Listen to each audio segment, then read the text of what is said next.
Hollywood Nights by Samuel Moore. Copyright 2017 by Samuel Moore. All rights reserved.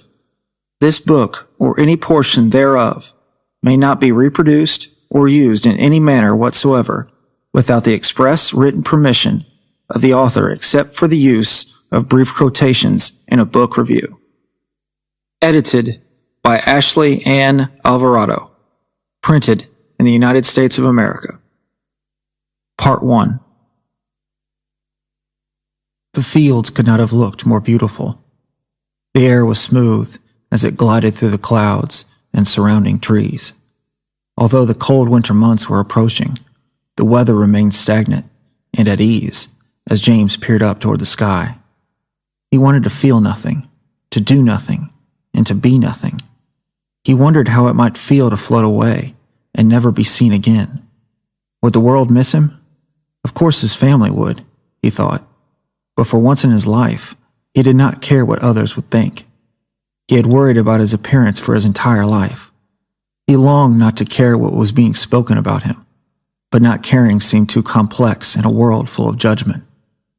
He glanced down at the tilled dirt that rested beneath him and sighed. His father would come outside soon, but James had no answer, no shred of dignity on which his feelings could stand. He had only completed 7 rows since lunch, nearly 3 hours earlier, and was completing his final stage of self-pity. He stood on top of the ground empty, as if he were a ghost, and mankind had never truly appreciated his existence. James gazed across the farm to the endless rows of tobacco, which would be in prime condition for harvesting in mere weeks. He felt at peace for a split second until something sharp struck his back.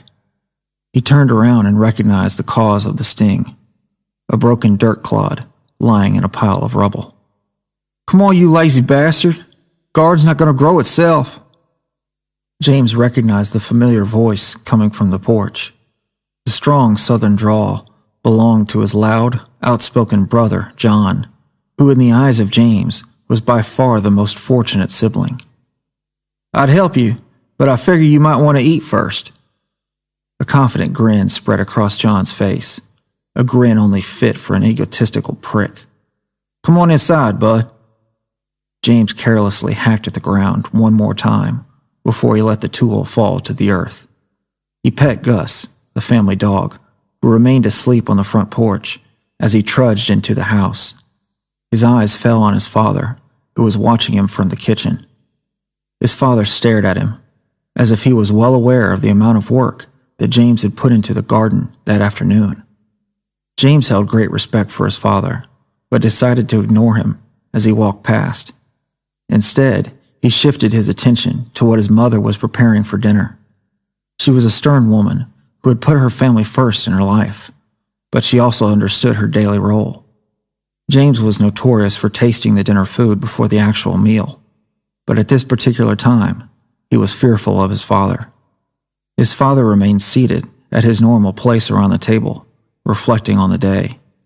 The tobacco product was not as plentiful as he had hoped, and his frustration made him constantly fidget throughout the start of the meal. "Looks good as always, Ma." "Well, Jimmy, sit down, won't you?" his mother glared. She rarely appreciated anyone in the kitchen before mealtime. James raised his hands as if to apologize and did what he was told. He took his seat directly across from his father, who turned his stern gaze on him again. The task that James was given after lunch was to till the ground for a garden that his mother would plant bean and cabbage seeds in later that week. James was notorious for daydreaming and procrastinating with his work. His 24th birthday had come and gone at the beginning of the year, but he felt old, like he was slowly decaying. He often dreamed of another life, a life far from the farm.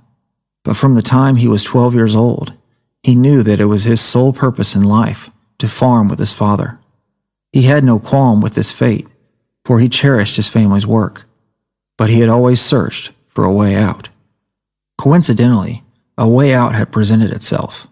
The sign-ups for war had been advertised all throughout the county.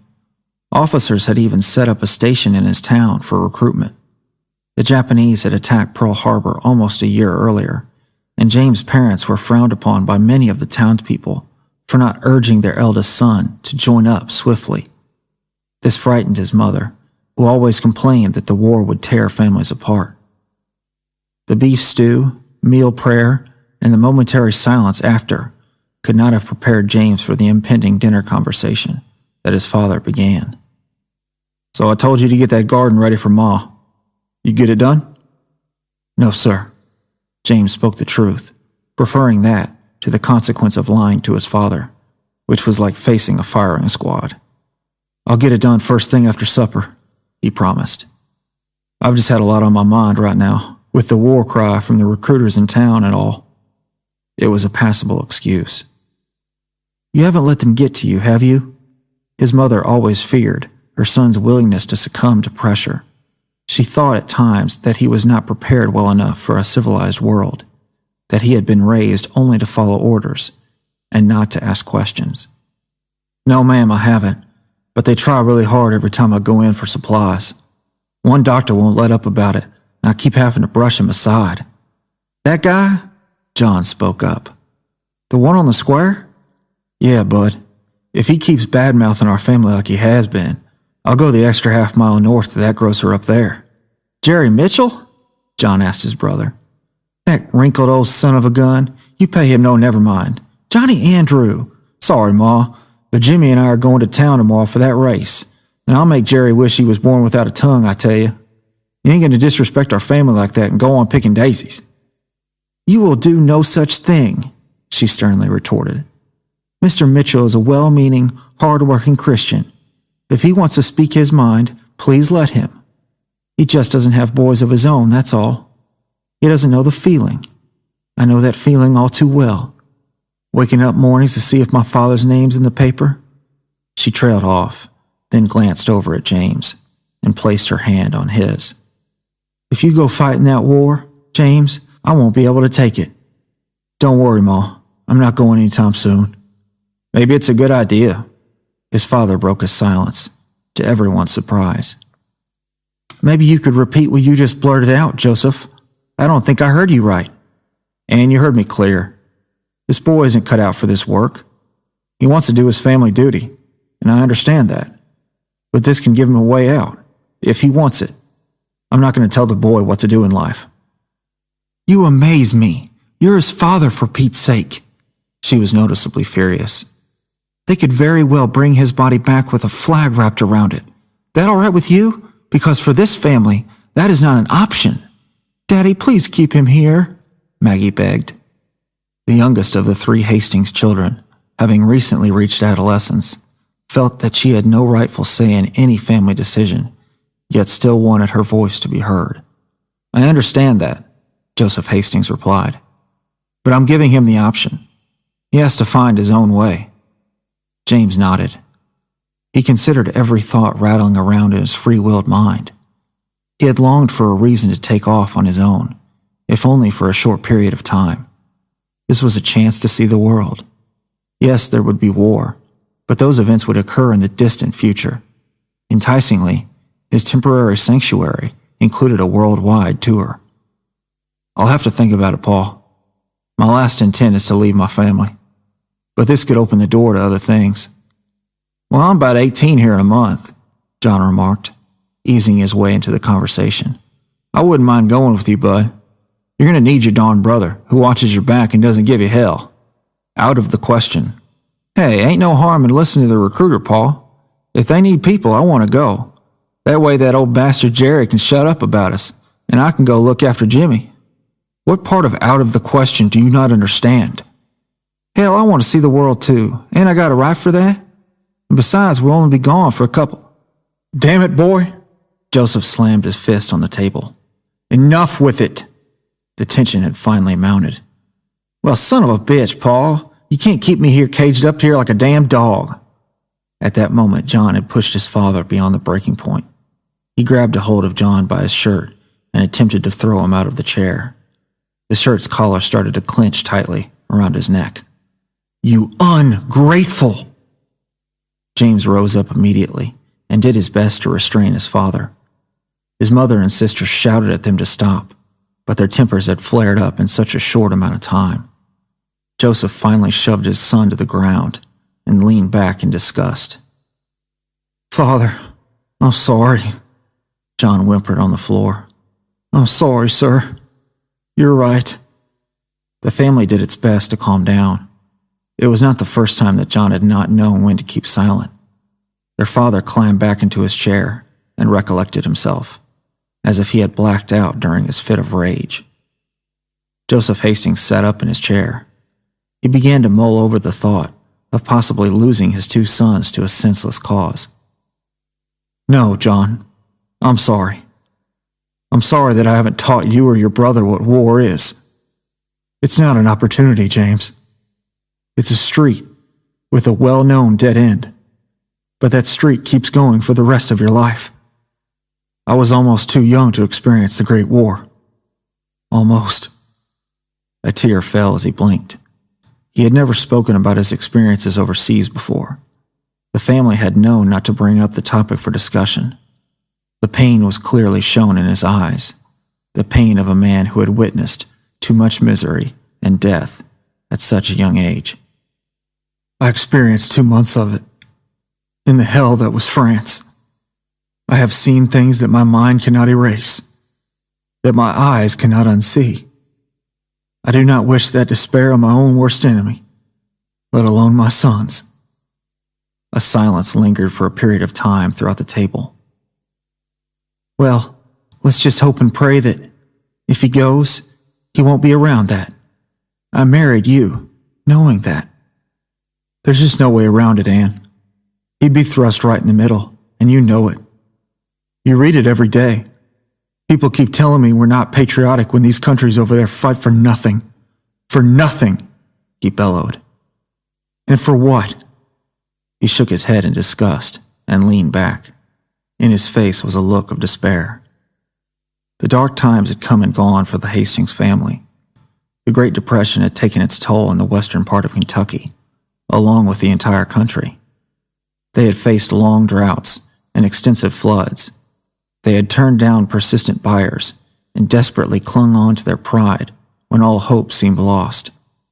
Anne's sister had already moved to Nevada nearly 10 years earlier. She had sent some letters home, but they had stopped as quickly as they had started. "This might give us an opportunity to finally pack up and go see my sister," Anne mused. "I think about her every day. You know, her husband wasn't the strongest in the bunch, but he had a good heart. I'd just like to know if she made it, you know? If she found what she was looking for." Joseph was visibly disgusted. "For the last time, you know good and well that if your sister wanted to contact you, she would. She knows where we live, and she knows who to call to talk to us." "Oh, I know. I just can't understand why she can't find the decency to contact her only kin." "Ma, she hated Kentucky," James replied. "She hated farm life and the work that went with it. We've been over this. My guess is she wanted to leave this life behind. That life included you." James felt that he had to state the glaring truth.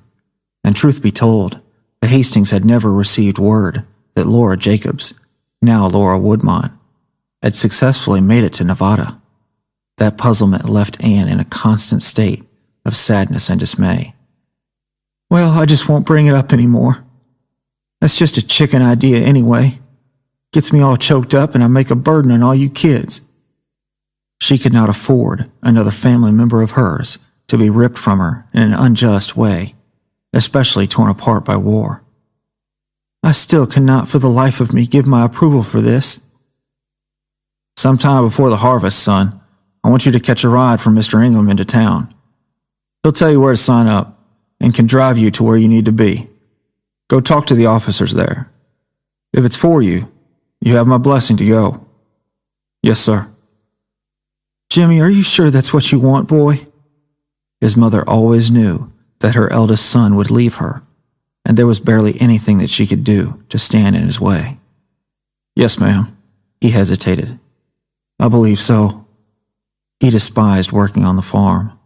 He hoped that this would prove to be a positive way out. He had always longed for a better life, through schooling and traveling. He had been looking forward to his studies in college, wherever that might have been, when his father had fallen extremely ill. This sickness derailed any visions of the future that James had had in mind. He had felt he had no choice but to return and work the farm that he loathed. He had hoped that his brother would take over farm work once he became of age, but John also wanted to leave the farm the first chance he got. And Joseph sighed. We can't run. We all know that war is on, and sooner or later it will knock on every door. Every able man will be called. I'll fight my tail off to keep John out. But the sooner you go, Jimmy, probably for the better. How about farm help, Paul? Ingram and his nephews always want more work. Do your duty and come home safe. It gravely upset his father to speak those words, but if James were drafted, he would go straight to infantry. Signing up now, his father believed, would ensure that his son would be properly trained, which could possibly save his life.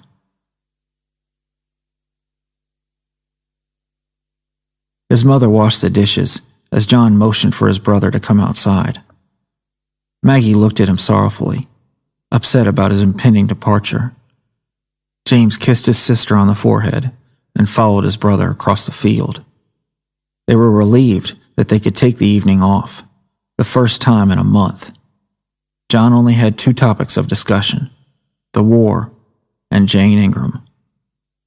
Jimmy, you gotta get Paul to let me go with you. I couldn't stand being here alone without you, bud. I don't know, John. Paul seemed pretty darn sure at dinner. Yeah, I know, but maybe you could put a good word in. They both smirked. He seems to listen to you more. He don't listen to me at all, and when he does, he only wants to know why I messed up doing something, and yells at me while he's at it. You know about them horses? The Ingram's horses that you shot at trying to cause a stampede? You're a damn fool. James shook his head as he remembered the incident. Hell, I was trying to create a battle scene. You know the battle where them horses charged? Yeah, there've been a couple of them. Well, one of them ones was the one I was thinking of. Laughter ensued. John proudly held a town reputation for being a rebellious youth. Many knew of his premarital actions, which were only topped by his complete disregard for authority. He had once stolen Mr. Ingram's truck and cut down a traffic light in town. He had then hauled it back and set it up in front of the Hastings farmhouse because, in his drunken mind, vehicles needed to slow down while passing their road. He spent the next 3 nights in jail, and, due to his father, the next 3 weeks not being able to walk or stand. They headed across the field to see their neighbors, the Ingrams. They had 2 daughters, Jane and Mary, and John's eyes had been set on Jane from the day he had reached puberty. Truthfully, he had his eyes set on any local, decent-looking girl who did not mind being in his company for the night. James always wondered when and where his brother had turned down that sinful path. They could see the Ingrams' red barn in the distance. Behind it, the striking sunset. Gus had run far ahead of them in the distance, beyond the horizon. The summer had proven to be dry and sweltering again that year, with droughts throughout the heartland. But in that moment, James and John were entranced with the ideal weather and the vast colors of the sky. James felt completely at ease. This is God's country. Damn sure is, bud. John placed his arm around his older brother. You know, little Mary's got her beady little eyes on you. You need to do something about that soon, before your little hamster shrivels up. John, she's 16. Yeah, and a cow shits in the grass. That means that piston's primed and ready to go, bud. James laughed the comment off, but it was rather disappointing to him that Jane, who was only a year younger than he was, had chosen John instead of someone closer to her own age. The two of them had attended elementary school together, but she had never found any interesting qualities in him. One could not blame her either. James had always kept his distance when it came to the opposite sex. He constantly seemed distant, as if he were forever longing to be somewhere else. How come a college girl like Jane ends up with a scrawny, drunken, up-to-no-good old fool like you, huh? Ending up ain't got nothing to do with it, bud, smirked John. I'm only in it for the short haul here. You think she's just in it for the short haul, too? James truly could not fathom his brother's way of thinking. Probably not. But that ain't gonna stop her from spreading them legs.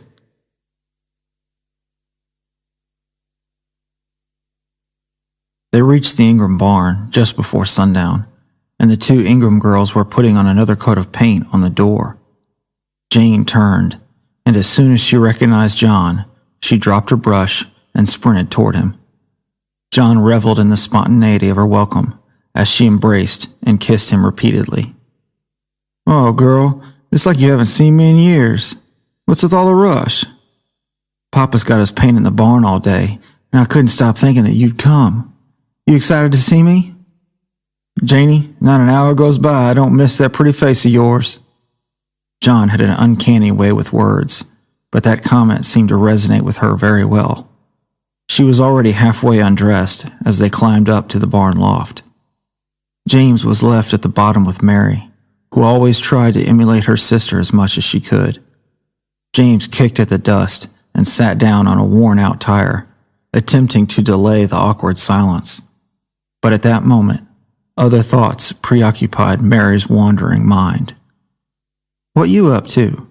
She asked. Sitting on this here tire, waiting for John to finish. Moans echoed from the loft. The silence continued as Mary began to unbutton her yellow top. James noticed her just before she flung it off. What are you doing? His disgusted look did not faze her. Nothing. Could be something if you wanted. Please stop. She was now confused. Ain't this what you want? She could not understand why James' expression had suddenly become angry. Ain't this what I want? He repeated. You're 16 for crying out loud. It's not right for you to be doing that. All right, you dumb boy. Forget the whole damn thing. She quickly buttoned up and began to storm off toward the house. I don't understand. You want to be like your sister or something? Why you care? You ain't our kin. No, I'm not. But you can't just be going around and doing that. I mean, come on. Don't you have any boys your age going after you? Yeah, but I like you more. No, you don't, James adamantly continued. You just like me because I'm here, and it's easy. Wait until you get a lot older, and if then you want to throw yourself at the first boy you see, go on ahead. At least give yourself some time first. Yeah, how much? Heck, I don't know. I guess it's one of them things that if you know, you know. He paused briefly. I guess I'm just talking to a wall. But if I had the same chances you and your sister are going to have, like college and everything, I'd be gone in a second. Don't you know how good y'all got it? There ain't no you all, Jimmy. Jane ain't been telling people, but she's going to quit her schooling. I guess she wants to go out on her own. Daddy's real against it, and they get into fits about it, but I think she's got her mind all made up. Where's she going to go? That doesn't make any sense. I don't even think she knows, but I want to go with her. I'm sick of being stuck here, too. If she wants to drop out of school, that's up to her. James raised his voice as his frustration poured out. It's not enough that your father works his tail off just to give you all a better life, is it? You all don't think about that. You don't think about how much worse it could actually be. That's what irks me more about anything anymore. Hey, you ain't got no right. I love and respect my folks same as you. Then do something for them. Something to make them proud. Go out and make a better life for yourself. But don't do it by quitting school. That'll get you nowhere. I'll be gone by the end of the year for, well, I don't know how long. I'll have to fight some war that's got no point. Well, that's all on you because you don't gotta. There ain't no point of dying for no reason. That may be, James replied. But I guess one's gotta risk something for a chance of really making it in this world, huh? Please don't end up a dropout like your sister. You gotta make something of this life before it's too late. Well, whatever. You be careful out there. Lots of boys from school are signing up too. Hope it ain't gonna be for too long. Yeah. You stay in school, you hear? Mary reluctantly nodded as James rose up. His night was coming to a close, and with it, he felt, his past life. He began to trudge back to the house. Mary's notion of Jane running away from home would soon come to fruition.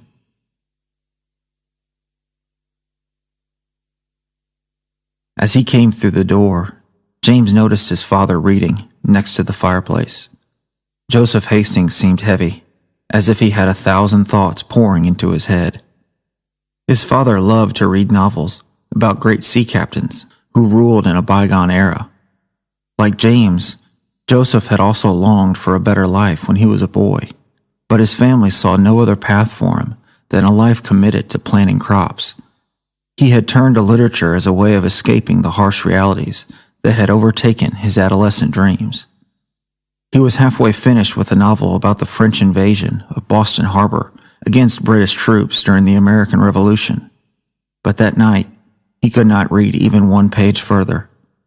He had manhandled his youngest son during dinner and was still trying to find a justifiable reason for his actions. He looked up as James came in and sat beside him. James interrupted his deep thoughts. "Hey, Paul." "James?" He found many times that his elder son was the only voice of reason on which he could depend. "You doing all right? You scared us all back there." "I'm fine, son." "Pa, we're all here for you. Nothing's going to change that." "Well, boy, in a little while you won't be, and neither will he." He sat up in his chair. "I can grit my teeth, and I can beat his face in, but that won't pay him any never mind." He stared intently at his son. "That boy would follow you to the end of the earth. You know that, right?" "He wants to go with me," James acknowledged. "You and I both know that we can't stop him, even if we wanted to. The only reason he wouldn't go is if I didn't go." "You don't control his life, son. He's got to figure out his own path. I don't have a say, and you don't either. His mother can chain him down and throw away the key, but that still won't keep him away from that war. Pa, maybe this will give him the discipline he needs. He's a good worker, a hard worker, but he would come back an even better man. But I'm really not sure you have enough help to finish the work around here without us." His father smirked. "Those Ingram cousins won't leave me alone for more work. I don't have any quarrel with you joining up. I already know you won't come back much more of a better man than you are now. And come back I will, Father. I want to come back and help with the farm.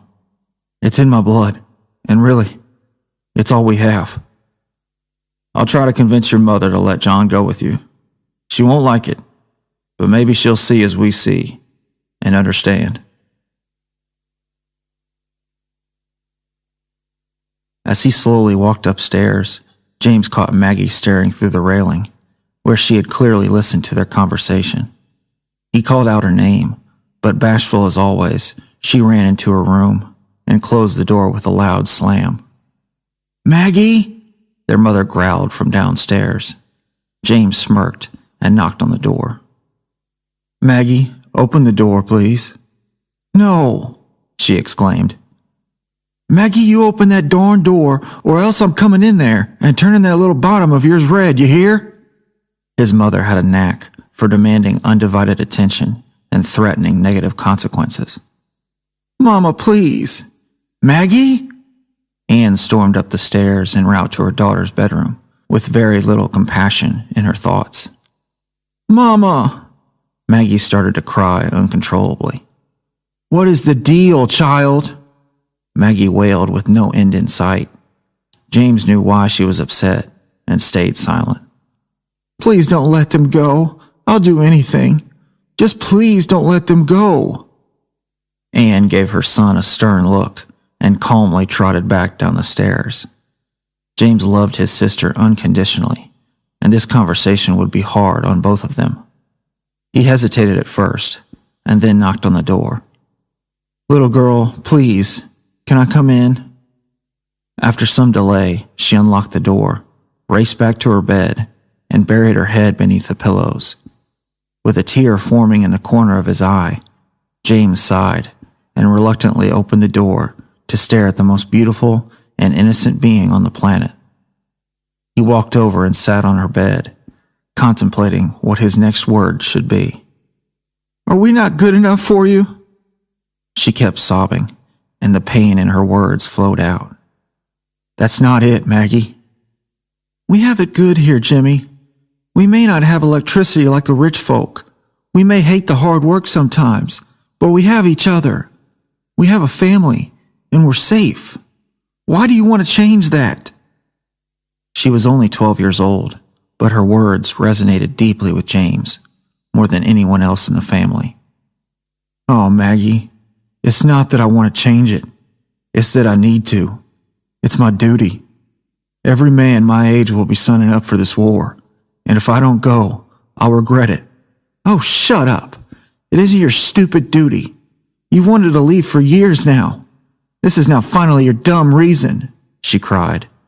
"How could you do this to Mama, to Papa, to me?" A tear finally rolled down his cheek. He had to look away. Did he really have a legitimate reason to leave? Yes, he wanted to see the world. He wanted to find his own way. But did that entail leaving his family behind? Would his dream even be worth it? He longed for a chance to find out. But was the price of that opportunity too high? Only time would tell. But at the moment, he wanted to find the right words to give his sister peace with his decision. He lay down with his sister and spoke softly. "The truth is that I love this farm. I love waking up every day, even before Paul, and seeing the sunrise light up the sky for the very first time. I love the fact that I can help Paul every day and make him proud of me. Another truth I know is that many other people get to see that sunlight brighten up the sky before I do. And I guess that's just me being curious. Maybe it's me being adventurous, but I can't let this kind of opportunity pass me by. You'll learn that as you grow up. Many things have come and gone for me. I hope you have more opportunities than I had, Maggie. And I'm not leaving forever. I promise you will see me again, sooner than you think. What will you do if you find something you love out there? Will you leave us again? My home is here. Out there, it's only a place. It isn't home. You think I'd leave you?" He leaned down to kiss her cheek. "You know me better than that, little girl." She continued to cry, but her cries of anger slowly turned into whimpers. She desperately tried to grasp what her brother was teaching her, but she only had a limited glimpse of what was to become of her family in the next couple of months. She knew war was looming, and it frightened her that she could do nothing to stop it. "Maggie, you have to understand that I'm not always going to be there for you, and one day you'll be on your own also. Life takes us different places sometimes, and I guess you just have to follow it." He kissed her cheek again. He felt her warm presence surround him as they lay there. Finally, he rose up and looked back at his sister. She glanced up at him with a tear in her eye. With each step away from her, he felt his own innocence fading away. He wondered if he would have to leave his good nature behind with his family while he was away. He did not understand the full concept of the Second Great War and did not bother to educate himself about it. What was war? Was there any decency between people? There had to be some silver lining that justified this conflict with so much bloodshed. Some common truth to perpetual madness. He was increasingly curious about what awaited him.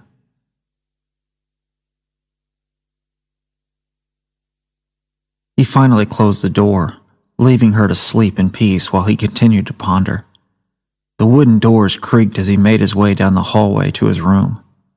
As he entered, he was startled by his mother, who was sitting nervously on his bed. "Mama, gosh, you scared me." He held his heart as she stood up to greet him. She did not bother to ask the whereabouts of John, but instead looked up at James with a blank stare that seemed to pierce his soul. "I can't force you to stay, and I know that I cannot do the same for your brother either. Y'all are cut from the same cloth. He'll go anywhere you go, and you are responsible for him. I need you to watch over him. Can you do that, boy?" She put him on the spot and would not be ignored. "He's a loose cannon, but yes, ma'am, I will. You have my word." After a moment of silence, she stepped forward and tightly embraced her son. Her hands clutched at his back, for she had brought him into this world and was now prepared to set him free. "You come home better than ever, understand?" "Yes, ma'am." As she left, James stared out into the stars and tried to imagine his future without his family. It appeared bleak, but he was confident and ready for the opportunity.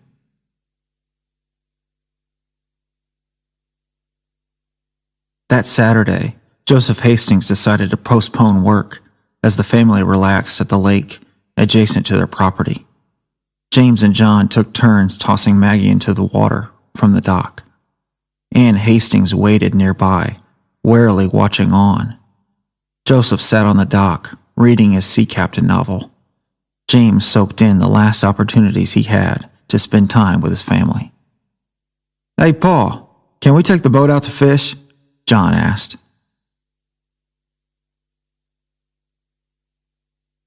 With John in the center and James and his father on the ends of the boat, they sat in silence, fishing in the middle of the lake.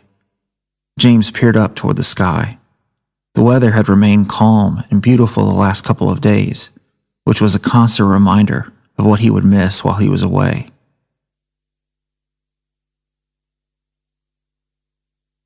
The family sat quietly at the dinner table. Each one picked at his food, wanting to prolong the inevitable. They cherished every passing second as their last day drew nearer. Maggie whimpered quietly as the chicken and vegetables cooled in front of her.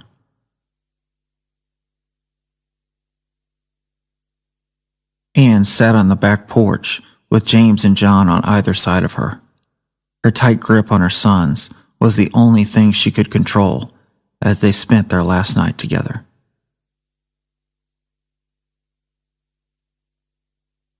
James packed different sets of shirts neatly into his duffel bag and sat on his bed for what might be the last time. Gus whimpered at his side, for he too could sense the inevitable. His brother threw his duffel bag over his shoulder and smiled at James from the bedroom door. All he could do was stare back at his younger brother, lost in thought. But he was tired of thinking and pondering. Now was the time to act. It was his time. James rose up confidently, and the two sons joined the rest of the family at the foot of the stairs.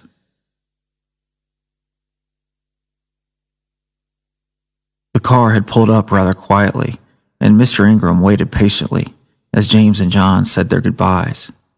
Maggie sobbed while clinging to the both of them, refusing to let go. James was the last one in the car, but neither brother pulled his eyes away from the final glimpse of the small white house fading into the distance. The dust swallowed up the last image of their family as they headed to the bus station in town. Their transportation would arrive within the hour. Its destination was a newly built training facility in northern Tennessee named Camp Campbell, where they would train for combat. The opportunity had now come full circle for the two brothers as they sat motionless in the back of the car.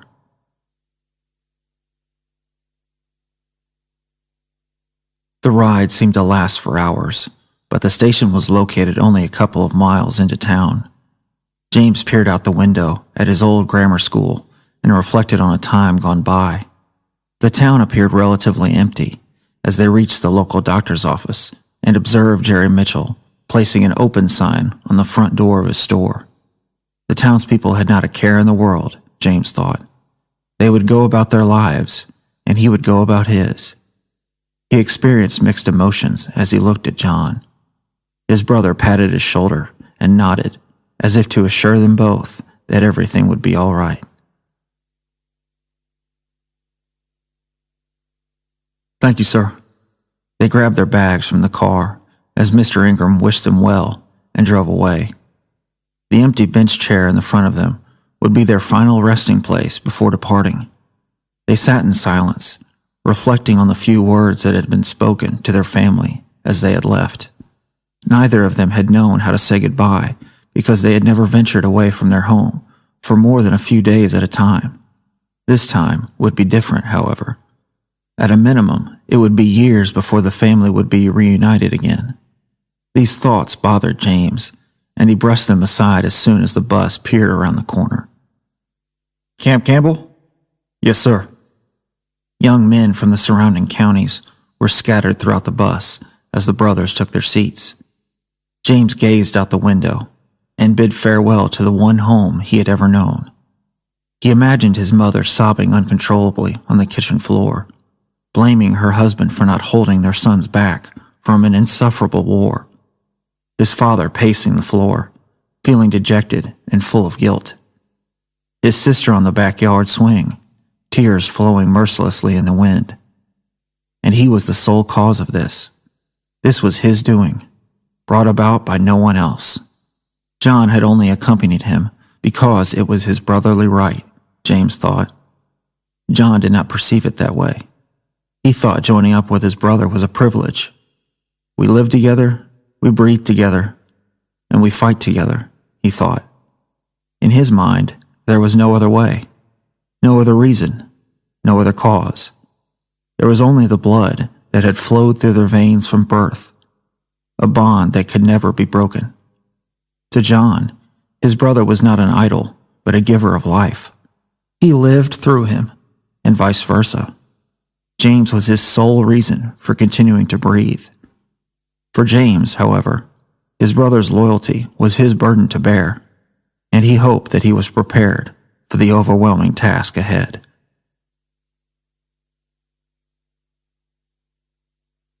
The endless fields of tobacco, corn, and soybeans slid past as James glanced out of the window. The bus ride had made him nauseous, so he tried to breathe calmly. The bus had stopped countless times in the surrounding Kentucky and Tennessee counties on its way to Camp Campbell, until the bus was packed with recruits in every row. The only person who spoke was the driver, who asked them individually for identification.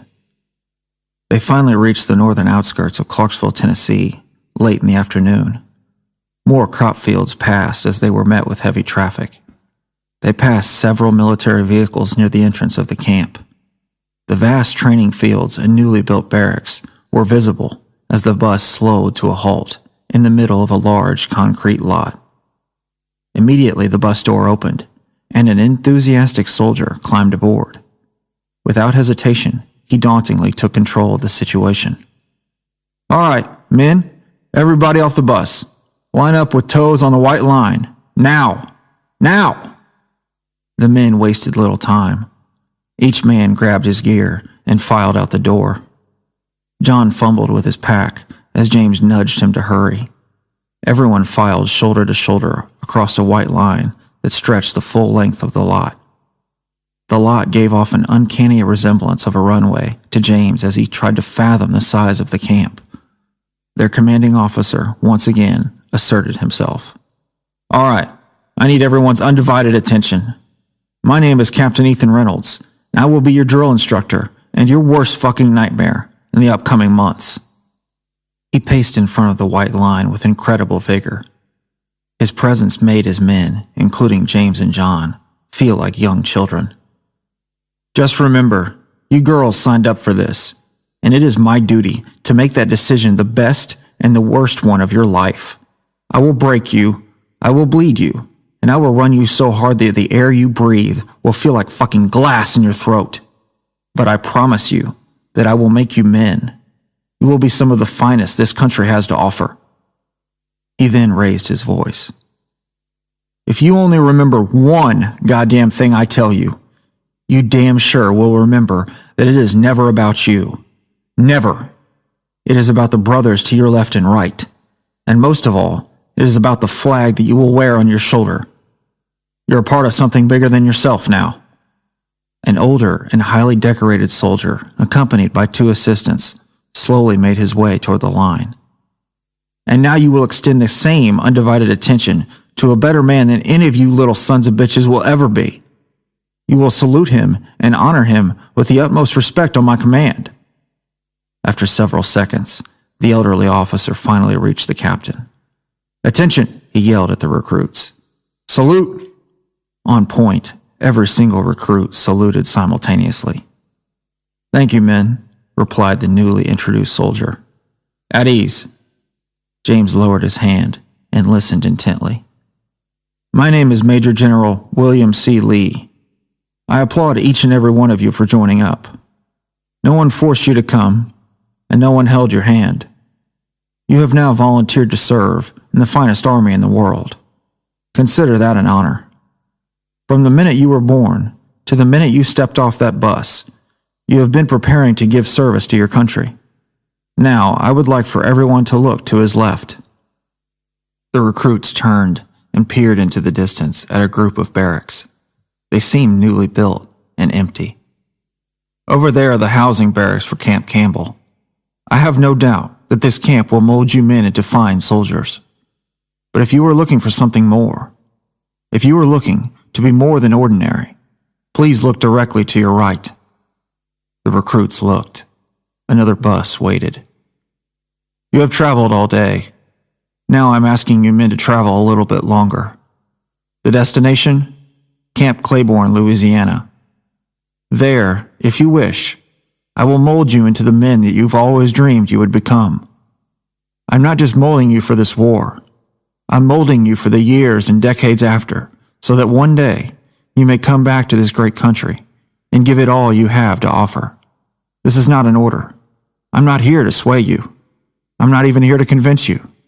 This is your choice, men. Join on your own merit."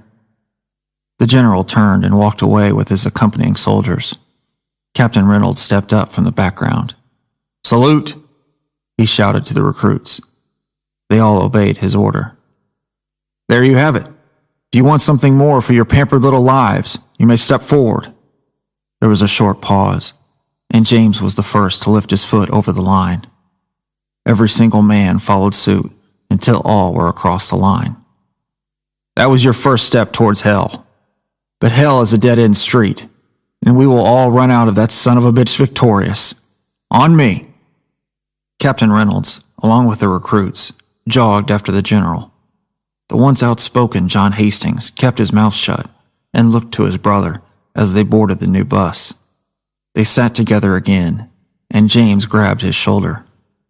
"We're in this together now, bud," James tried to assure him. John looked up at his brother with a blank stare and nodded. For the first time in his life, he had no words with which to reply. James looked deeply into his brother's eyes. He sensed his confusion and felt his weariness. He looked out the window again to the passing fields that seemed to continue forever. Within the hour, his brother was asleep, but James' thoughts would not let him drift off. The cries of his younger sister still lingered in his mind. He wished he could bring countless medals home to his family, so they could finally be proud of his decision to leave home for so long. "Just one more, bud. Come on, Jimmy." "No, John, let's go," replied James, shaking his head in disapproval. John reloaded the slingshot with a single rock. He aimed once again at a clueless chicken, which was fenced in with several others. "Nails ain't gonna hear it, I'm telling you. One more shot. I swear I'll hit him this time, and then we'll hightail it back home." It seemed as if John was hell-bent on causing as much disruption as was humanly possible. "Bud, I swear you will be the death of me and all our kin," James retorted, continuing to shake his head. "Oh, what the hell. Go ahead, shoot the damn thing. Ain't my funeral." John took aim and fired. The rock struck the chicken directly on the back of the neck, which caused uproar throughout the entire pen. The goats, hens, and other chickens were now on high alert and began to screech as loudly as they could. Consequently, Nelson heard the commotion and ran outside quickly with a shotgun in his hands. "You wretches! I've done told you now for the last time." The two brothers quickly scampered toward the woods, which were not too far away. "Damn it, John! I told you Nails was going to hear us. This is all on you. Shut the hell up and keep running. We'll lose him in the woods. You better be damn well right." They reached the woods and heard a shotgun blast as soon as they were out of sight. They were 3 miles from home and were already completely exhausted from running. While in the woods, James heard rustling sounds very low to the ground, quickly approaching. Gus was right behind them in stride. "That damn dog is right behind me, John. Go on ahead and I'll catch up." "The hell with that. I'll break its damn neck." "The hell you won't," James countered. "I'll get him off me and I'll sort out this whole thing. Just wait for me on the other side of the woods. Hide behind a damn tree or something." "Your head is off its hinges. Ain't no way I'm leaving you behind. We'll face him together." "Son of a bitch, John. Let me fix your damn mess." His voice had finally escalated to a yell. "John, you know I love you through and through, but get hightailing across the woods and get behind a damn tree. I'll see you in a bit." John's eyes grew large at his brother's tone. He obeyed him and sprinted directly to the other side of the woods. When he was gone, James stopped running and turned around to face Gus. He and the German shepherd met eye to eye. James collided with the dog midair and wrestled him to the ground. Dog barking quickly transitioned to playful bantering. Throughout the years, James had assisted Nelson with raising and training Gus. The dog would have never harmed him, and James had been fully aware of that when he had stayed behind. Had it been John in his place, there would have been a different outcome. It may have been what his brother rightfully deserved, but James had always viewed differently. "God bless me with that dog so I can just walk up to a trespasser instead of having to run my old heart out." Nelson had finally caught up with them. "Heel, Gus." Gus had been licking every inch of James' face, but promptly stood up when called and walked over to his master's side. It was not the first, and it certainly wouldn't be the last time that Gus had instigated a wrestling match. His owner, Nelson Purdy, or Nails as he was known by the Hastings brothers, was a stern individual who lacked any sense of humor. But then again, there was very little for him to smile about anymore. "Boy, I have told you once, and I have told you 1,000 times," he rattled. "You don't mess around with my animals, and you don't come onto my property without an invitation, or at least a damn announcement that you have shown up. Listen, Mr. Purdy, I'm sorry. It seems like I have to keep my little brother on a leash all the darn time. Yeah, where is that little pest? At least let me confiscate his pea shooter, or whatever it is. He needs to grow up, and it needs to be sooner rather than later." "Sir, I made sure Gus didn't accidentally bite his head off, because Gus sure would." "You're damn right." "Sir, I promise that I will take his slingshot and burn it as soon as I can. I could have stopped him if I wanted to, but I didn't. I'm sorry, sir." "You'll be hard-pressed to get any sympathy from me," Nelson replied. "But I guess with my old age, the good Lord has bestowed on me some clemency." He pointed toward his house.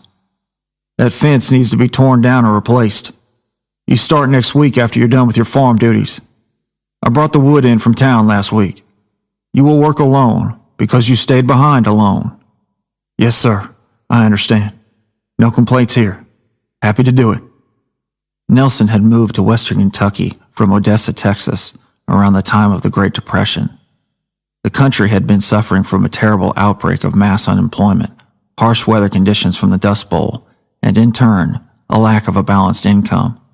The Depression, according to the news media, had mostly hit the major cities, but it failed to report the cause and effects on the animals and crops throughout the middle part of the country.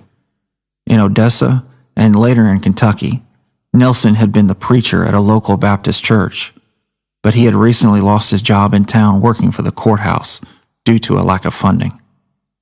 "Terrible news about war breaking out," Nelson commented. "Yes, sir. That German leader over there, I'm pretty sure has no idea what he's doing." "You're probably right. I wouldn't mind seeing some action, though, if we ever enter the war." "You also have no idea what you're talking about," Nelson countered. "You're barely 20. You don't even know what the hell war is, so don't talk about it like you do." "I'm just thinking about the future, sir. I don't want to be cooped up here for the rest of my life. I want to experience something." "You young people, you don't know how well off you have it. It could all be taken away from you in a split second, leaving you wondering when and where it went. Stay here and do what your ma and pa tell you." After the market crashed, the old man's faith had remained untarnished. But while he roamed the local streets looking for employment, a house fire claimed the lives of his wife and teenage son. Consequently, he sold most of the farmland that he had worked so hard to nurture and remained at home. He kept some land for grazing and dedicated himself to shutting out the rest of the world. He could not bear the thought of continuing on with the church, but before the Depression, he had been like a godfather to James, and the boy would not throw away that relationship. Neither would Nelson. He had always remarked that God had devised a new plan for him following his hardships, but he had not the slightest idea what it could possibly be. He had never lost his faith, but had mostly lost hope in everything else. "I'll just drop it," James sighed. "Probably isn't going to involve us anyway." "We don't live in a perfect world, James. You take good care, boy." James nodded and headed toward the other side of the woods. He looked back at Nelson one last time from afar and recognized that the old man was already facing him. "We are nothing without family." The comment hit James like a large blow to the chest. Nelson Purdy smirked and walked swiftly back to his house. He only lived for another 6 months and died peacefully on his porch with Gus by his side. The Hastings family wept as he was buried next to his wife and son, but James stood throughout the entire process with a blank expression. He knew, without a shadow of a doubt, that in the final moments of his life, Nelson had a smile on his face. The old man had always believed that in the distance, his wife and child waited for him, and he was about to join them where his sorrows would be no more. Death would surely come to all, but James was certain that Nelson Purdy welcomed it with open arms.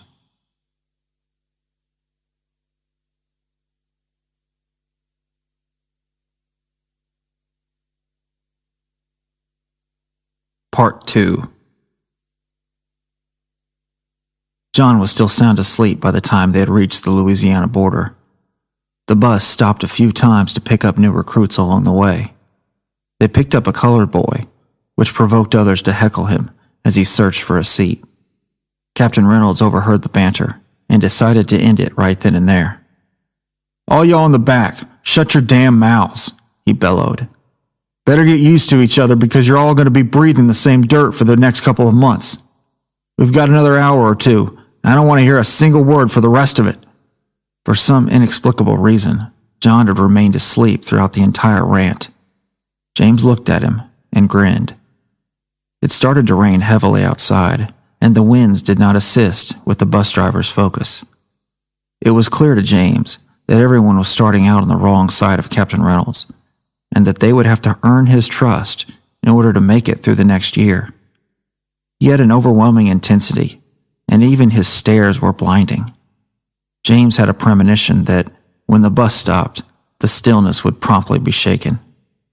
The bus arrived in Camp Claiborne at 1 a.m. Captain Reynolds quickly stood up and began giving orders. "All right, you no-good pieces of shit, stand up and form a single file line down the middle of the bus. As soon as this bus stops, you all have 10 seconds to get out and line up at the edge of the grass. If my instructions are clear, please respond with the answer, 'Sir, yes, sir.' Are my instructions clear?" "Sir, yes, sir," the entire bus responded in unison. "From now on, if you are asked a question by a superior officer, even if you do not know if that person is your superior officer, the first and last words out of your whore mouths will be 'Sir.' Do you sons of bitches understand?" "Sir, yes, sir," the group replied. "Now, get ready." Without hesitation, the men arose and quickly formed a line down the middle of the bus. "Damn, we are in the dog shit now," John uttered. The bus stopped, and the door opened. With a mad rush, the recruits hurried outside and followed the captain's order, lining up at the edge of the grass. Captain Reynolds climbed out of the bus and jogged toward the middle of the line as he again delivered orders. "The general will soon be approaching. As soon as your eyes meet his uniform, you will salute him. You will salute him until you are told otherwise. You are the lowest of the low. He is your daddy. If you are a fuck up with your family, he is your God, your creator. If you do not believe in a God, then you better believe in him. Be ready." The general walked onto the lot, and 100 hands saluted him simultaneously. He came toward the captain, but did not say a word. As he approached, Captain Reynolds saluted. "At ease, Captain. Continue." 4 additional officers approached the captain. They all wore running gear, which worried James. "At ease, boys," the captain continued.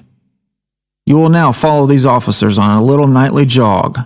You may begin." The rain continued to pour, and the wind turned fierce as the recruits were led on a long run around the perimeter of the camp. The mud splashed up and coated everything below their belts. There were no lights on throughout the entire duration of the run, except for the one lamp that marked the center of the camp. Some of the recruits stumbled on the way and fell. The run was not halted, however, and they were expected to catch up with the group on their own. James and John ran by each other's side. They both had plenty of practice running in the rain from either a vengeful father or angry police officers. They circled a flat field until the entire running party had caught up. The last of the stragglers were berated until they reached the middle of the field. Captain Reynolds was already present at the field and again began shouting orders. On command, lights illuminated the field. "Was that fun?" Whispers of "Sir, yes, sir," scattered throughout the field. The captain searched around for a legible answer, but there was none to be heard. "I can't fucking hear you." Loud sarcasm filled his voice. "You've got to enunciate because I can't hear the whispers of fucking baby girls. Let's try this again. Was that fun?" "Sir, yes, sir." The echoes were louder, but still muffled. "For some reason, I'm still not convinced. You will now get into 10 lines, and you will stand straight up. Figure it out. You have 20 seconds. The soldiers, frantic and unorganized, haphazardly fell into 10 lines. Their time was up. "I believe I said a line, not a scribble, not a slanted line, and not a shitty semicircle. A goddamn straight line." The officers forcefully put each of the soldiers in lines so that, when finished, the entire outfit stood in a 10 by 10 perfect square. "This is fucking outstanding. Did you all do this great work by yourselves? Great work, boys. Great work." He clapped his hands as if to give the recruits a round of applause. "Now, line up again here at the front of the line. You have 10 seconds. The scrambling commenced, and again the time expired. "Decent. Now get back into formation. You have 10 seconds. 10 seconds flew by. This time, however, they were more organized. "You might still be little girls, but hell, at least you can follow orders." One soldier in the middle of the square put his hands on his knees. "Excuse me, you little shit. Did I say anything about bending over?" "Sir, no, sir." The recruit looked up. He was exhausted and out of breath. "Well, thank you for at least being polite, but you disobeyed my direct order. Everyone, did he disobey my direct order?" There was a short pause. "I demand an answer." "Sir, yes, sir." The disgust in their voices could easily be detected. "Well, the peanut gallery agrees with me. Let's see. How do we punish this offender?" The captain paused and looked around for suggestions. "Everyone, single file line." The recruits filed in. "We will now run back the way we came. Each recruit will touch the bus, run back here, and get into formation." Many shook their heads, but they quickly moved out with the 4 officers, who were yelling in their ears. They traveled up and down countless hills, nearby lakes, and barracks until they made it back to the bus and touched it one by one. The cold wind and hard rain bothered John immensely, and he began to complain to his brother. "Jimmy, I don't think I can make it." Yes, you can, bud. Come on. A nearby officer overheard their conversation and jogged up between them. What was that? Was that complaining I heard? It was nothing, John replied. He was on the verge of collapsing. Excuse me? Your answer to my question should have been, Sir, nothing, sir. Instead, it was obviously not. Sir, nothing, sir. James tried to correct the situation. I wasn't speaking to you, countered the officer. I was speaking to him. Sir, nothing, sir. Son of a bitch. John realized in that moment that he had made a crucial mistake. What did you say? The officer retorted. I'll remember what you said, and I'll remember your face. Continue the run. John lowered his head, well aware that the damage he had done was of great severity. He was now losing copious amounts of oxygen, but knew that he would have to pay the full price for his mistake. 40 minutes had passed since they had left the field. The recruits finally reached the middle of the field again and fell into position. The questioning officer informed Captain Reynolds of John's mistake. The captain's stern expression quickly transitioned into anger. Will the unfortunate piece of shit that cursed at a senior officer please announce themselves? Sir, yes, sir, John confessed. Captain Reynolds stormed toward him. Your lack of respect toward your peers and your officers has earned this entire crew another bus and back run. Do you fucking maggots understand? Sir, yes, sir. John justifiably received many glares and stare-downs from the recruits as they got back in line to prepare for the run. Hey, shit stain, the captain questioned. What is your name? Sir, John Hastings, sir, he muffled. Repeat it. Sir, John Hastings, sir. You will be dealt with at the conclusion of this run, and you will also lead it. Everyone, begin. The rest of the recruits slowed their pace to let John lead the way. A few of them pushed him along the way, yet he chose not to acknowledge their aggression. His focus remained unaltered until he positioned himself at the front. Again, they traveled past the hills, lakes, and barracks, all while noticing many other soldiers observing them along the way. Each one of the recruits again touched the bus and turned around to return to the field. John slipped on the concrete traveling up the hill and lacerated his knee and lower leg. He tried to fight through the pain while the officers constantly yelled insults in his ears. Finally, the group reached the field and many collapsed on the wet grass. They had quickly realized that they were in for a long night.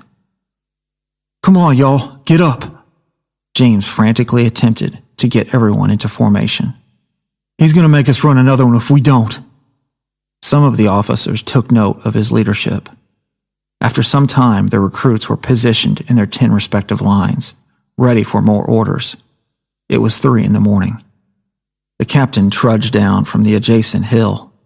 He had a noticeable grin on his face. Congratulations, congratulations. You didn't realize you wouldn't get any sleep while you were here, did you? Welcome to the Army. John Hastings, where's that shit stain? You may come to the front of the line and lead everyone in our nightly workout. John shuffled to the front line, again met by pushes and shoves. His brother grabbed him and patted him on the back a few times for motivation. Everything is all right, bud, James assured him. We're almost done. John nodded, but internally he was cognizant that his night was only just beginning. He assumed the position, turned around, and addressed the captain. Sir, what is the workout routine, sir? The captain chuckled, along with some of the other officers. The routine? Thank you for asking. Everyone, down on your stomach. The recruits obliged him. 200 push-ups. You may begin. James exhaled, and many of the men buried their heads in the grass. I don't hear you counting, Hastings. Sir, yes, sir. John began the count. By 50, his arms were numb. By 100, many recruits had collapsed to the ground in agony. They were promptly yelled at and ordered to continue. John's arms buckled under him at 120, and he began to show improper form. Despite this, he could not allow this weakness to show. "Come on, let's go. 130. John continued counting. "This is nothing, y'all. 150. Push through it. 170. He mumbled a phrase that no one could understand. By this time, everyone yelled at the conclusion of each push-up. The mud had rendered each of them unrecognizable. Some recruits even began to weep. 190. John collapsed again and was completely prone, with his whole face submerged in the water that saturated the field. He turned over on his back to merely keep from drowning. Somehow, he found the strength to turn over onto his stomach and rose up to exert every last bit of energy that he had to complete the order. 200. He had announced the number, but no one heard it. Most of them turned over on their backs and moaned loudly as they breathed irregularly. By then, it physically hurt them to inhale. Claps were heard behind John. "Outstanding. Boys, I'm overly impressed. One more thing, though. I will not tolerate disrespect. John Hastings, stand the fuck up." John had lost all feeling in his legs and struggled to get up to his knees, let alone stand. He fell twice, but finally managed to rise. His head, however, dangled like a pendulum toward the ground. "Look straight, damn it!" Captain Reynolds began to chuckle again. "You're not dead yet. I decide whenever you live or die. You will learn respect if that is the only thing you learn from your time with us. Now, lie prone." John fell to the ground, turned over to his stomach, and stuck his chin into the grass to keep from inhaling water up his nose. 200 push-ups, double time. Begin. Not on your own time, on my time, on this camp's time. Begin, you dog, begin. John managed to look up at Captain Reynolds and found the strength to rise into push-up position. He did not have the strength anymore to yell after each repetition, however. He buckled every time he pushed off of the ground. He had only completed 10 when he collapsed, seemingly for good. This was the most challenging task he had ever attempted in his life. "Don't quit. Don't quit. Soldiers depend on you. They trust you with their lives. If you quit these push-ups, you quit the camp. Your choice, Shitstain." John buried his head and resigned himself to the fact that his time in the army was over. In an instant, he felt what he perceived to be an officer grabbing the back of his shirt and placing him into push-up position. He turned his head and recognized his brother, also completely exhausted, lying in the same position next to him. "Don't give up. You're not giving up. I'm not going to let you give up. Not now, not ever. We fail together."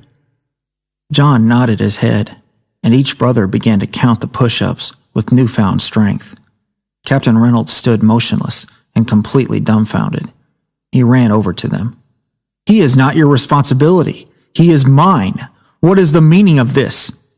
50, both brothers shouted, as James ignored the captain. "What is the meaning of this?" he screamed into James' ear. With every ounce of energy he had, James slowly replied, "Sir, he is my brother. Sir." The captain's face broke into a smile. "I see." The captain stepped back. "Continue." The brothers were now locked in sync as they screamed the number of each repetition. The other recruits looked on, stunned and bewildered. 150. The pace remained steady. 170. John's arms found new strength. 180. 190. James used all of his strength, all of his power, and all of his will to save his brother. Neither brother uttered the final number as they both collapsed to their knees. The whole camp remained silent. "So, we've got 2 Hastings boys. How goddamn convenient." Captain Reynolds rolled his eyes and shook his head. "Shitstains come in twos, I guess." Shitstain, you better thank your brother. We might make men out of you two yet. But for now, your brother disobeyed a direct order. I only asked for John to do extra. You have earned everyone another trip to the bus and back. Single file line, now. The recruits struggled, but got into place. On me. The captain had changed into running gear to lead the run, but this time, no one pushed or shoved John. No one even considered doing the same to James. Overnight, the recruits had found overwhelming respect for each other. This time, no recruit struggled or complained throughout the entire route. They ran in silence, but their unity spoke volumes. None of them collapsed on the field following the run, and they all readied themselves in their 10 lines for new orders. Captain Reynolds smiled as if he had never known the expression in his life. He stood before them, admiring their poise, and finally believed in many great days to come. Everyone, down on your stomachs. The completely fatigued group carried out his command. Assume the push-up position. Tears flew out of James' eyes. He wished to see the sunlight just one more time. Ready?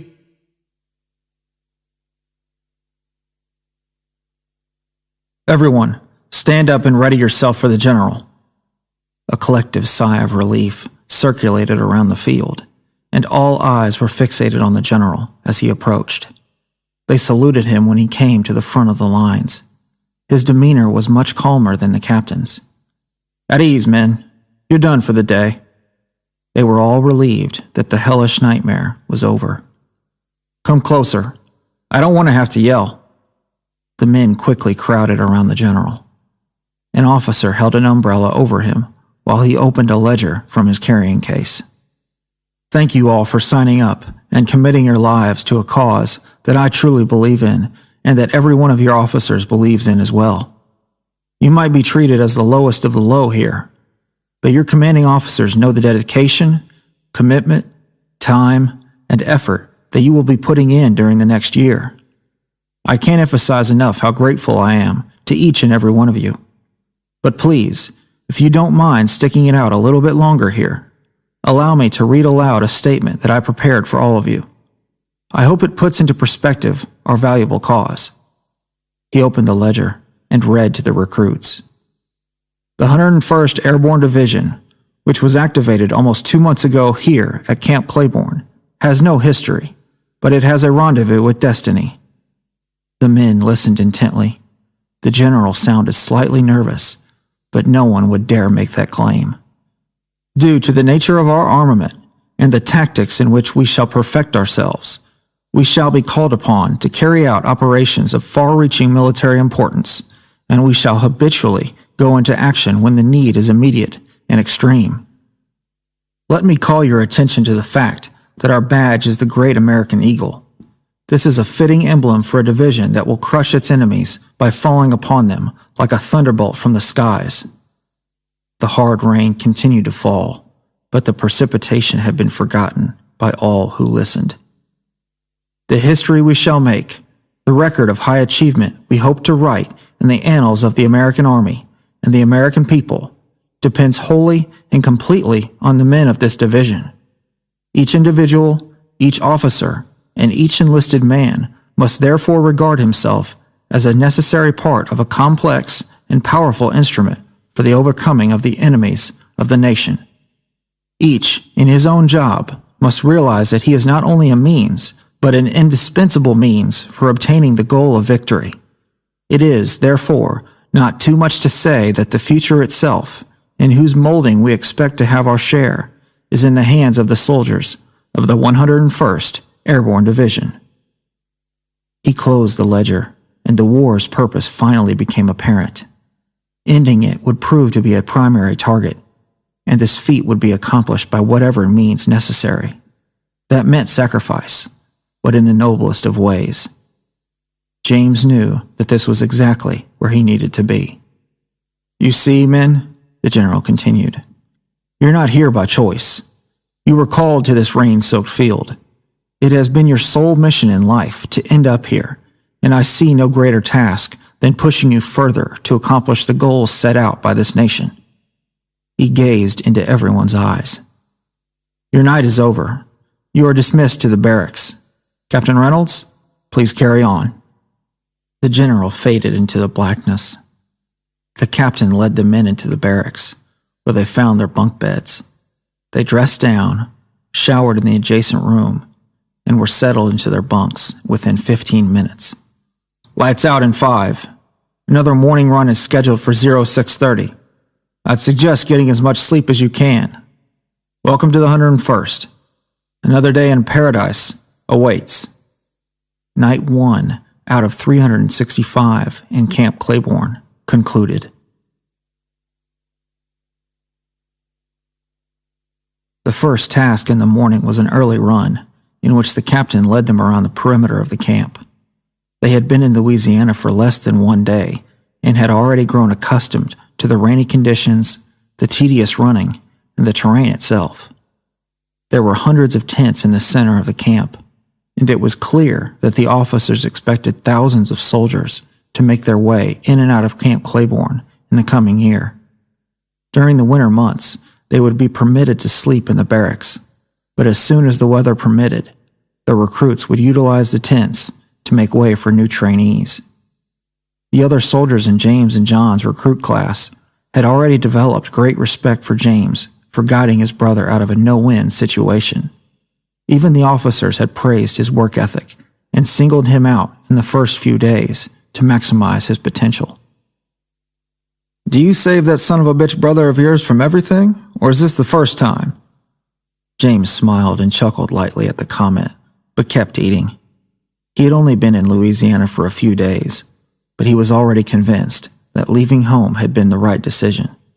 Yeah, fuck you, you wop bastard, John snapped back. He was at the receiving end of almost every joke on the first day. Because you know, as well as I know, as well as we all know, as well as those assholes know, Nick jokingly commented, pointing to the officers' table amongst laughter, that without you, John would already be back in whatever shanty you two came from. What is it again? Kentucky? Yes, Nick, James replied. Well, wherever the hell that is. More laughs originated from their table. At least I had the balls to question that fucking prick, John continued. Damn, what do we run? 20 miles? They weren't right in the head for giving us that the first night. Well, hell no. You crazy bastards did those push-ups like you were the mighty Trojans. The reference confused John. What? This dumb son of a bitch. Nick shook his head in amazement. Niccolo Carnera, or Nick, as the other recruits referred to him, stepped onto the bus around the time it passed through Atlanta, Georgia. He was of no relation to Primo Carnera, the famous heavyweight champion boxer of the 1930s, but he was still referred to by some in his company as Primo's bastard son. He was born and lived in New York City, where he worked as a baker, a dishwasher, and a waiter for his father's restaurant. He hoped to take over his father's business after the war. His mother had passed away when he was very young. During a spontaneous trip, he and his father had visited his extended family in Atlanta. When the bus to Camp Claiborne stopped outside the city, recruitment officers bombarded him and convinced him to join the army on the spot. Nick, like James, had felt the pressure of joining up and fighting the war back when he was home in New York. Many of his father's patrons would have criticized him for being a coward if he had stayed home while the other American men were dying on the Pacific and European fronts. All of the harassment and negative rhetoric finally came to a tipping point for Nick, and soon after his short-lived family visit, he boarded the recruitment bus voluntarily. A week had passed, and the copious amounts of physical training began to decrease. The captain gathered the men outside and began to prepare them for airborne training. He was hell-bent on transforming this particular division into one of the best in the country. Y'all had a good week? No takers on leaving yet? My job for the next year is to make you sons of bitches hate the living piss out of me. But make no mistake, like the general said, We all fight for the same cause. We fight for this great country. If you can't figure out anything to fight for, anything to bleed for, quit now. Because in the 101st, we want you all the way, 100%. Soldiers, he continued, we are training you for the ultimate invasion. I don't know when, and I don't know where, but we all know why and how. Along with being your drill instructor, I will lead you into battle. I'll jump out of that plane with all of you. And some of you sons of bitches thought I was going to sit down with a glass of pussy wine and watch you have all the fun. This comment brought on an uproar of laughter. I hate to disappoint, the captain smiled. Well, that's about it. Let's go to work. Combat training was the next phase on the agenda, and every man learned basic firing codes and procedures. Nothing was left to chance. They were ordered through obstacle courses and timed. Each man repeated the course until he had passed a certain standard. They were brought to the firing range, where they would be schooled in selecting targets under extreme pressure. You have 30 seconds to empty and reload all 3 clips at your disposal. Be ready in 10 seconds. In front of each recruit stood a small ledge with an M1 Garand, a semi-automatic rifle with 3 8-round clips. Begin! They quickly picked up their rifles, loaded them, and the firing commenced. James and John both hit the targets with ease. The captain walked over to John and repeated his previous command. Everyone, repeat the exercise on my mark. Extra clips were supplied. Go! They loaded the clips, and the firing started again. Captain Reynolds unholstered his Colt 1911 pistol and fired it in the air, nearly a foot from John's ear. John's shots traveled wildly off the mark as he dropped his rifle and clutched his ear. What the fuck are you doing, Hastings? What the fuck are you doing? Everyone, cease fire! Cease fire! The shots stopped. Hastings, all of your shitty shots failed to hit any part of the fucking target. How does one fuck up that badly? How do you fuck up that badly, Private Hastings? John could barely hear what the captain was yelling at him, but he recalled the instance at the beginning of his camp tenure when he had questioned and complained to a higher authority. Fortunately, he had acquired some wisdom since that debacle. Sir, no excuse, sir. Sir, please allow me to do better, sir. Prove it, Private Hastings. Continue. John reloaded the rifle and continued to fire. He now was the lone soldier participating in the exercise. The captain walked around to John's opposite side and fired in close proximity to his ear multiple times again. For the second time, John's shots completely missed the target. He hung his head in disbelief. I did not tell you to stop firing, Private Hastings, the captain erupted. What the fuck are you doing? What the fuck are you doing? Your actions just got your brother killed, along with Private Hill, along with Private Drysdale. He raised his voice and pointed out the figuratively deceased men. You are a fuck-up to this entire outfit. Sir, allow me to do better, sir. John's face was blood red, and he was angry to the point of uncontrollable fury. Why should I fucking allow you to continue? The captain bellowed. You've gotten 3 soldiers killed and endangered the lives of more. Without a cue to continue, John began emptying his clip at the target. The captain raised his weapon and fired on either side of John's head, but John reloaded and began again. This time, however, all of his shots hit the target. Fucking finally! You didn't wait for my order, but continued shooting anyway. Everyone, listen up. He paced the length of the field. We train you each and every day for war. You wake up every day in a nation that is at war with millions and millions of people. The enemy is not convenient. The enemy will not wait for you. It will not be a fucking stationary target. It is a living, breathing goddamn nightmare that wants to wipe out your entire fucking family. Your job is to not let that happen. You've got to make quick, on-the-spot decisions that will make or break the mission. Men, look to your left and to your right. One of those men will probably not make it home by the end of this. You have to accept that there will be casualties, and you must accept that you might be one of them. Captain Reynolds had served in the Army for more than 20 years. Not once had he fired a single shot at the enemy, but he had meticulously prepared his entire life for the chance to do so. All of the men had now turned to face him. They were ready and willing to follow him into the depths of hell.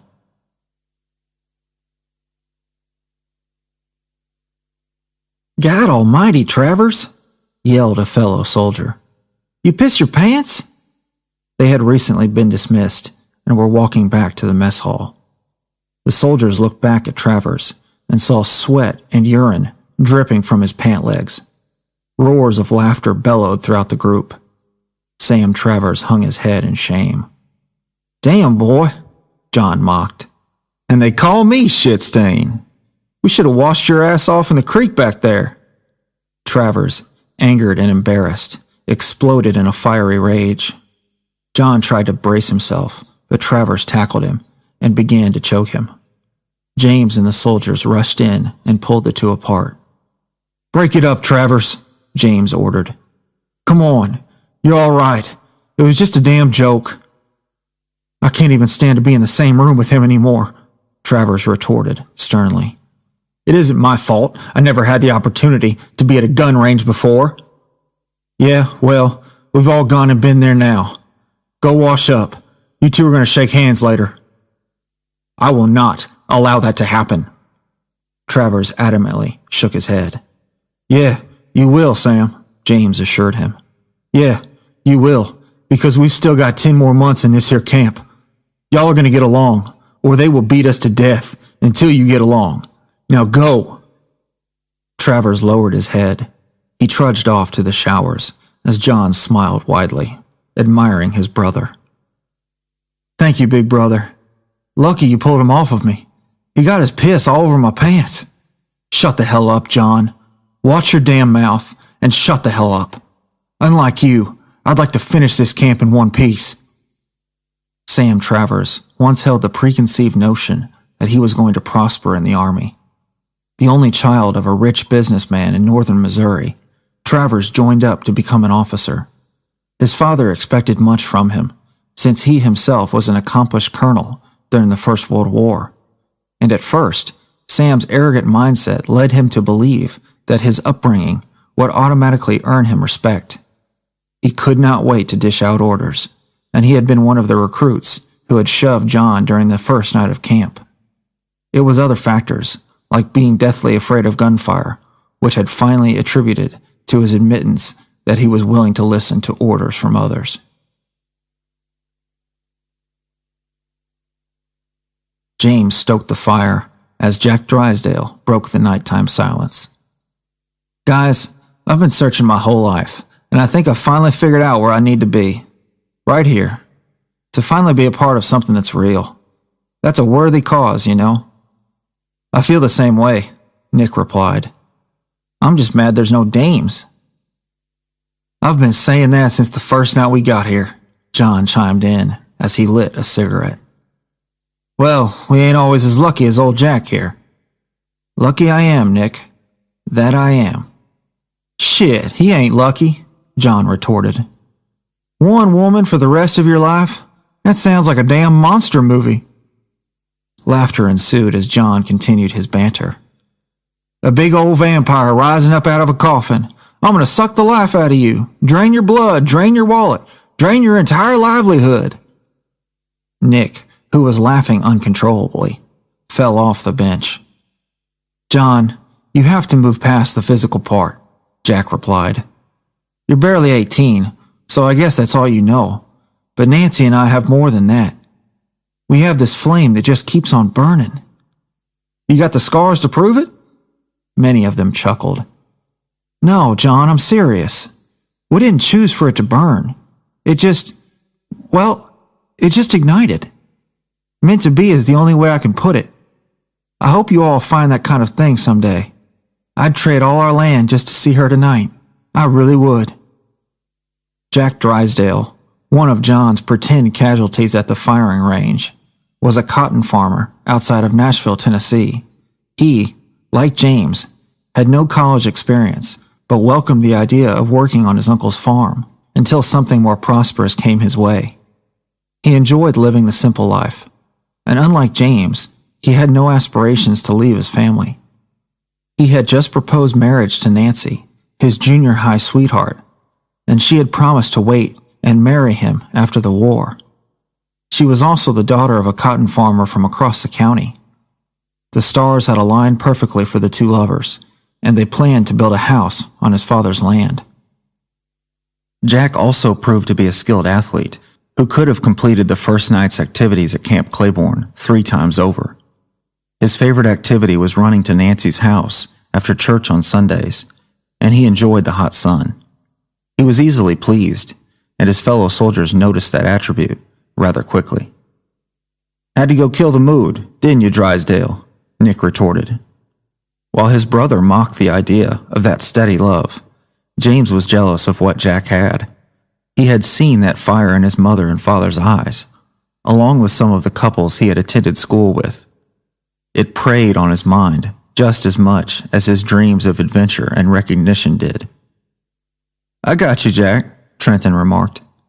"I got this girl back home, man. She's something to see on a spring day, I'm telling you. I'm writing her a letter right now as we speak. We don't have any plans of marrying or nothing, but when I come back, and she's still there, I'm taking her to the best spots all over the coast down here. Just you wait." Trenton Hill, the only Negro soldier in their division, was at first an outsider. His father was a Baptist preacher in Baton Rouge, Louisiana, and he disowned him as soon as he had heard that Trenton wanted to join up and fight. His father despised violence, since he had experienced so much of it in his lifetime. But Trenton felt the cause was too important to ignore, and more vital than his father's approval. He had not acquired a trade or working skills, nor did he have a vocation. He did, however, enjoy woodwork, and vowed to begin construction as soon as the war ended. John teased him constantly, saying he was the first black boy he had ever met. The captain had repeatedly remarked that he did not play favorites with matters that pertained to race, color, or creed. He believed them all to be pink, like the color of little girls' dresses. Respect was taught early on at Camp Claiborne, where the recruit would be shown the door.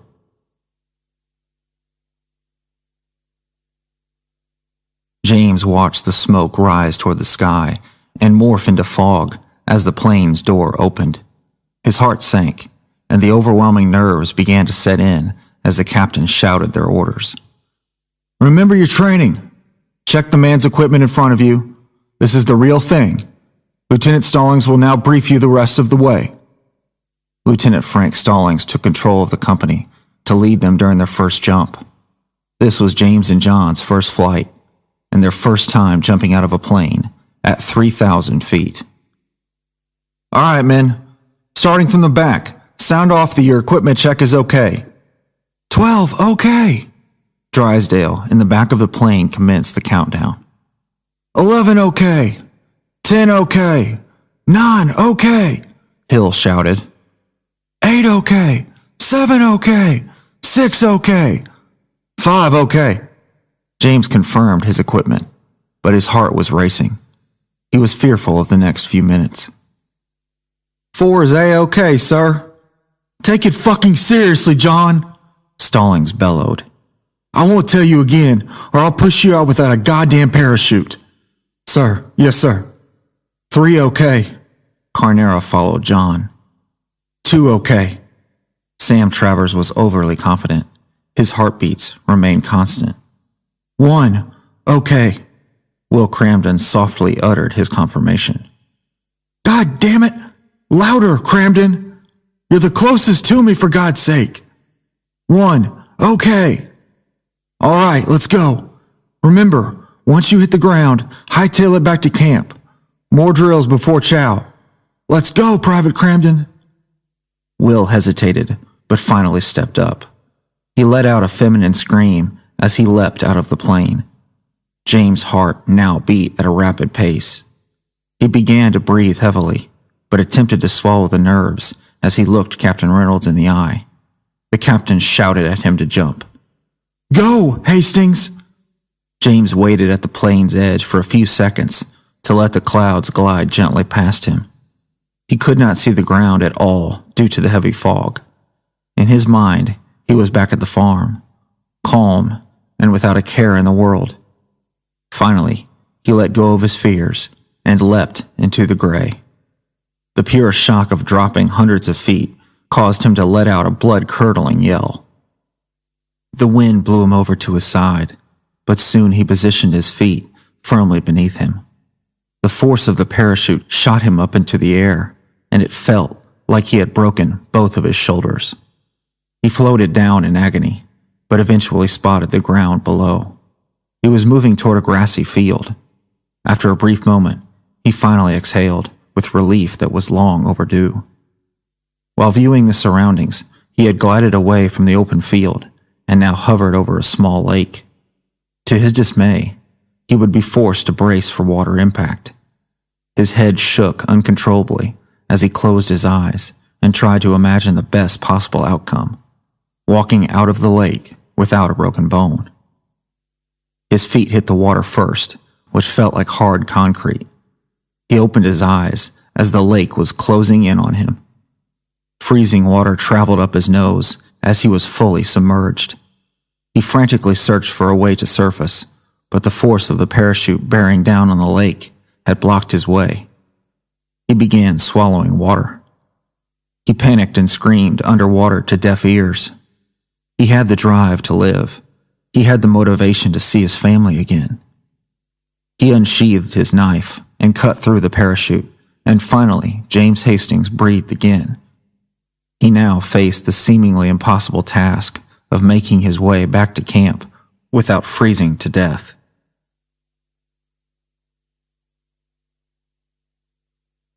"What took you so long, you slow son of a bitch?" John asked. "Shut up," James muttered as he collapsed in front of his brother. Fellow soldiers quickly brought him inside and wrapped him in blankets. The captain came upon the situation. "What in the hell is going on in here?" "Sir, the recruit landed in the lake," Lieutenant Stallings replied, trying desperately to defend James. "With it being freezing and due to his hike back, we brought him in here." "Private Hastings, did you land in the lake yourself, or did someone push you in it?" "Sir, yes, I did it myself, sir."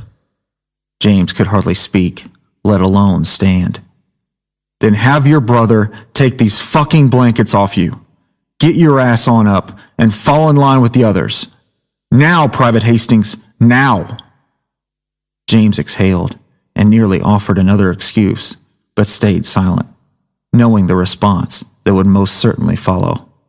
"Sir," John spoke up to defend his brother. "No, but," James stopped him. "It's okay." He stood up and promptly fell to his knees again.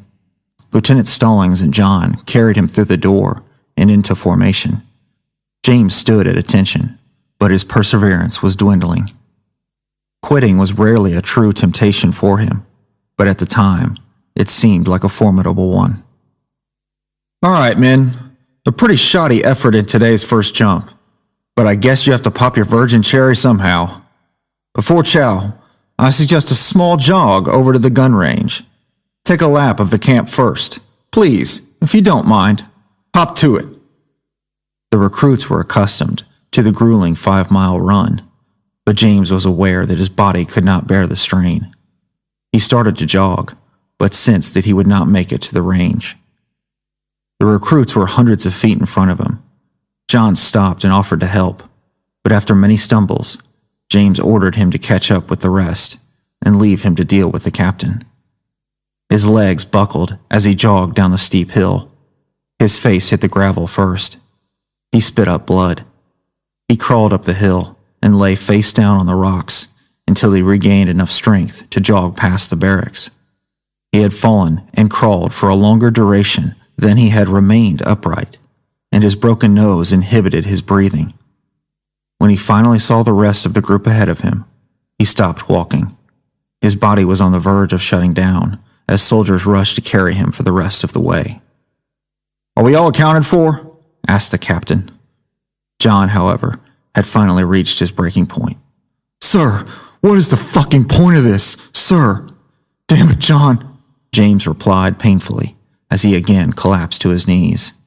He did not even have the physical ability to wrap his arms close to warm his chest. "The point, shit-stain? You asked me what the point of drilling is?" "Sir, I'm only asking you not to kill my fucking brother, sir." "He's not just your brother anymore," the captain firmly replied. "He's our brother, and all of you failed to carry or run with him. Failed to prevent his ugly mug from looking as bad as it does right now. I don't care if he asked you to go on without him or not. He's our brother, and we never, ever leave a man behind. So I'm not punishing him. I'm punishing all of you." Captain Reynolds turned to the lieutenant. "Lieutenant Stallings, fetch some blankets to put on Private Hastings after the marksmanship drill." They all lined up at the station and readied their Springfield rifles. "Jimmy, I'm sorry. I'm so sorry, bud."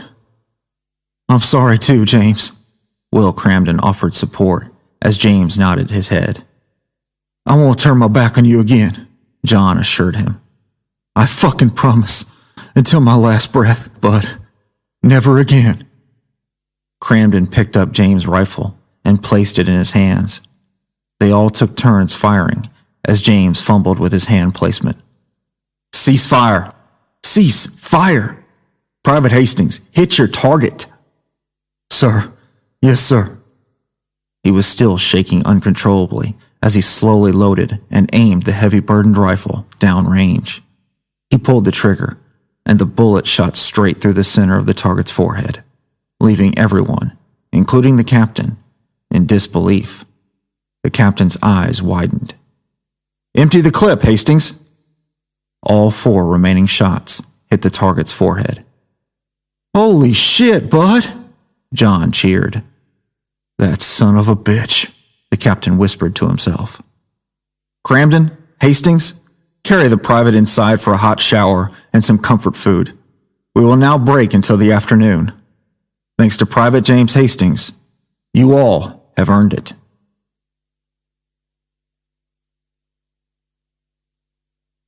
The summer of 1943 reached record-high temperatures in southern Louisiana, which made the morning runs unbearable. Water was a scarce commodity, and hydration was necessary in order for every recruit to make it through the summer. James had been ordered into General Lee's office for an appointment. The reason for the meeting was unclear to James, and he sweated profusely as Lieutenant Stallings led him into the office.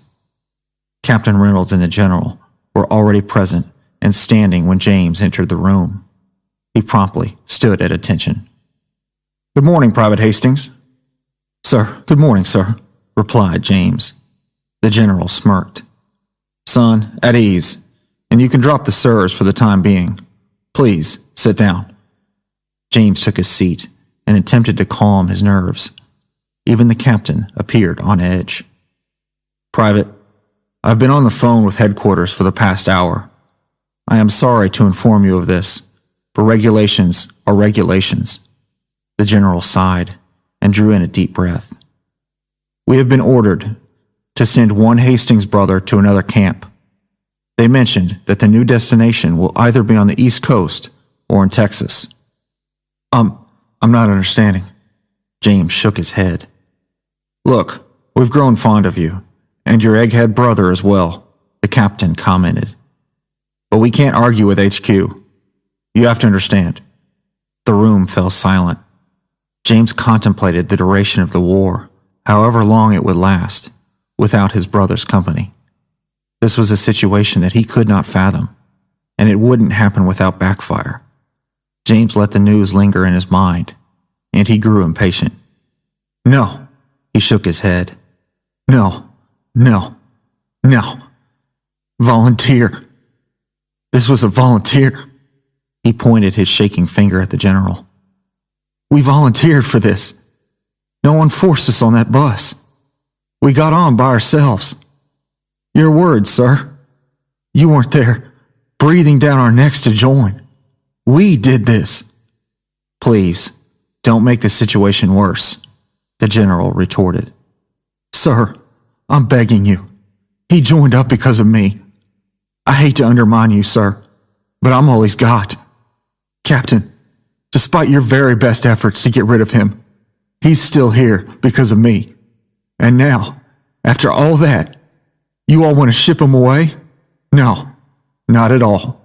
General, sir, have you looked at all the options?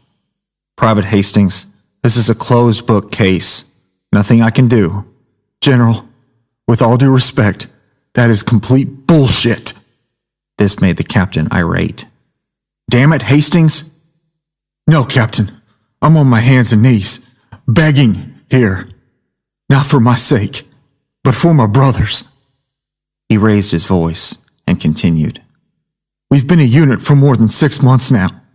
Wasn't it you who said that at the end of the year, we would all be brothers? That we would never, ever leave a man behind? That we would all be cut from the same cloth, fighting for the good of the country? We would proudly walk into the depths of hell in the name of freedom, and you know it. I know it, James. Then get on my side, sir. Before you separate us, I beg you to use all the options you can, sir. General, there has to be something you can say, something you can do. None of those making the decision are even here. They can't know how good we are as a unit because they're not here watching us every damn day. But Captain, you have. Tell them how good we are. We're ready to go abroad at a moment's notice. General, have you exercised all available options? Asked Stallings. Hold your tongue, Lieutenant, the general replied with a tense but wary tone. Sir, Stallings continued, I have to agree with James. They seem like they made that decision out of pure thin air. There has to be someone in Washington that you can talk to, sir, and don't tell me that there isn't. Just a couple phone calls, sir, James pleaded. That's all I ask. Please.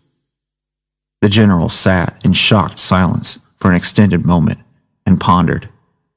He glanced at the captain and the aptly subordinate lieutenant. This is not a decision that I have made, nor one that I would possibly be willing to make. I know the high quality of the men here with the airborne, and it would be a shame to split them. What is your opinion, Captain? Sir, may I speak freely, sir? You may. Sir, I have been with these soldiers for the better part of 8 long, enduring months. I have questioned their attitudes, challenged their work ethics, and even rode them to the point of near death. But, sir, I have never once questioned the integrity or character of my men, especially the one you see before you now. If I were you, and this is only if I were you, I'd exhaust every damn option in my arsenal before making this brass decision. The captain ended his rant and winked at James, who, in shock, slowly nodded back. The general slumped back into his chair and quietly pondered. He had never experienced this degree of undermining before, but he completely agreed with everyone in the room. Sir, I don't mean to be a burden, James continued. I never will. But if this happens, we will leave at a moment's notice. A sort of desertion, if you want to call it that. But he and I are with each other till the end. The general continued to analyze the situation. A 20-something-year-old private from rural Kentucky possessed enough standing to pit a room full of ranked officers against a direct order. The general spoke cautiously. If I exercise all options, sir, you have an option? Let me finish, Private. If I exercise all options, he paused. You have to make me a promise. Yes, sir. By all means. Yes, sir. James agreed intently. I know a man who knows another man who knows a higher-ranking official. If I pull all of my strings, you have to promise me that you will take full responsibility for your younger brother. His life will be in your hands. Sir, James smiled. He has been my responsibility all my life. That's the kind of relationship we have. You've done a pretty shit job so far, Captain Reynolds remarked. Sir, Like you said, you may question our decision-making, but never question our loyalty. Never. Never question his or mine. Our loyalty is to the United States of America, and we plan to defend it. James could not wait to taste glory on the battlefield. James, stated the general, you are dismissed. You will hear a response within the week. Be prepared for either decision or location. Lieutenant, I will need to see you alone when the private is dismissed. I'd start loosening your arms for push-ups if I were you. James walked out into the sweltering heat, a free man. The sweat again began to roll down his face, but he welcomed its presence. The world awaited the young man and his impressive airborne division. He could not wait to write again to his family about the conditions at the camp and his progress with jump training. He was overly confident, but justifiably so. He had won the first battle with his experience of the war. Soon they would be headed for colder weather and would be one step closer to unavoidable conflict.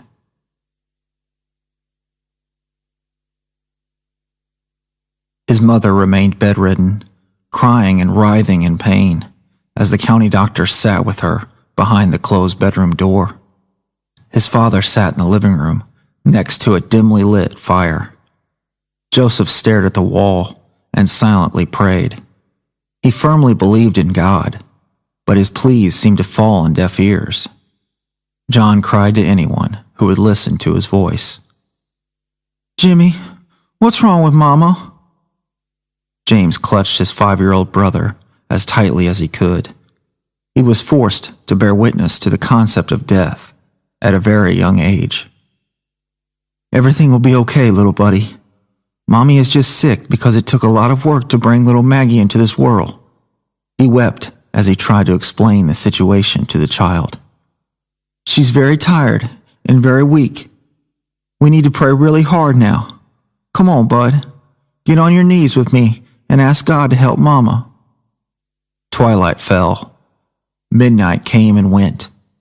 John had gone to sleep on the kitchen floor, so James peered inside his mother's room. Ann Hastings was breathing hard and lying in a pool of sweat, but she was asleep and needed to stay in bed as long as possible. He glanced at his newborn baby sister with perplexing emotions. She remained perfectly silent as he picked up her fragile body and held her gently in his arms. He carried her out into the living room and noticed his father, still awake, stoking the fire. James walked out into the blistering cold with Maggie. The Great Depression had recently taken the country by storm, and many of his family friends were out of work. He walked through the stiff grass that had frozen quickly overnight. With the baby wrapped in his arms, James started to go for a walk around the property. The walk around the property turned into a 3-mile journey to the lake. Why his family? Why not somebody else's family? Why not the mean boy in school? Why not his family? Was God listening to his family's constant prayers, or had he decided to turn his back? James stopped walking and cried passionately, searching for any distant answer. His tears froze as they reached his chin, but the cold had ceased to bother him. No amount of blistery wind and rain could force him to laugh or smile. The world had turned a blind eye to the Hastings family. Would his mother ever see another sunrise? All of the moments they had shared, sitting together and conversing about school, would merely be faint memories, withering away in a short passage of time. His father was constantly scolding him for bullying his little brother, and he could not imagine a world without a mother to kiss and embrace when his father's stern demeanor became a burden. John was little. He still needed a mother to help him along the way. It would not be just for him to enter school without a mother to assist him with his work. James kept a tight hold of his little sister as he peered into the distance over the lake. Oddly, the lake had not frozen over, and its waters hit the banks with convincing force because of the gusting winds. James trudged up to the edge, admiring its beauty. As dark and barren as he currently felt, his tormented spirit could not compare to the deep dark in the middle of the lake. All that he observed was blackness, a plain and empty space, void of anything at all. James imagined that it had swallowed the night sky.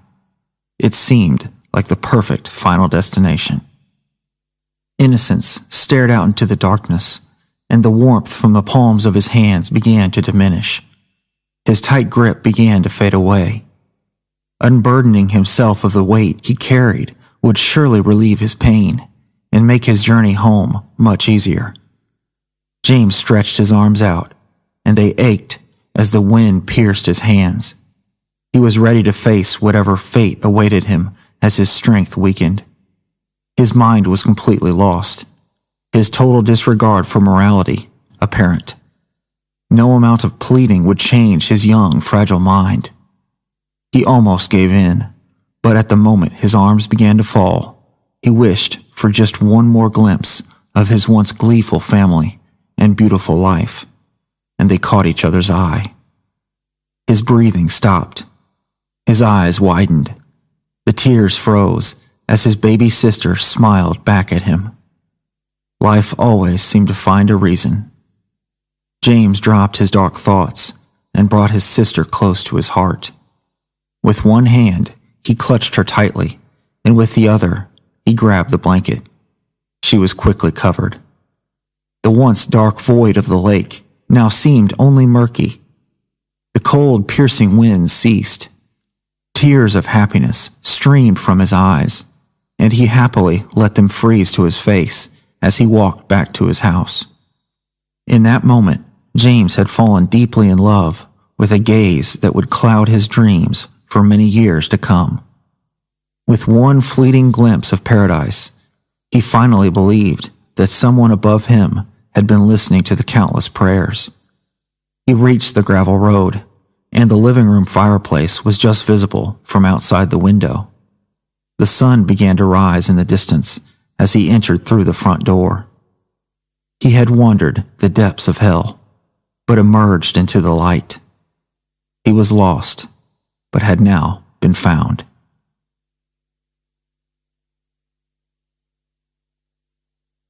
They were only 1 hour into the long bus ride, but the two Hastings brothers were already growing tired of gazing at farmland. To the dismay of the entire company, the drive to West Point, New York, would take approximately 30 hours to complete. Their complaints were quickly muted by the captain as they boarded the buses. They were to stay at the camp barracks and continue their training until further orders were given, implying that they would soon be heading overseas. But for now, the task at hand was to remain in the country and prepare to do their part for the much-anticipated invasion. "Hey, James?" Startled and grumpy, James Hastings instantly woke from a short nap. "What, Will?" "Hey, I really think that you letting me come back with y'all after the war to work, well, that's just a dream come true for me." "We know, you creepy son of a bitch," John replied sarcastically.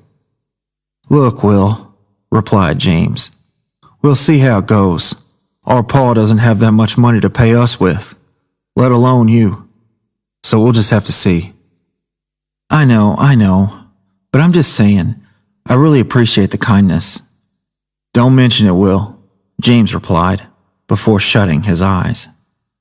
"Just don't talk us to death when you're there." "Hell, you're about as dim-witted as a blind pigeon, Will. But if you can work, all the better." John looked at James. "You'll be a better worker than this piece of worthless shit." "You're lucky I'm tired," James grumbled. "Shit, keep boasting." James muttered a phrase, comprehensible to no one, and he soon fell back asleep. Will Cramden had been orphaned by the time he was 2 years old.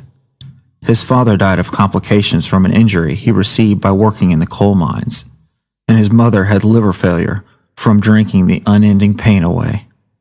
He had been in and out of foster homes until he was finally afforded an opportunity to go to a local college due to a generous sum of money specifically saved by his mother and father. He stayed there for only 1 year before he joined the army.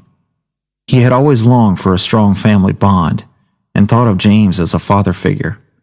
This, in turn, seemed very strange to John, but Cramden appeared harmless. "Well, I even got you a girl when you visit us, too. She's 16, so she's fresh out the oven." 16? "Yeah, 16, John enthusiastically replied. "Why?" "I would rather not be locked up in jail as soon as I get to Kentucky, but if that's what you all do there, John, you go right ahead." Drysdale and Hill burst out laughing.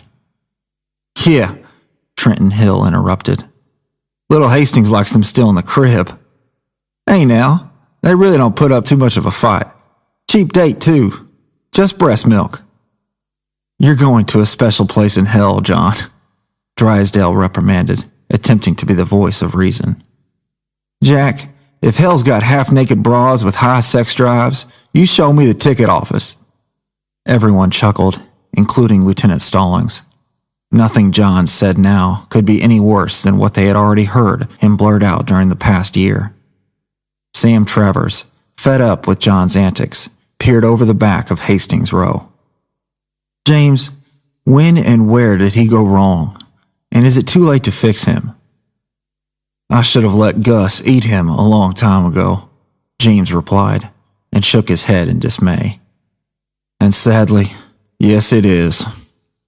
"I'd have killed that dog," John retorted. "Why we took him in is beyond me. If you wanted that thing to bite me, you'd have to put it in my bed." "No," Drysdale replied, "because then your brother would have to clean up the mess." "Jack, you prick. You're giving me hell, and you're the stupid son of a bitch that's going to be a one-woman man the rest of his damn life." "Well, I'll be damned if I ever run into one of your 18,000 future children after the war," Nick yelled from the front of the bus. More laughter ensued. "Yeah, my kids are definitely beating yours up on the playground," replied Travers. "Guys, come on," Hill countered. "Let the young womanizer and bumbling idiot keep playing his game." "See?" John smiled. "Even the Negroes got my side. And now I retract my entire statement, you prick bastard." "All out of love, bud, all out of love." The lieutenant, who had finally had enough of the meaningless chatter, stood up and made his way to the back of the bus to confront the obnoxious crew. He calmed them down and, in turn, addressed all of the men. All right, men. For the life of me, I have no idea why the captain put me in charge of this bus. Probably to give me gray hairs in my early 30s. Sir, with all due respect," interrupted Cramden, "may I initiate a response?"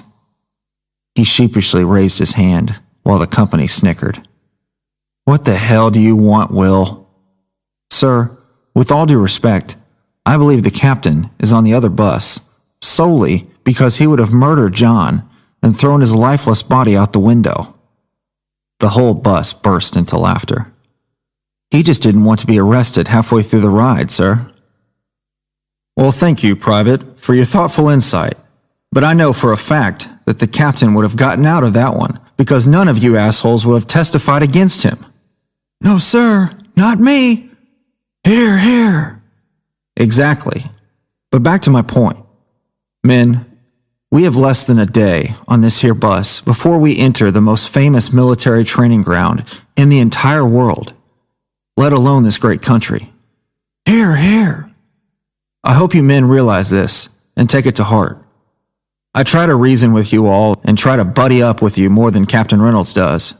But when we get there, the chain of command will be respected and obeyed without question. Do you all understand? "Sir, yes, sir." Men, we are preparing for war. You all cannot fathom yet what that truly entails. But for the past 11 months, we have done our best to prepare you for it. For however long we are there, please absorb every piece of information that the other commanding officers in New York tell you. I'm right here in the same boat as you. I've never seen combat. Hell, the captain has even yet to see combat. But, as he has repeated many times, He will jump right alongside you." Stallings hesitated and breathed deeply. "As will I." "Here, here." "I will follow you all into hell and back again. Looking forward to it. Can't wait. Let's make our last stateside visit a good one. Hear, hear?" "Hear, hear, sir." The sunset subsided as darkness set in, and James turned his head toward the window. He had mixed emotions: anxiety, confidence. He kept his thoughts focused on the fact that his family would meet him and John in New York City. He relished the chance to assure them that he was making the right decision in leaving home. He had to leave. Nothing would have kept him on the farm. He drifted in and out. "There you go, sweetheart." Maggie cracked the egg over the skillet and giggled sheepishly. James hugged her tightly to his side and watched her excitement grow as the eggs began to fry. "I did it!" "Yes, you did," he gleefully replied, and kissed her soft cheek. "All by yourself." She turned to him and continued to smile as she wiped the excess yolk onto his shirt. "Hey now, you little runt, I'm not a napkin," he chastised, but he could not even begin to frown at her. Maggie's smile only widened, and her laughter grew even louder. James had just completed his first week of high school, and he knew that his moments of relaxation would be fleeting because his father was running behind schedule on farm duties and needed his two sons to help him catch up. The rest of the family was still asleep, but James and Maggie worked enthusiastically to deliver their mother breakfast in bed on her birthday. James could not keep his eyes off of his little sister as she cracked another egg into the skillet. "Now what, Jimmy?" "Now what?" he snickered. He motioned to the chopped meat, cheese, and vegetables. "Now we mix them all together, add our pile there, and wait for it to be done. Sound good?" "Sounds good." "Good. You are doing a fantastic job." "Thank you, Bubby. I love you." "Love you forever, sweetheart." He kissed her on the cheek again and prepared to add the ingredients. "Okay, let me do this part," he smiled, grabbing the mixture and whisk. He mixed the eggs and prepared his mother's dish, which they removed from the frying pan. "Do you want to take it in to her?" "Yes, please," she giggled again. "Okay, good." He carefully placed the plate in her tiny hands. "Be careful, Maggie. Don't drop it." I promise I won't drop it. Thank you, Jimmy." As she turned and walked out of the room, tears flew from James' eyes. He continued to try to forgive himself for his terrible and unjustifiable darkness that almost caused him to take Maggie's life that night by the lake. He prayed every day, asking God for the strength to keep fighting in times of peril and dismay. Maggie's love was the direct cause and effect of his perseverance, the reward for holding on.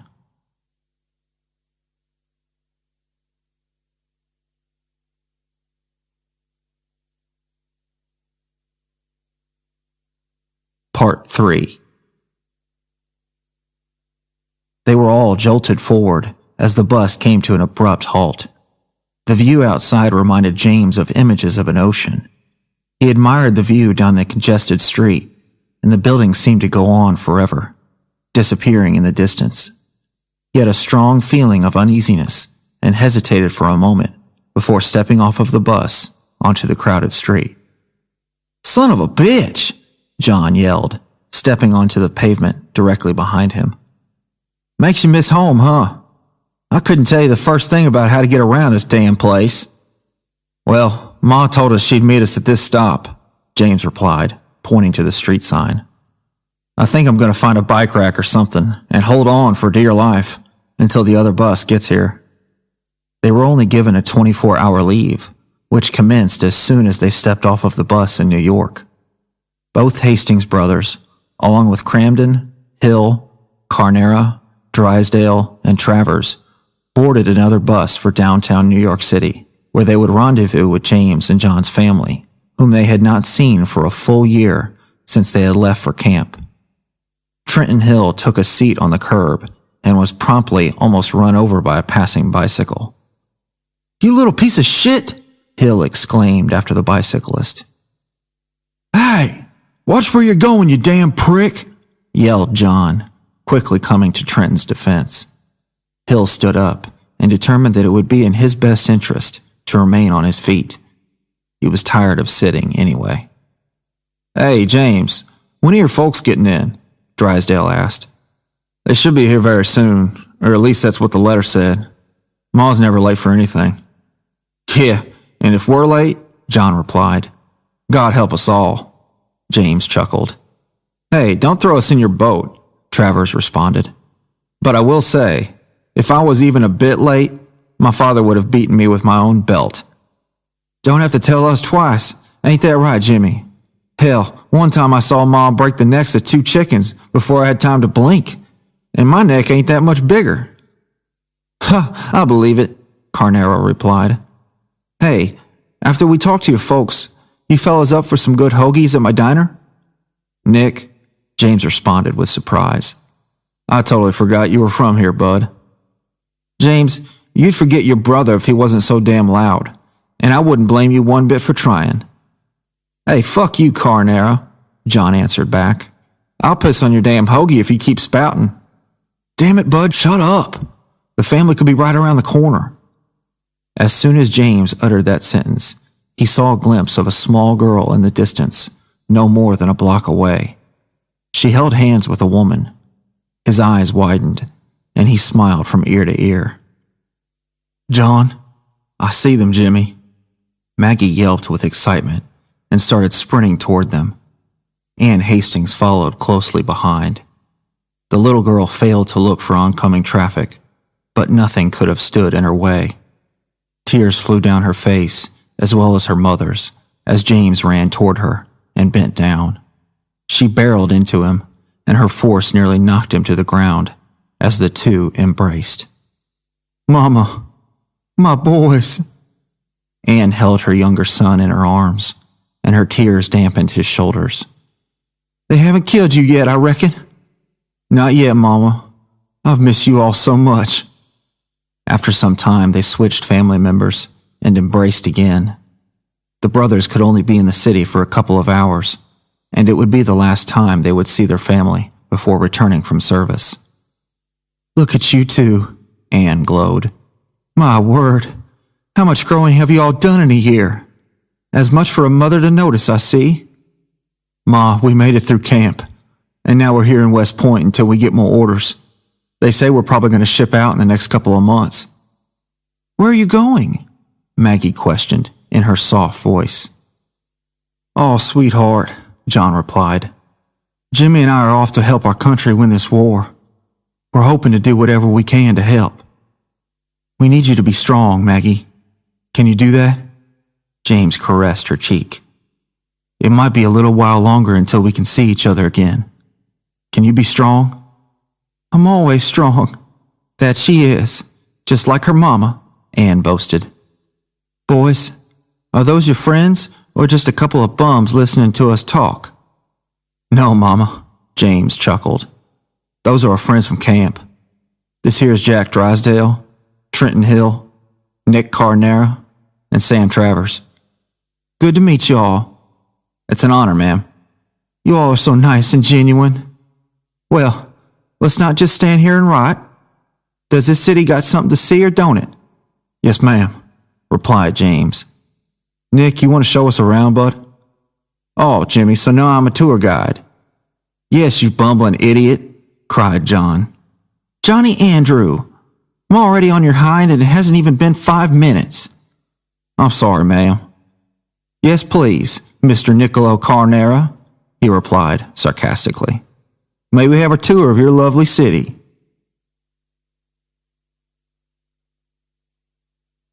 The men had grown so accustomed to the peaceful settings in southern Louisiana that many had forgotten what city life entailed.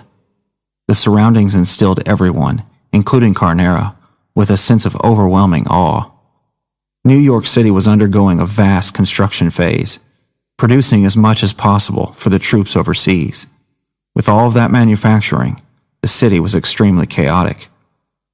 Under Carnera's direction, the group boarded the train to Times Square.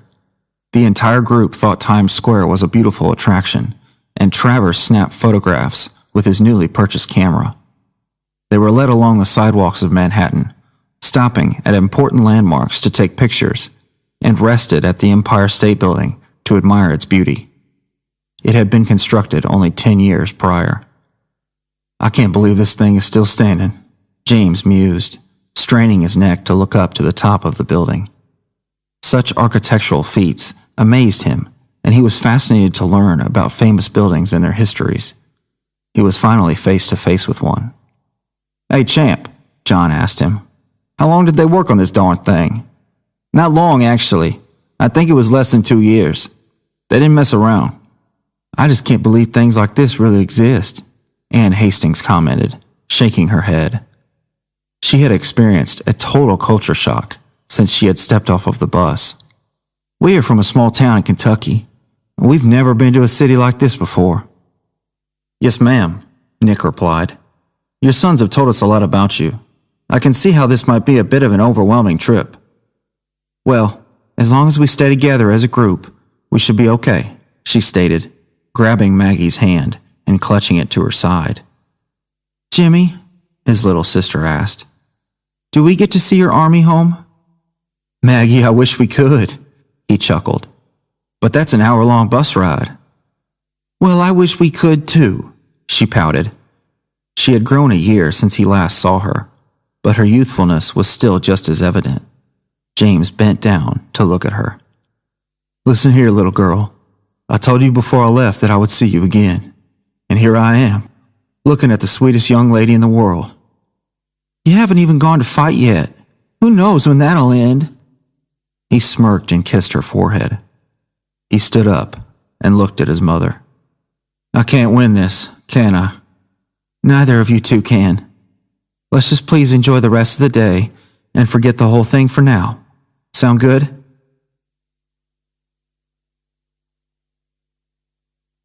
Later, they boarded a ferry that took them out for a view of the Statue of Liberty.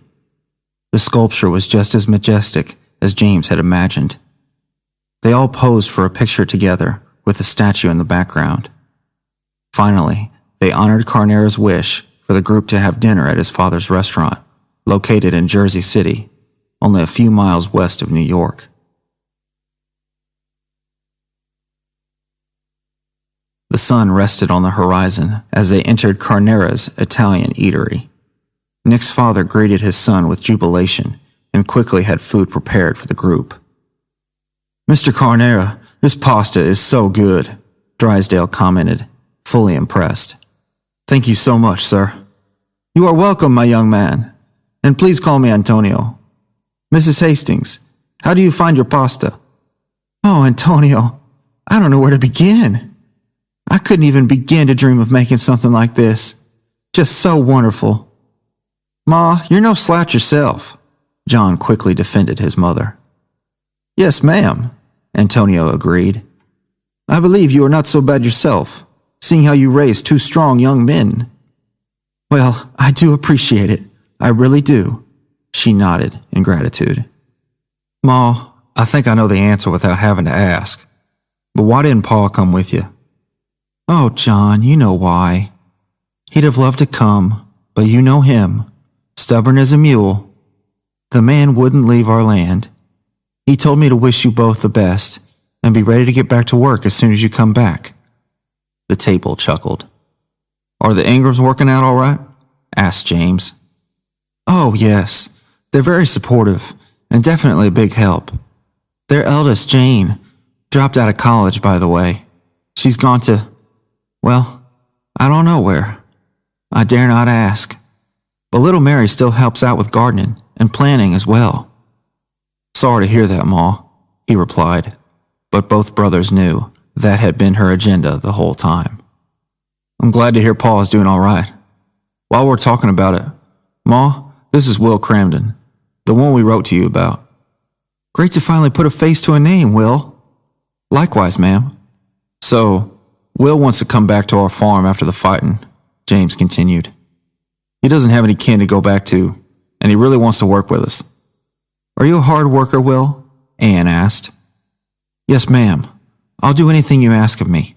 I'm handy in and out of the house. Tilling, heavy lifting, you name it. Good for you. We definitely could use a hand, especially another pair of strong hands. You won't regret it, ma'am. I'm sure I won't. Welcome to our family. We'll be delighted to have you. My boys have written about you in their letters. They've written about all of you, actually, and one in particular, Captain Reynolds. She smiled with a wink. The men laughed. Did he come in town with y'all? Ma'am, as we speak, he's probably giving some poor waitress a mouthful for not getting his order right, noted Trenton. I heard he's a tough pickle, that one. Yeah, a tough, rotten, scum-of-the-earth pickle. Johnny Andrew, have some respect for the man. Ma, I do, but he's one tough cuss. Yeah, Ma, he's pretty hard on all of us, James attested. But he's fair, and he's turned us into better men for it. He glanced over at his younger sister and smiled. James relished the opportunity to see her again. The Hastings family bid their goodbyes and wiped away each other's tears as the group waited for the bus. The day had come and gone within a New York minute, and now they faced several months, maybe even years, before they hoped to reunite the family again. Ma, I'm afraid that the next time you'll see us is when we return home. Nothing new to me. Just, you two make me a promise. Can you all do that? Yes, ma'am. Promise me that in every decision that you make it with us in mind. I know the country comes first, but trust in the Lord, and we will see you shortly. We got each other's back, Ma. We always have, James replied, as Anne began to cry again. My boys, she cried, hugging them tightly. Stay safe, you hear? Yes, ma'am. Jimmy, remarked Maggie in a sweet voice. I can't wait to go shooting with you again. James' heart sank to the ground. I'll dream every night of teaching you, little girl. You help Ma out, okay? Do everything she asks, and before you know it, I'll be home again. The two brothers watched as their mother and sister boarded the bus for the long journey home. Maggie frantically waved from the window until the bus rolled away into the night. Neither James nor John uttered a word as they hurried to join the rest of the soldiers outside of a nightclub downtown. John, I think I'm going to head back early. Oh, come on, you deadbeat. We don't have to be back until 10 in the morning. Live it up, bud. I'm going to find you a girl named Betty, and you're going to stay with her until the sun comes up. That's an order. Nah, bud. Betty's for you. I'll see you tomorrow. Well, fine. Suit yourself, you old gray son of a bitch. Then he smiled and embraced his older brother. In this together, bud, he whispered. In this together. As James made his way back, the distant city lights blended in with the night sky. He needed time alone. Combat was now breaching the horizon, but he did his best to block it from his mind. Nevertheless, nerves crept in. He had signed up to see the world, and his ambition had led him to it. The 2-hour train ride dragged on as he fruitlessly attempted to sleep. A world at war awaited. You are a poor excuse for a soldier. Do you even realize that, you piece of shit? You are a disgrace to this entire outfit. Do you realize that? John uttered nothing, except for, Sir, I apologize, sir, as he continued doing push-ups in front of the whole airborne division. He, of course, had shown up late for morning drills and was bearing the full impact of Captain Reynolds' wrath. John had not a care in the world, however, because he had been in the company of a young woman the night before. He was all smiles as he continued his punishment on the muddy ground. When he finished his push-ups, he rose up to meet the captain with a halfway smile. The captain seemed insulted, but brushed off the blatant disrespect. You can smile all you want, but after dinner, you and I are going on a little jog.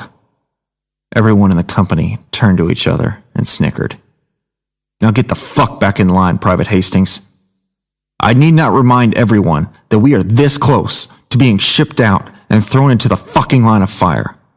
We will spend the next few months pouring everything we know into your thick, dim-witted skulls, and you better spit it back goddamn verbatim. They stood in silence on that cold, windy morning. The West Point campus looked nothing like the comparably smaller Camp Claiborne. All around their unit were other members of the Army preparing for the exact same cause as the airborne. It was so congested that they sometimes rubbed shoulders while passing each other on the fields. The division drilled for the rest of the week, performing the exact same tasks they had done at Camp Claiborne. But this time, the air was thinner. Everyone's voices were tense, and they dreaded the day that the bus would arrive for the last time to take them to a plane that would take them across the ocean.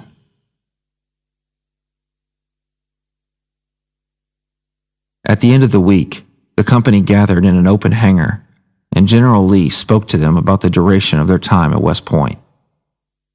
Good afternoon, men. I'm sure you will be relieved to learn that we will not be flying over to Europe for at least another month. Sighs and groans echoed between the soldiers, who were already antsy and annoyed with the multiple delays. We are living in a time of great peril. Tomorrow is not promised to any of us, especially us soldiers. I say this to you in person instead of passing the message on to Captain Reynolds, because I want each and every one of you to be sure to enjoy your time here.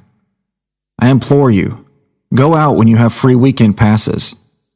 Have that extra drink, dance with that beautiful broad, and get back late so that Captain Reynolds runs you until your legs give out.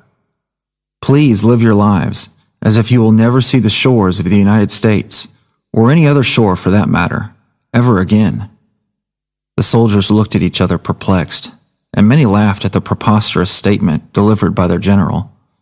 Even Reynolds seemed confused. No, men, I'm being genuine. Do all of those things, because when, or if, you return from this war, you won't look at many things the same way again. I served in France during the end of the First World War, and to this day, I can hardly ever find true happiness. I saw horrors over there that my eyes cannot unsee, that my mind cannot erase. I pray that you signed up knowing how terrible war can be, and I pray that this war's end is near, so that your minds may be free of its darkness. The men stood in silence, each noticing the pain in General Lee's eyes. James recalled the exact same words being spoken by his father a year earlier. He recognized the pain, but he could not understand it. He still longed to see Europe and the rest of the world before he finally returned home. But that is then, and now is now. The general turned to leave as tears filled his eyes. Captain Reynolds, please inform them of the events for this upcoming weekend.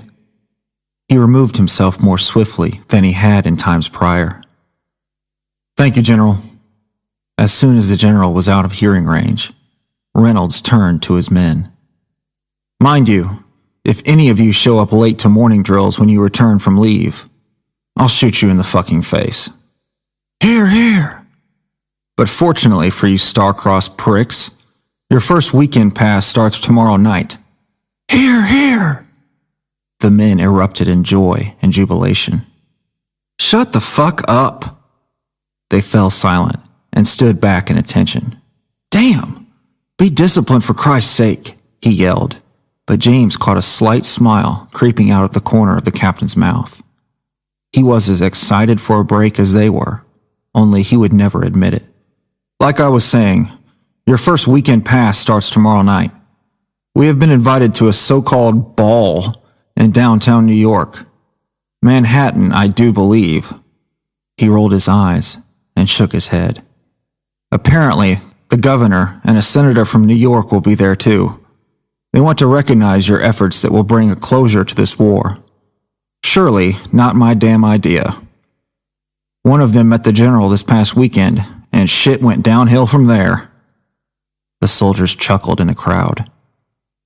We will travel together downtown, where you will be fitted for service uniforms. Again, not my idea. We will then go to this particular dance, have a grand old time, and leave accordingly. Any questions? No? Dismissed.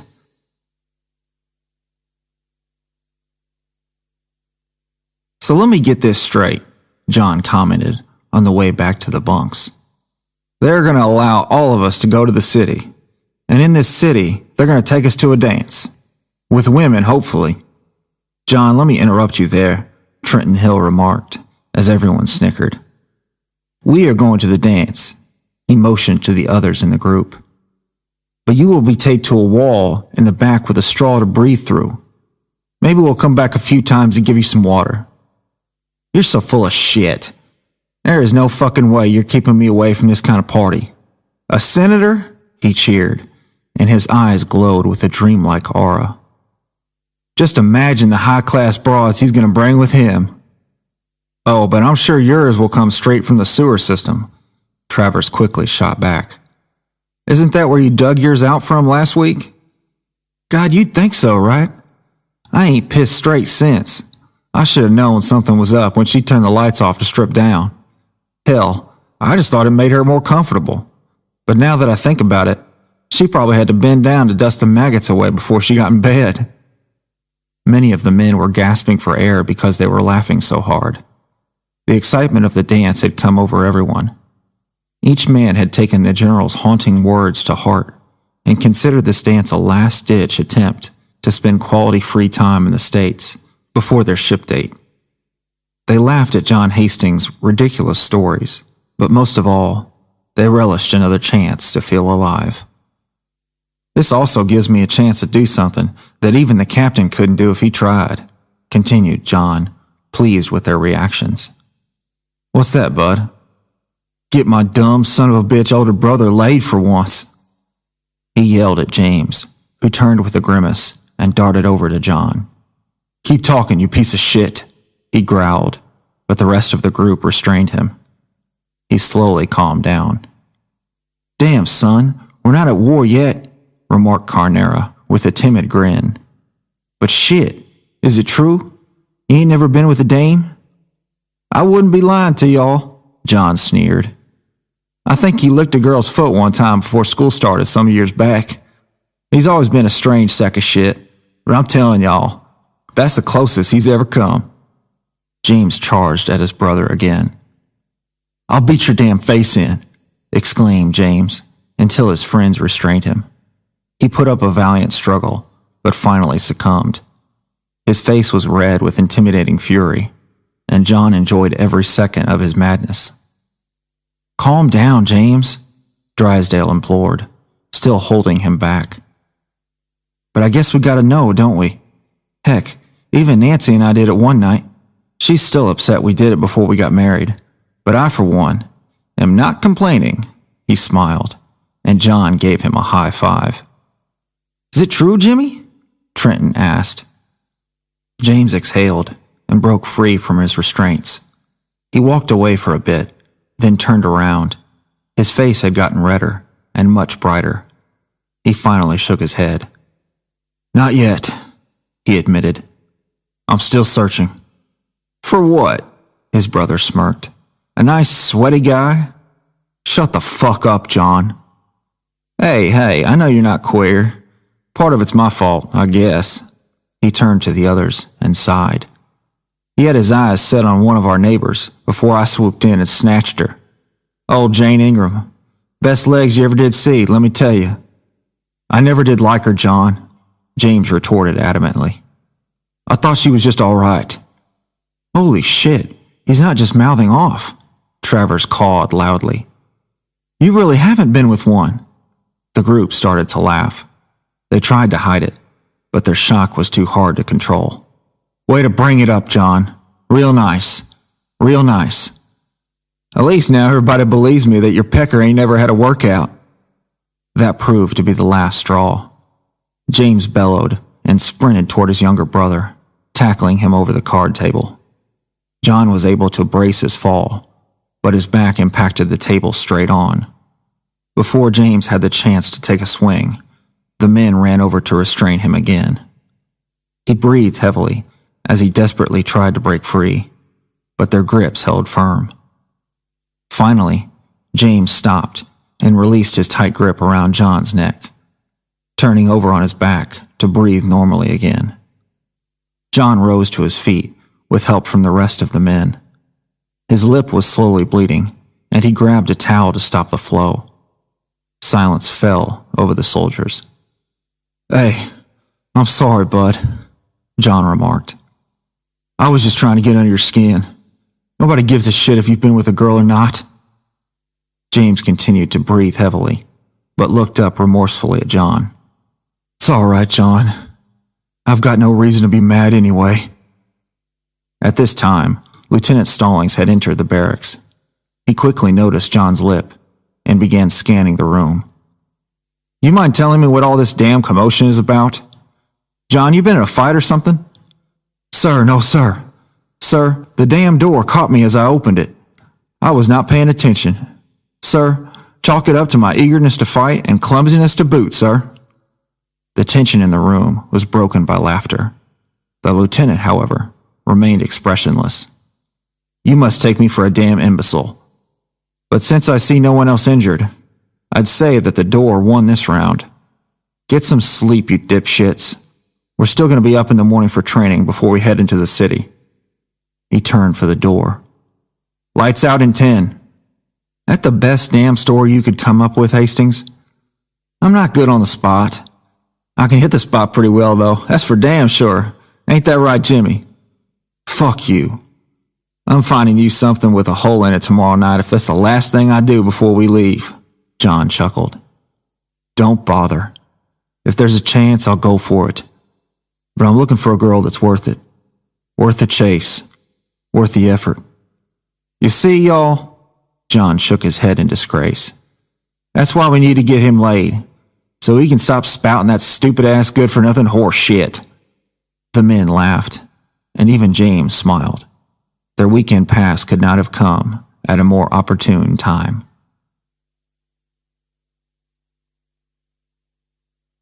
The sounds of the city echoed through his ears as James stared out the window of the building where they were being fitted for uniforms. Never before in his life had he witnessed such commotion.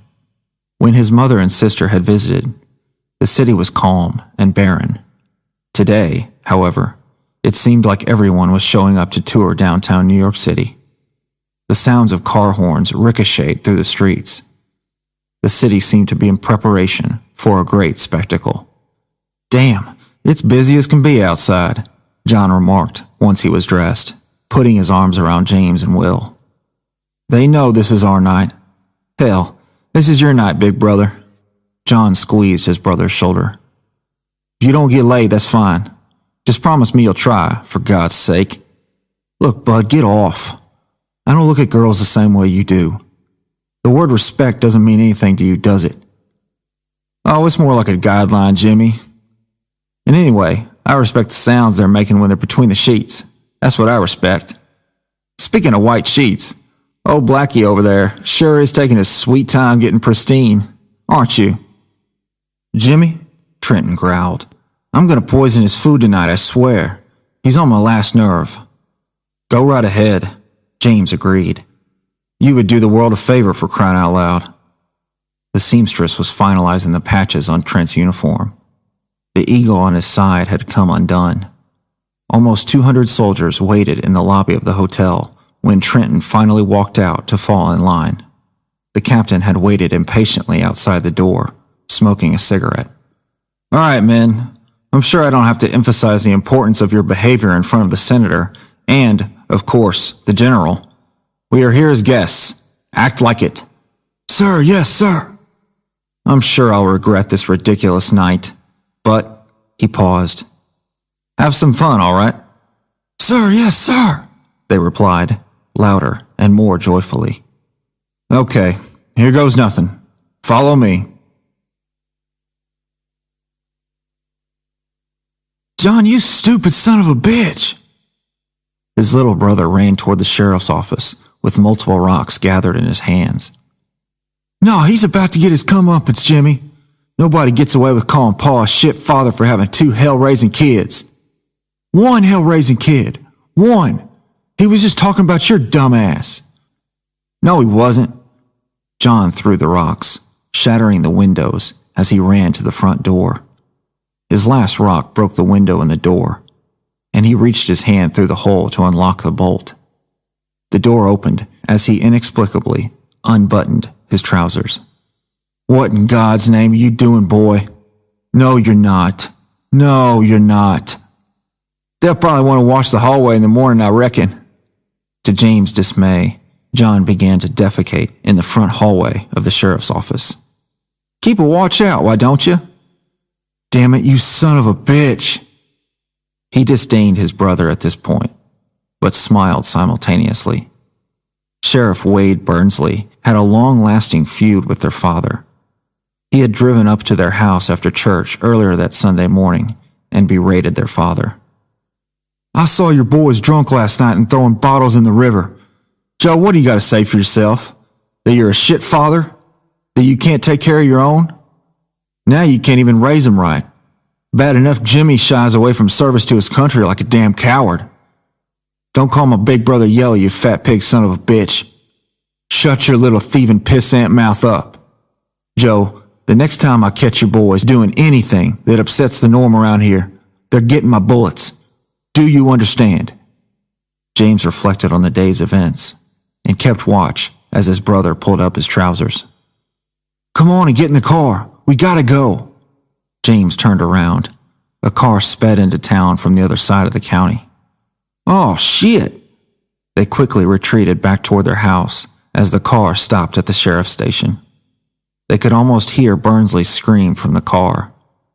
You don't mess with our family on our own lawn and get away with it. No, the hell you don't, John yelled.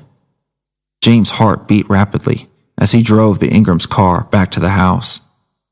He was surprised that they had not been shot at yet and began to count his blessings.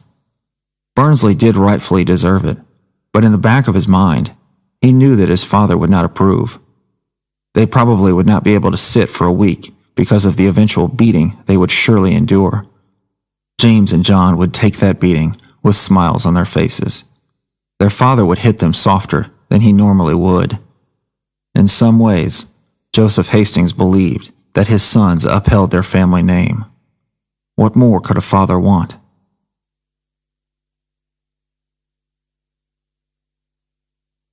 The room opened up to a massive dining area and dance hall.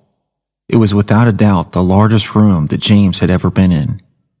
The walls and ceilings were adorned with sculptures and paintings that Michelangelo himself could have personally designed. Countless tables and chairs surrounded the massive dance floor, which glistened due to its reflective hardwood. A large band rehearsed songs for the evening as the men were shown their seating arrangements. James, entranced with the vibrant atmosphere, collided with the back of a chair, toppling it over in the process.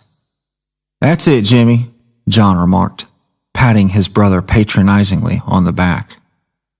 Get all your stupid shit out before the girls come. Embarrassed, James scowled at his brother and picked up the fallen chair. Suddenly, a door on the opposite side of the room opened and poured out hundreds of patrons and party guests who began to clap for the soldiers. The applause lasted for minutes as everyone was motioned to their seats. For James, the applause stirred up a nervous apprehension that he could not explain. Thank you, everyone. Thank you, the speaker began as the cheers eventually dwindled. We've gathered you all here to celebrate this country's willingness to stand up and fight the good fight that no one else will. We applaud each and every one of you brave men who will put his life on the line to protect this nation and its values, its freedom at all costs. More applause came from the crowd, which filled the entire ballroom. Food was brought in by the cartload and readied as the speech continued. But enough from me. I now turn the microphone over to the Senator, Thomas Springfield of New York, who has organized this wonderful event. Senator Springfield. The Senator was greeted with rousing applause. He was a firm, well-dressed man who shook the speaker's hand and raised his own to quiet the audience. Thank you. That's enough about me, for I'm not the one fighting, he smiled. We have sent our boys to Europe and Asia in hopes of ending this unceasing war. We have experienced heavy losses and very minimal gains, but we can always accomplish more on the home front to make the journey just a little bit easier for our boys. Tonight is for them. It's not about the losses. It's not about the failures. It's about the living and breathing men who fight for what they wholeheartedly believe. He motioned to the ground. And, most of all, the reason why they believe. So, ladies and gentlemen, remember the lost, but please, treasure the found. If you would, he continued, please, embrace a soldier tonight. Shake his hand. For these men fight for the food that you consume and the ground on which you will dance. On that note, I hand the floor over to the General of the 101st Airborne, my new and dear friend, General William C. Lee. Roars from the soldiers greeted the General as he reached the podium. The father of the United States Airborne stood proudly, looking out toward his men, and began to address the rest of the crowd. Thank you all for being here. It really means a lot to my men and I to be here amongst you at this point in our journey. I won't speak long, for I know that our boys are hungry, he smiled. But they really need your support, whether it's war bonds, care packages, letters, or just simply waving a flag. They need every last bit of patriotism you can spare. They've done so much for this country already, but their tireless work is only just beginning. We need your support now, in whichever way you can provide it. Thank you again for your invitation, and most of all, for your support. Thank you. The crowd gave General Lee a standing ovation as he descended from the podium. The original speaker again took the microphone. Ladies and gentlemen, soldiers, thank you for your patience. Your food is being prepared. Meanwhile, the dance floor is now open. Enjoy. In an instant, the band exuberantly began to play a dance number, and many of the soldiers jumped up to join the medley. James was more concerned about the food. He could smell its aroma as soon as it was carried into the room. He longed for a home-cooked meal, but this dinner would suffice as a welcome replacement. When the young women started to make their way toward the soldiers, the overall excitement in the room grew. The dance floor filled quickly and became a mix of soldiers and girls alike. Will, James, Jack, and a few others remained seated, and the waiters waltzed over to their tables with plates piled high. The meat was perfectly tender, which reminded James of some of the roasts his mother prepared from time to time. He sat in silence as his friends and fellow brothers in arms glided across the floor with women at their hips. You know, Jack commented, breaking the silence, it's times like this when I think it would be good fun to be single instead of engaged. But then again, this only lasts one night, so I know why I'm not dancing. But my question is, why you two idiots aren't out there dancing with everyone else? Jack, have you tasted this steak? Will replied, between mouthfuls. This is the best thing I've eaten in months. I can hold off dancing with some dame for this, let me tell you. Okay, fair enough, Jack laughed. I didn't expect you to be one for dancing anyway. That leaves you, Jimmy. Why aren't you up there? I'm surprised you didn't learn any pointers from your damn brother. They all turned to the dance floor, where John was unsurprisingly dancing with two girls simultaneously. Go see if he'll give you one of them. I think I'll pass, Jack. Come on, Jimmy. What's holding you back, my friend? Jimmy, we can go dance with some girls together if you want. Will offered, trying to settle the situation. Dancing is just not my thing. He wiped his mouth off and took a drink of water. He continued to shake his head. This is not how I pictured meeting a girl. What? Jack stammered. How else do you think you're going to meet one, huh? This is about the best chance you're ever going to get. Even if you survive the war, down in your neck of the woods. Kentucky, right? You're not going to get a better chance than this. Oh, right, Jack. Since you know my life, huh? Surprised at his tone, Jack leaned back in his chair. Just trying to help. I appreciate it, James retorted sarcastically. The band's song ended, and John meandered back to their table, holding his arms gently around two young girls. He took his seat in between and motioned to the girl who sat between him and James. Jimmy, I brought you a present from... Where did you say, sweetheart? Brooklyn? Hoboken, Johnny? Yeah, Hoboken. He rolled his eyes. Wherever the hell that is. Her name is Lucy, and she has her eyes set on you, bud. I sure do, she chimed sweetly. It was blatantly obvious to James that John had handpicked Lucy to dole out to his brother. Even though John had intended for this girl to show him a good time, James wanted no part of it. But she did seem like a nice, well-mannered girl. He reached out his hand to shake hers. James Hastings. He introduced himself plainly. How are you? Really good. Damn it, John interrupted her. Lucy, don't mind my brother. He's an idiot. James, she isn't going to turn into dust, bud. Be a good guy and give her a peck on the cheek. What? James chuckled. He glanced at Lucy and then back to his brother. John sighed and shook his head. You're a lost cause, my brother. Jimmy? Lucy asked. Would you like to dance? I don't. He fumbled his words as her smile quickly turned to a disdainful frown. I'm sorry. Probably not now, Lucy. She turned back to John. You were right. There's no use. John quickly scarfed down his food and stood up to dance again with the two girls. By that time, the rest of the table had returned to eat. I didn't mean to be a prick, James replied defensively. We know, Jimmy, Carnera consoled him. He wants me to have fun tonight. But let me tell you, I don't find it to be that big of a deal. Look, Jimmy, your brother just wants you to relax and have a little bit of fun. In his way, he thinks getting you abroad is going to help you do that. I, for one, can't blame him for that. As your brother, that's his job.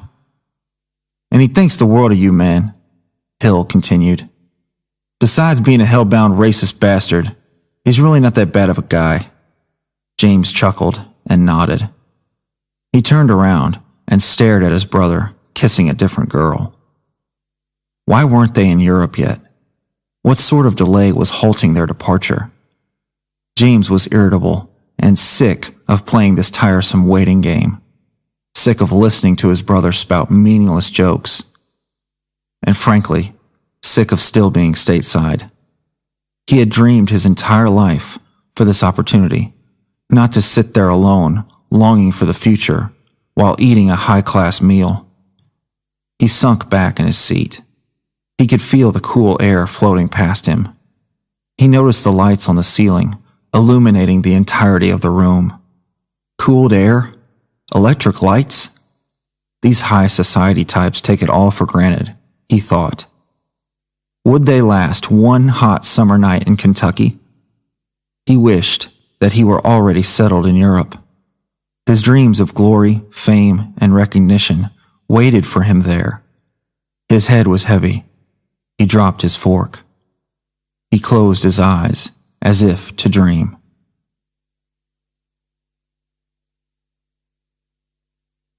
James scanned the ballroom, which seemed bleak and monotonous. The dancers had begun to dwindle, and the dance floor largely consisted of small groups gathered around to talk. He again found his brother locking lips with a completely different young girl, but he had expected nothing less. the senator conversed with two elderly men, and James watched them blankly from across the room. Tucked between the three men stood a young girl who had her back turned to him, but when she turned to the senator, she came into full view. Her white dress glowed in a sea of black suits. Wow. She was unlike any woman he had ever seen. Her face had a magnetism that drew his eyes to it. As she continued to speak to the senator, James observed her every move.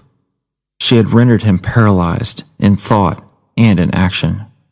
In those moments, nothing else mattered to him. He even forgot to swallow the last bit of mashed potatoes he still had in his mouth. "Everything all right, Jimmy?" Will observed. "Huh? What?" James turned back to the girl, drawing Will's gaze. "Oh," he breathed. One of the men she was speaking to tapped her on the shoulder and pointed to Will and James. The girl turned her head gracefully and saw the two soldiers gazing upon her. James promptly lowered his head to his plate and started eating again. When he finally dared to lift his head up, the group had dispersed, and the girl had disappeared into the crowd. "Wasn't she something, Jimmy?" James hesitated for a moment, and then brushed the comment aside. "Yeah, bud, she was beautiful." James made his way to the bathroom and began washing his hands. He did not have a justifiable reason to use the restroom at all. He just needed to be alone with the countless thoughts that were racing through his mind. He hoped he could get his brother back to the barracks in time so that the captain would not have to scold him for tardiness. Hopefully his father could get help from the Ingrams again for this year's harvest. Maybe the European delay had been lifted while they were at the party, he thought. And hopefully that girl hadn't left yet. He continued to wash his hands mindlessly and headed out of the restroom.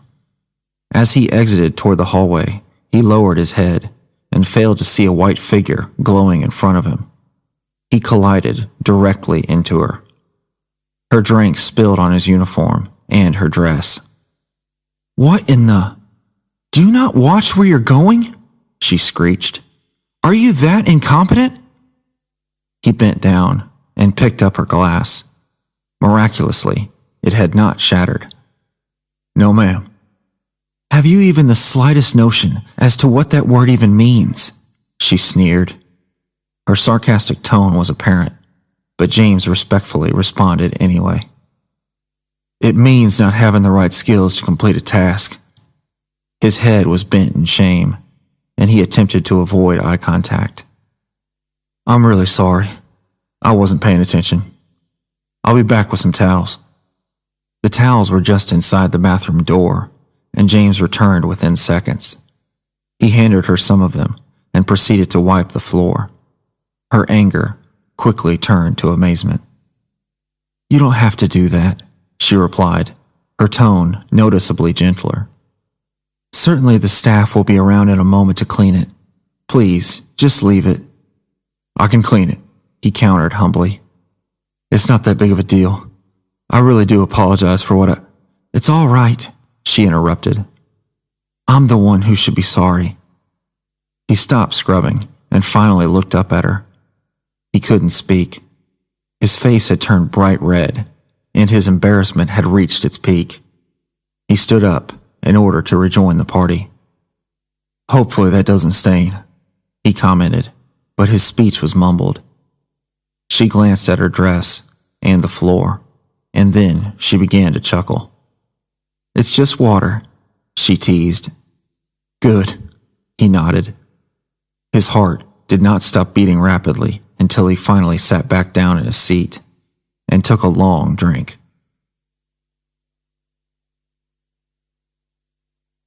"Sir, are we about ready to go?"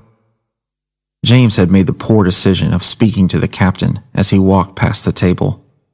He could barely form a competent sentence since his unfortunate encounter with the beautiful girl. "Hastings, shut the hell up and have a beer. Actually, no. Have a lot of beer." The captain was already inebriated and looked like he wanted to stay right where he was.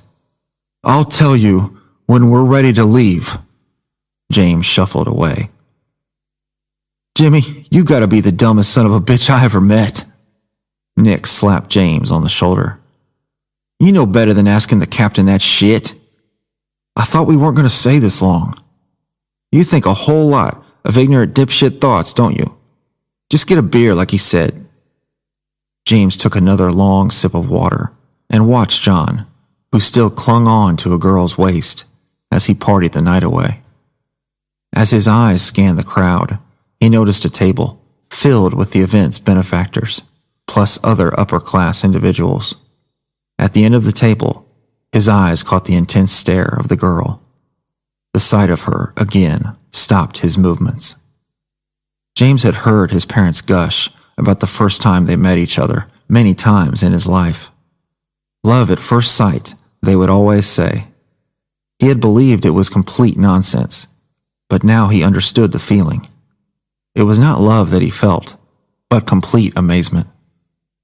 Across the room, the girl quickly averted her gaze. His, however, remained unaltered. John returned to the table. "Hey, Jimmy, where'd you go? You go dance with a girl?" James smirked and lowered his eyes. No, I didn't. Just the restroom." "Well, we hope different, I guess." Will crammed inside. "Will, I don't see your nitpicking ass out there," Trenton retorted. "Honestly, I'm at a loss of words for the both of you." "Look, it's not as easy as it seems." Will continued to ramble. James turned his head to look at the girl again, but she had risen up out of her seat. She was making her way straight toward him. Oh, shit. He tightly gripped the tablecloth. Will followed his gaze and noticed her approaching. "Why in the world is she—" James bit his lip nervously. Her blank expression made it abundantly clear that she did not wish to speak to him, but would do so anyway. He waited and trembled as she approached the table. Hi.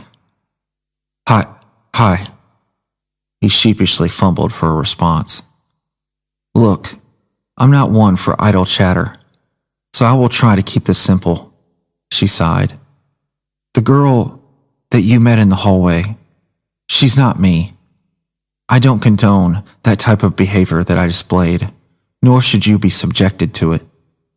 I certainly did not mean to be how should I say it? A horse's ass." The whole table burst into laughter, including John, who had recently returned to the table. He was as shocked as everyone else that she had come to their table, let alone to speak with James. "I certainly didn't mean to turn this into a mass spectacle either," she embarrassingly remarked. "I just hope you'll accept my firm and long overdue apology. I do. It's okay. Never mind them." "Never mind us," John blurted out loudly. "Damn, Jimmy. Who's this beautiful broad thinks she is that she has to apologize to you?" James motioned for him to quiet down. "Don't worry about it, bud." "Bullshit, don't worry about it," he yelled in reply. He was clearly intoxicated. "No joke, though." He turned to the girl, slurring his words. "Who are you? You're pretty goddamn beautiful." Her stern expression clearly implied that she had no interest in his antics. "And with that, goodbye," she nodded to James. Hold up there," John cried. "I see you met old Jimmy here. I'm John, his better-looking brother." She chuckled in disgust as she looked at him. "Keep telling yourself that," she replied sarcastically. John's eyes widened. Oh, really? He turned to James. "Bud, I don't think you need any help on this one. She's already locked in. She called you the pretty one." She sighed. "That's not what I meant." "No, little Miss Perfect, that's exactly what you meant to say. And I don't gotta hear anything else," he stated, rising shakily from his seat. I'm going to ask this girl to dance, he announced, and belched as he spoke. The girl's expression turned to disbelief. John, sit down, James commanded. You're a drunken fool, and you're embarrassing yourself. The hell I am, he bellowed. She's here, at this here table, to dance with me or to dance with you?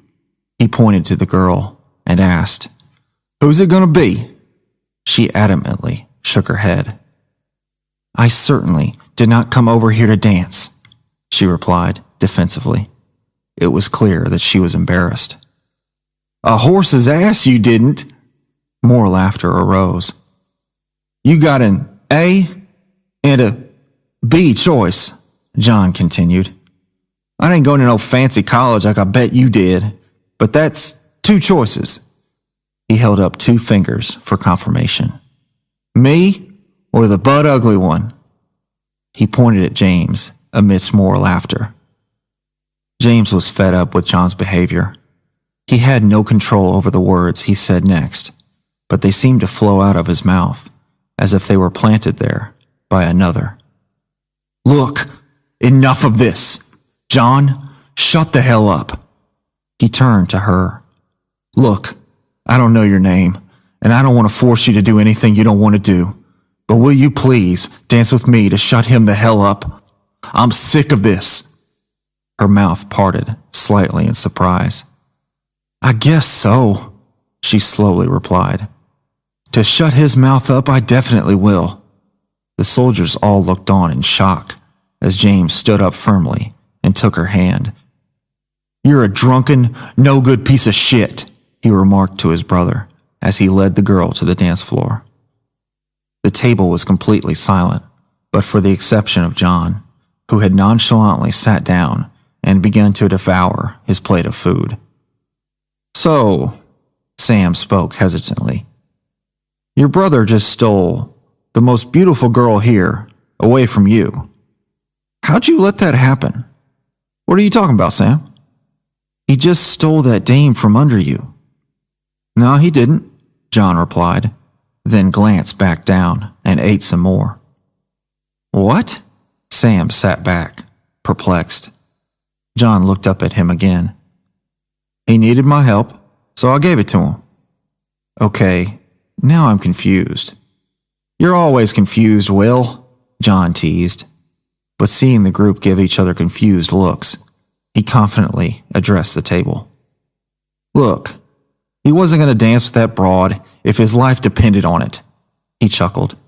Sometimes you have to give him no choice but to do the exact thing that's outside his little box.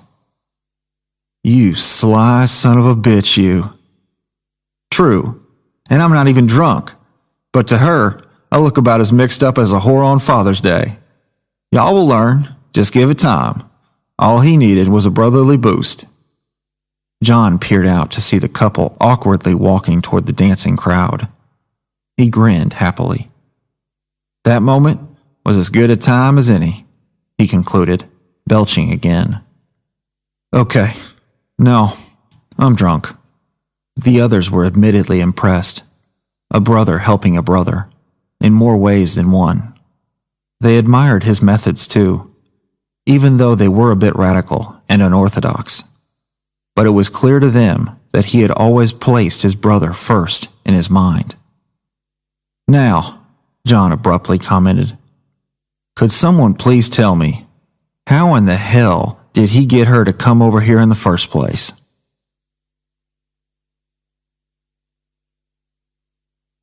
Listen, I make no excuses for how my brother acted. I'm really sorry for that. James attempted to curtail the embarrassment he felt as they made their way to the dance floor. He's got a real problem. Is he always like that when he drinks? Yeah, I'm afraid. They stopped at the outer ring of the dancing crowd. Look, we don't have to dance if you don't want. Don't think that you gotta do what my brother says. We're already here, she replied. Jimmy! Jimmy! James turned toward the voice and saw Lieutenant Stallings waving at him in the middle of the commotion. He smiled and answered him. Lieutenant! Jimmy, what the hell are you doing? Bring that girl in here and dance. James raised his hands to his mouth to yell over the band. I'm not sure how. Hey now, don't let that stop you, Stallings affirmed him. Right hand goes on her back like so, and the left takes the hand, like so. Just move your feet in random circles and squares and fall in with us. James laughed. He turned his attention over to the beautiful girl. Her white dress glowed even brighter up close. His smile grew wider. He had a chance to take. You want to try it? James asked. Her bored expression wavered briefly. I'm not going to be any good at this. No? Well, that makes two of us. Well, what the heck, right? Her faint smile spread wider. I can't believe this. What the heck? Grasping her hand and placing his other hand on the small of her back, James truly smiled for the first time in what seemed like ages. How in God's green earth had he managed this? Please don't find a way to mess this up, he begged himself. All he had to do was dance with a pretty girl. How hard could it be? They began to sway along with the music, and Lieutenant Stallings made his way to them with a woman at his side. Not bad, Private, not bad. Who is this pretty dame? This here's Peggy. James turned to the girl. He had yet to learn her name. I haven't even asked for it yet. I'm James. James Hastings. You? She smiled at the lieutenant. If you hadn't spurred him on, we would have been complete strangers for the rest of the night. Then she turned to James and smiled. I'm Catherine. Hard part's over, Lieutenant Stallings yelled, slapping James on the back. You two have fun. In seconds, he and Peggy morphed to the other side of the floor. He's a drunken fool, but he's a good guy. James could not keep his gaze away from her eyes. Which of your inept friends aren't drunken fools? He chuckled. Just me, I guess. Do you not drink? No, ma'am. Boy, don't call me ma'am. Don't call me boy, he protested, and she snickered along with him. After a moment, she sighed and shook her head. I can't believe that I'm smiling at one of these parties. Her eyes had also not diverted from his gaze. I would have bet $20 that you didn't sign up to be here, he guessed. Who's dragged you along with them? My father. Don't ask why, because I won't answer. You can't say no to him? I can, but I'd rather not. He needs me here. For extra support, you know. No, actually I don't know. Why does he need you here for support? Did he help organize this thing? That's too many questions, with too many long answers. She deferred quickly. And I barely know you. Suddenly, her smile faded. James immediately changed the subject of conversation. Hey look, I'm just enjoying dancing. Never thought I would, he added. You and me both. They remained silent for a while. His trembling hands started to shake even more, and he felt the sweat from his hand dampen the back of her white dress. She finally broke the silence. Where are you from, James? Kentucky, Hawkins County. We got a farm there. His voice shook when he spoke. He felt as though his heart was about to give in. How about you? I'm from all over. Originally from north of here, in Connecticut, a town called Fairfield. Then Jersey, Ohio, California, now back to Connecticut. My father, well, I guess you can infer. I gotcha, he nodded. His heartbeats, although they still thumped rapidly, had finally found an even rhythm. I really love California, though, Catherine continued. My nanny helped raise me when we moved there. We may actually return someday. My father wants to go back when he retires. He accidentally stepped on her toe, but she brushed the misstep aside. She did not even bother to look down. How do you like your farm? Honestly, it gets old after a while. Actually, if I'm being completely honest, it downright feels like a waste of a life. Feels like we're working for crumbs sometimes. I miss my family, but I don't miss that life. That must be tough sometimes. She nodded. I'm sorry. It's all right. I ended up joining the Army voluntarily. I couldn't wait to get out on my own. This is a great opportunity for me. Opportunity? Her smile faded yet again as she asked. The band wrapped up their set, and they were met with a loud round of applause. As everyone began to file back to their seats, James began to panic. Catherine, are you sitting back down? He probably could have composed a more fitting farewell. I'm sure that we'll speak again. Thank you, James. She smiled back at him and returned to the table where the benefactors presided. How much time had passed since they had begun to dance? A minute? An hour? James glided back to his table, where a group of impressed individuals awaited. You son of a bitch! You son of a bitch! John yelled, roughly grabbing his brother's shoulders. What the fuck? Panda sex? Holy shit! Woo! The table erupted with him. All you shit stains are goddamn scum compared to him right now. Fuck, even me. How in the hell? James' smile stretched as wide as possible. But, I don't know, he replied humbly, but with excitement in his voice. First thing I know, she's berating me. Next thing, we're dancing. I don't know what happened. By berating, you mean that she was kissing on your nipple? Trenton joked. The table was now a clamor of noise, laughter, and confusion, and all were beaming. John passionately kissed his brother's cheek.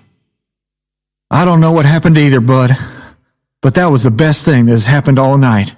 By far, by far. Excuse me, everyone.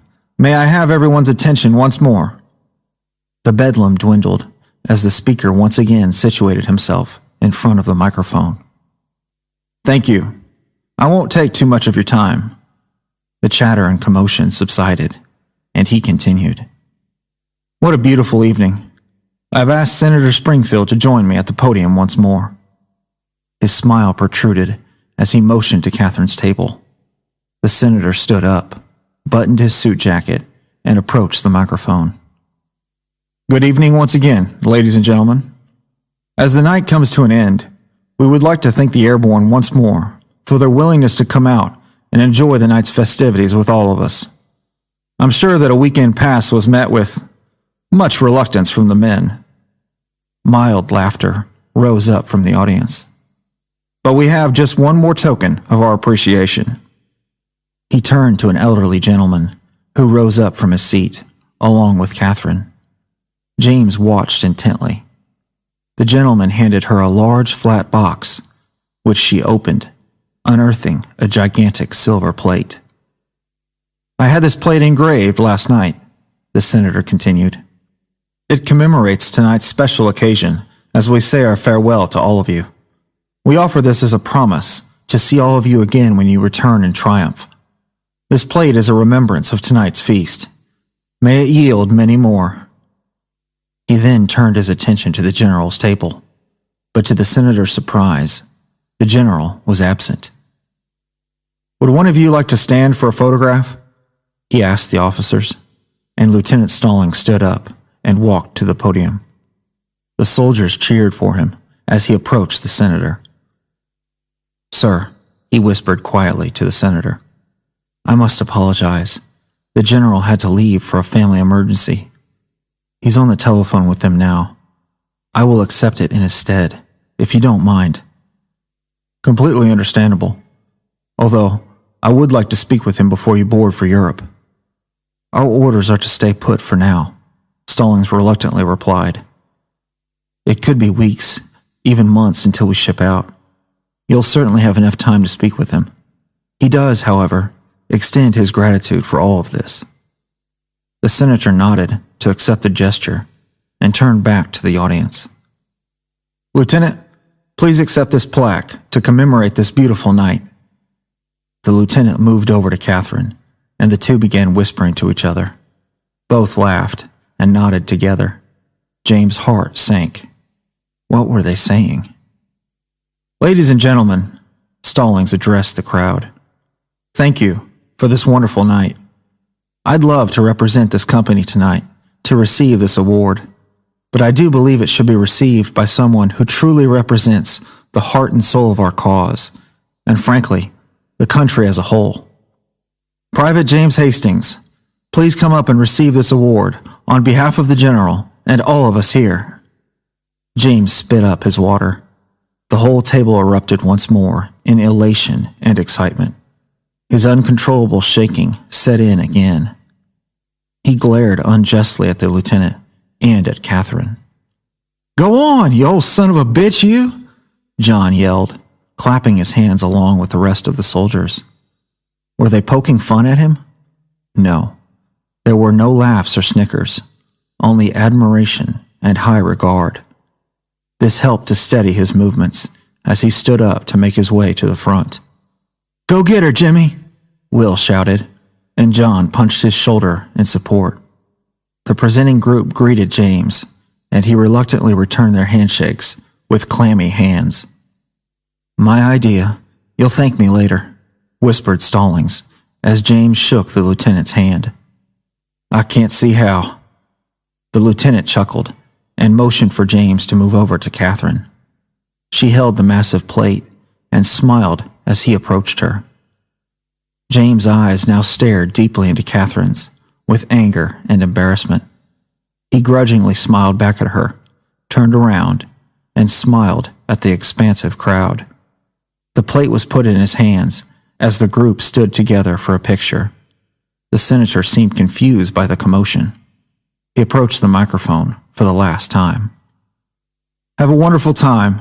Stay safe, and may you always remember that you fight for more than one man. Thank you, and good night. The dance floor opened up once again with a drum cue, and John wasted little time. He leapt up quickly and scrounged together a few remaining women to dance with him. James turned to Catherine. What was that? He demanded. What? Did you have me called up here just to humiliate me? Because congratulations, it worked. Her smile fell. I saw a glowing opportunity and took it, but I guess you're not finding this as funny as your lieutenant and I did. So you did this to laugh at me? No, not at all. My father wanted me to present the award and be in the picture. You're honestly the only person here that, well, the only person I could imagine myself appearing happily within the same picture. Your father? Yes, my father. He finally put all of the pieces together. Senator Springfield. Catherine Springfield. Such a beautiful name. A name that could only fit her. He believed it now. She was the most beautiful girl he had ever seen. Every action, every breath, every word. This could only be a dream. I won't ask questions about your father, because I know you don't like talking about it. Again, we barely know each other, she reiterated. Exactly my point. I pity the situation that we're in. And look, I'm not upset at you for calling me up here. Well, thank you. She sounded quite relieved.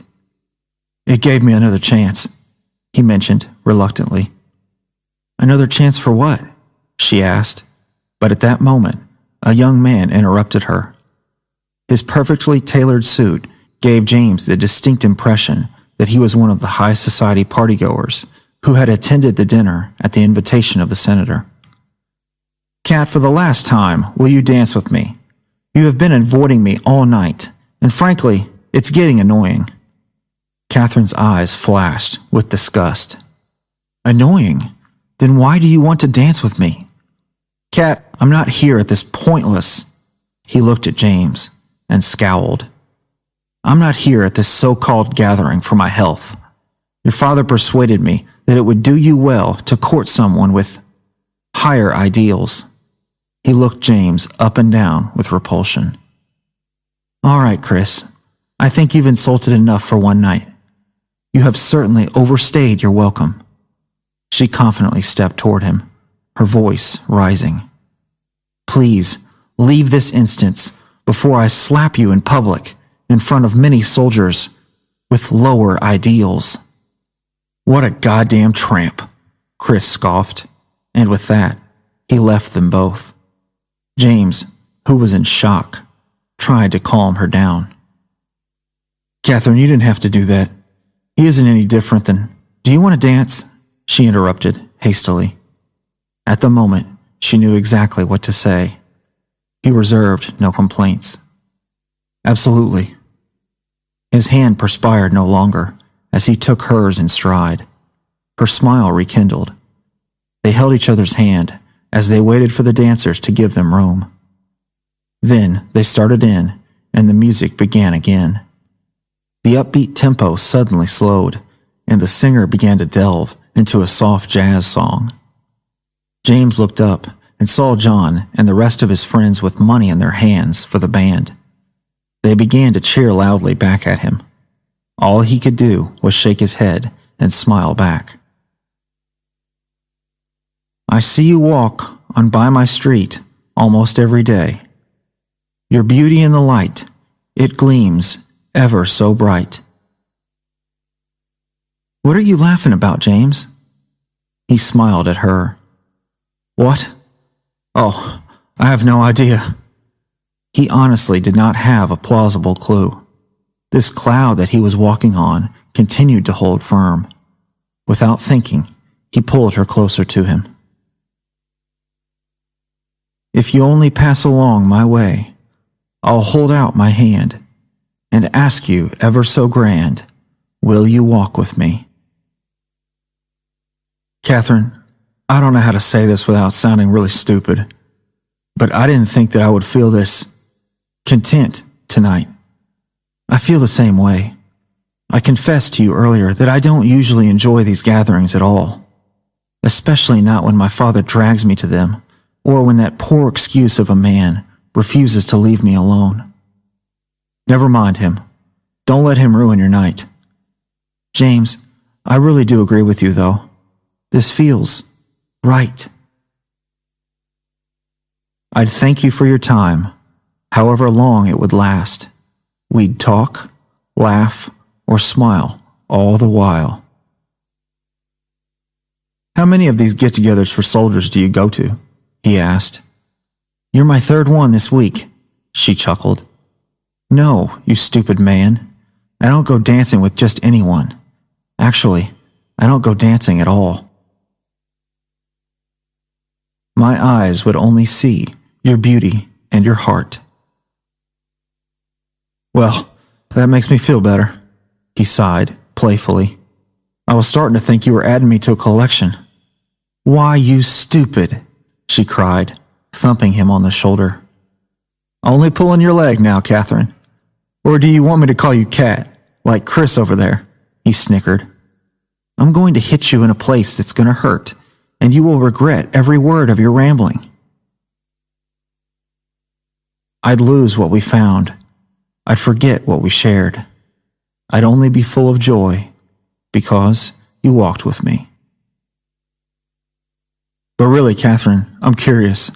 What do you do? Do you work?" She paused and considered her answer carefully. "My job, I guess, has essentially been to go wherever my father sends me. Sometimes that has been to school. Other times he has sent me away, I think, because he didn't know what else to do with me." James realized that she had not ever mentioned her mother, and he had a feeling that it was because she was absent from their lives. He made sure to avoid that question at all costs. "I wish that I'd stayed in school," he told her. "I had to drop out because we needed help on the farm." "That's so unfortunate. James, you speak as if you went to college. I wouldn't have known otherwise." "I love to read. That's what keeps me up to date, I guess. Only so much I can do on my own, though." We'd part ways and promise to meet again. For our lives will go on, and I'll count the days.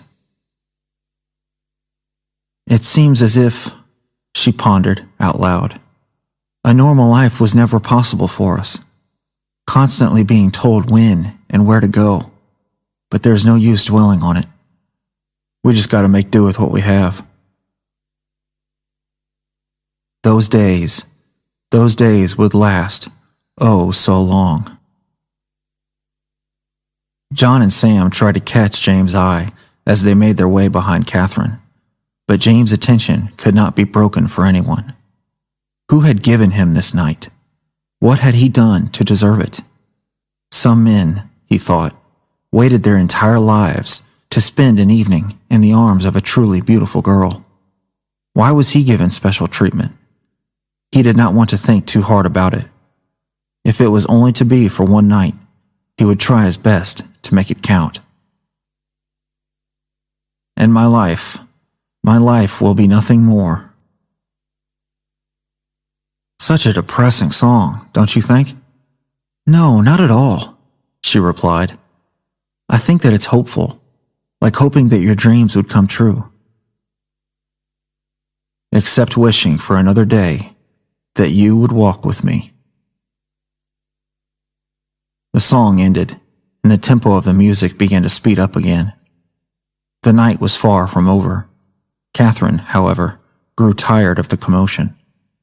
Catherine, where are you going? James asked, as she moved away and started scanning the room. He panicked. Are you done? He followed her back to her table as she tried to catch sight of her father. He had disappeared. Do you want to just take a short drive? Her abrupt question caught him by surprise, and he inhaled with an irregular rhythm. I don't know, Catherine. I have to be back on the bus at a certain time and... He started to explain, but seeing her face fall, he changed his course. Actually, yes, I do. Let's go. What are we driving? Hopefully you can drive, because I sure as heck can't navigate this city. She laughed at him. You goofball. My cousin's car is only right outside. Let's borrow it. James looked around and saw his commanding officers, who happened to be preoccupied with something else. It's probably a death sentence, but I have a small window if you want to go now. Catherine smiled widely and took his hand, squeezing it tightly as they ran out of the ballroom. Within seconds, he was opening her car door. He felt that he would almost surely regret getting in that car the next morning, but he quickly changed his mind. He would have no regrets, he decided, only memories that could never fade.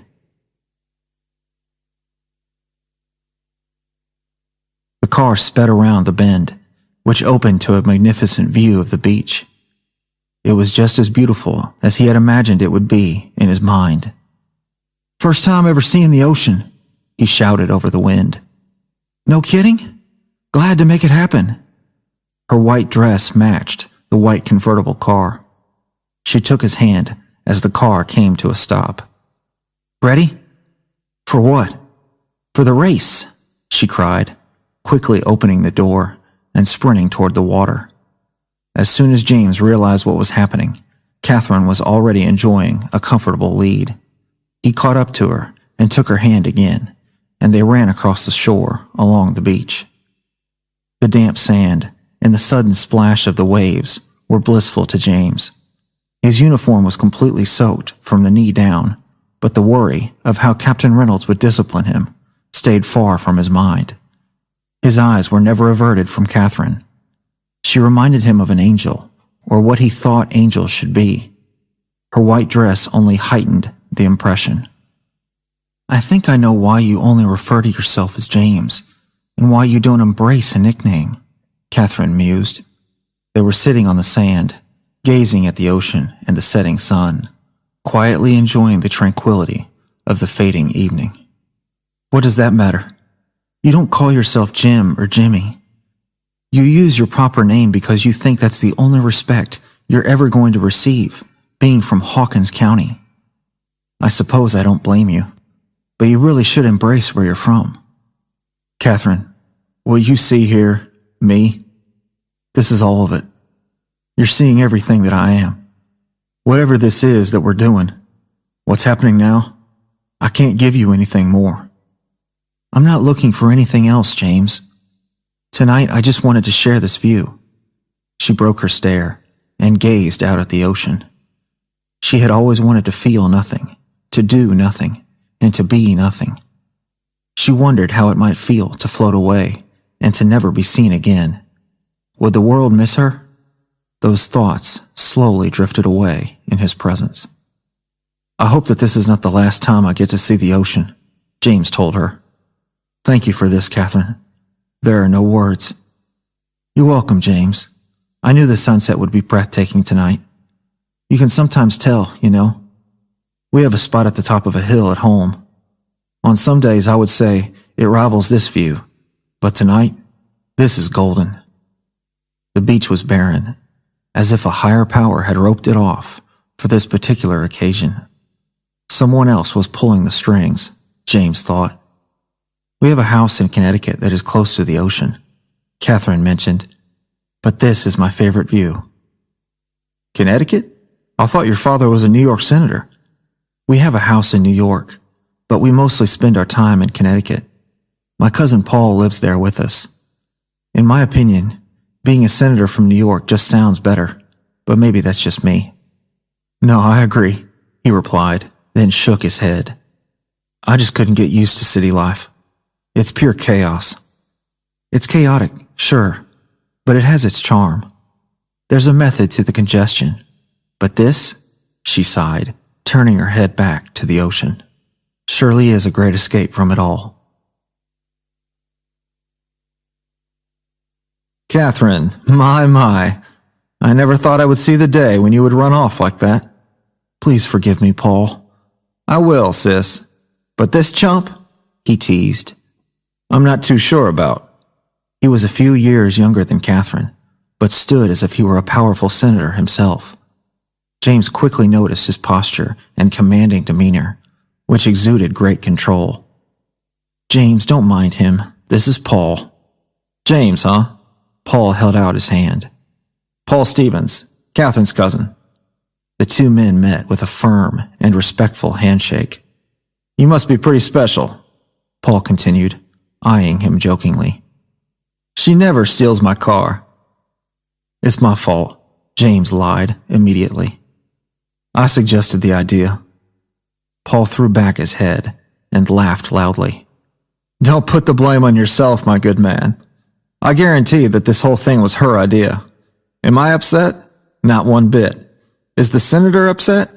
Or your commanding officer? I can't speak for them, but... He motioned down the street, where the bus still remained. James was supposed to be back on the bus around 8. It was after 9. Surely an angry Captain Reynolds had already prepared a vigorous and angered bombardment. Oh, crap. Did you two have fun? Yes, Paul. Catherine smiled at her cousin. He turned to James, who nodded as well. Then it was well worth it. But you had better get to going there, James. James nodded and began jogging to the bus. He turned back to Catherine. She waved to him. He beamed and waved back. Again, Paul let out a cackle of laughter. Private James Hastings! The captain roared from the bus. You son of a bitch! Get your good-for-nothing ass on this fucking bus right now! You better sleep well tonight. You might not survive the morning. Yes, it was worth it, he thought. Every dance, every embarrassing moment, every stride in the ocean. It was worth everything.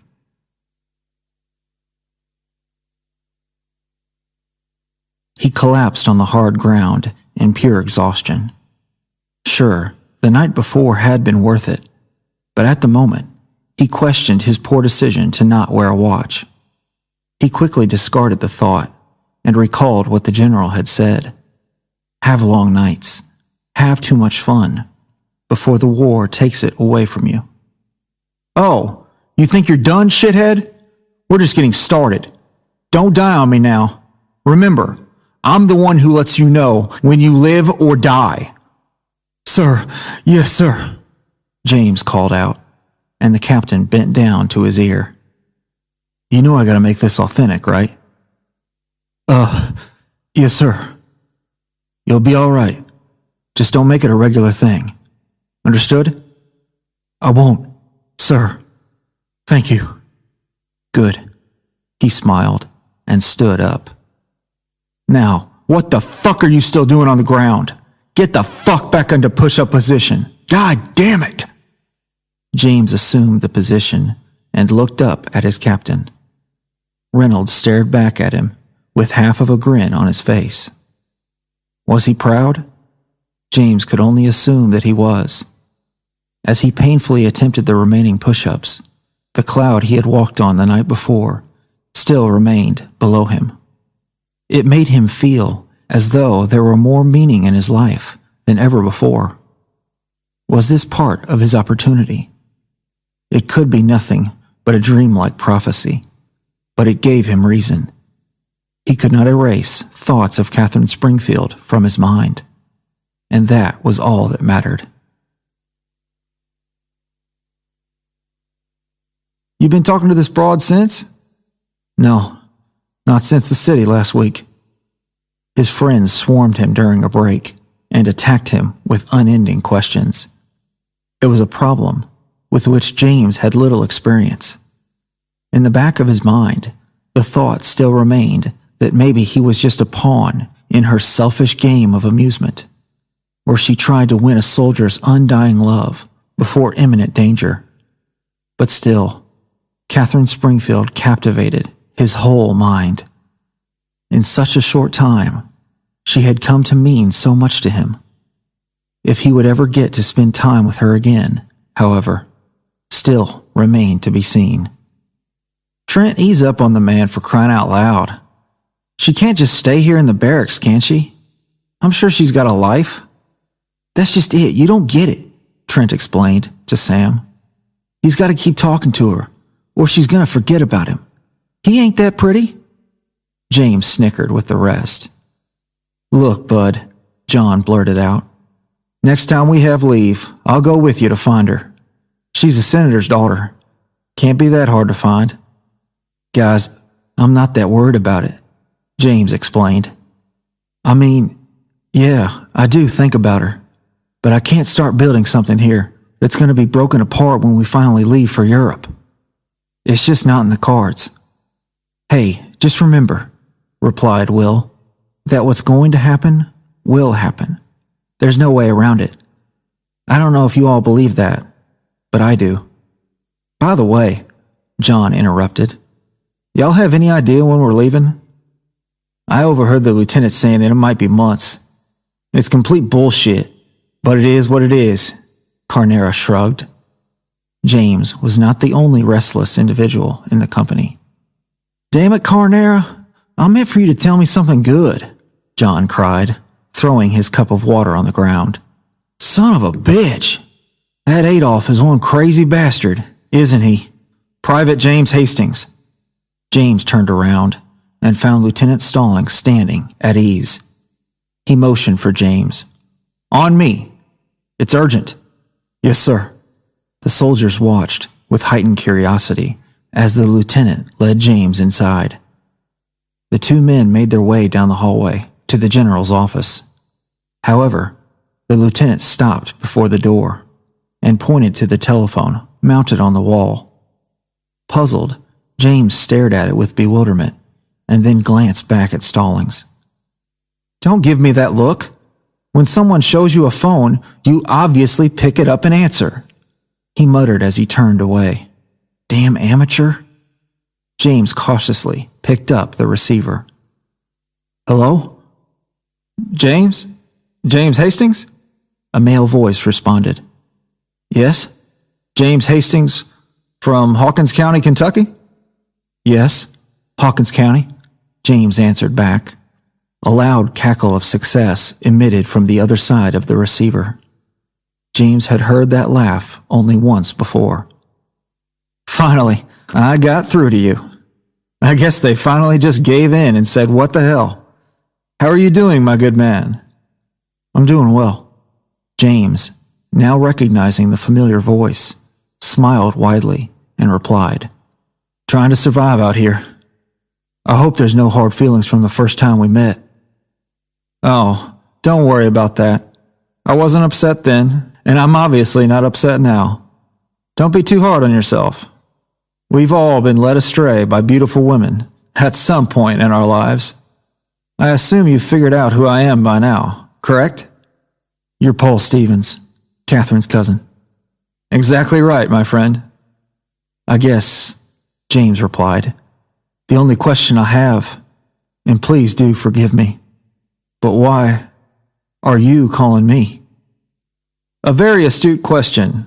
Listen, James, you and my cousin stole my car last week and took it for a joyride.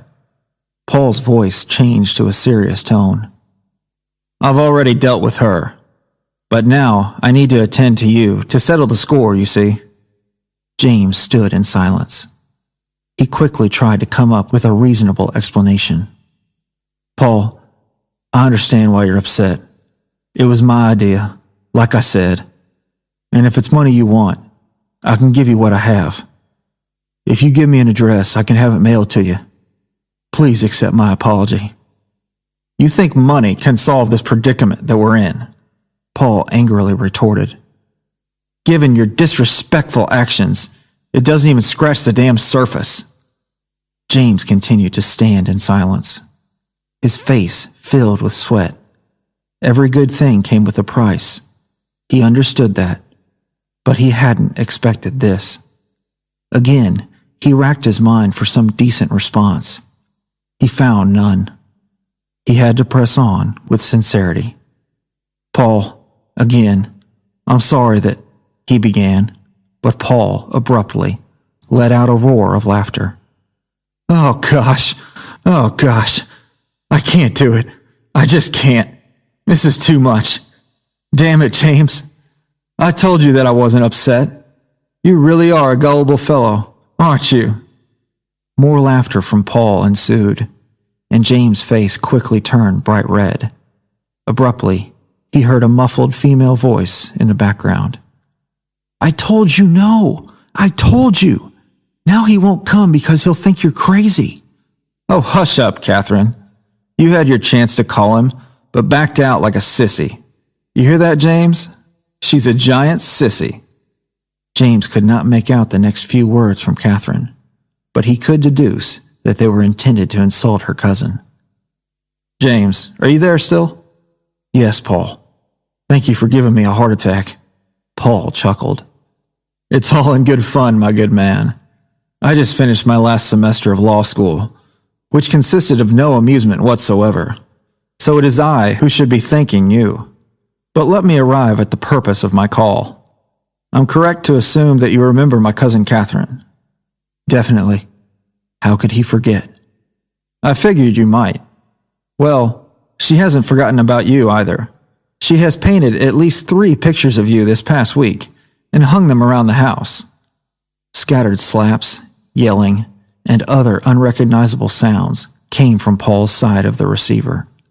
James grinned, recognizing Paul's lie. A joke! Calm yourself, cousin.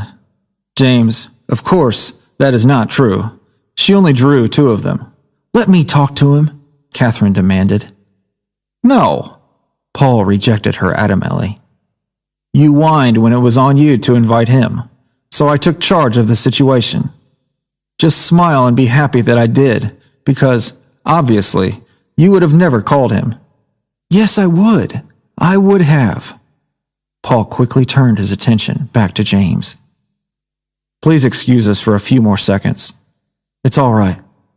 Paul placed the phone down, and James could barely hear the conversation between the 2 cousins.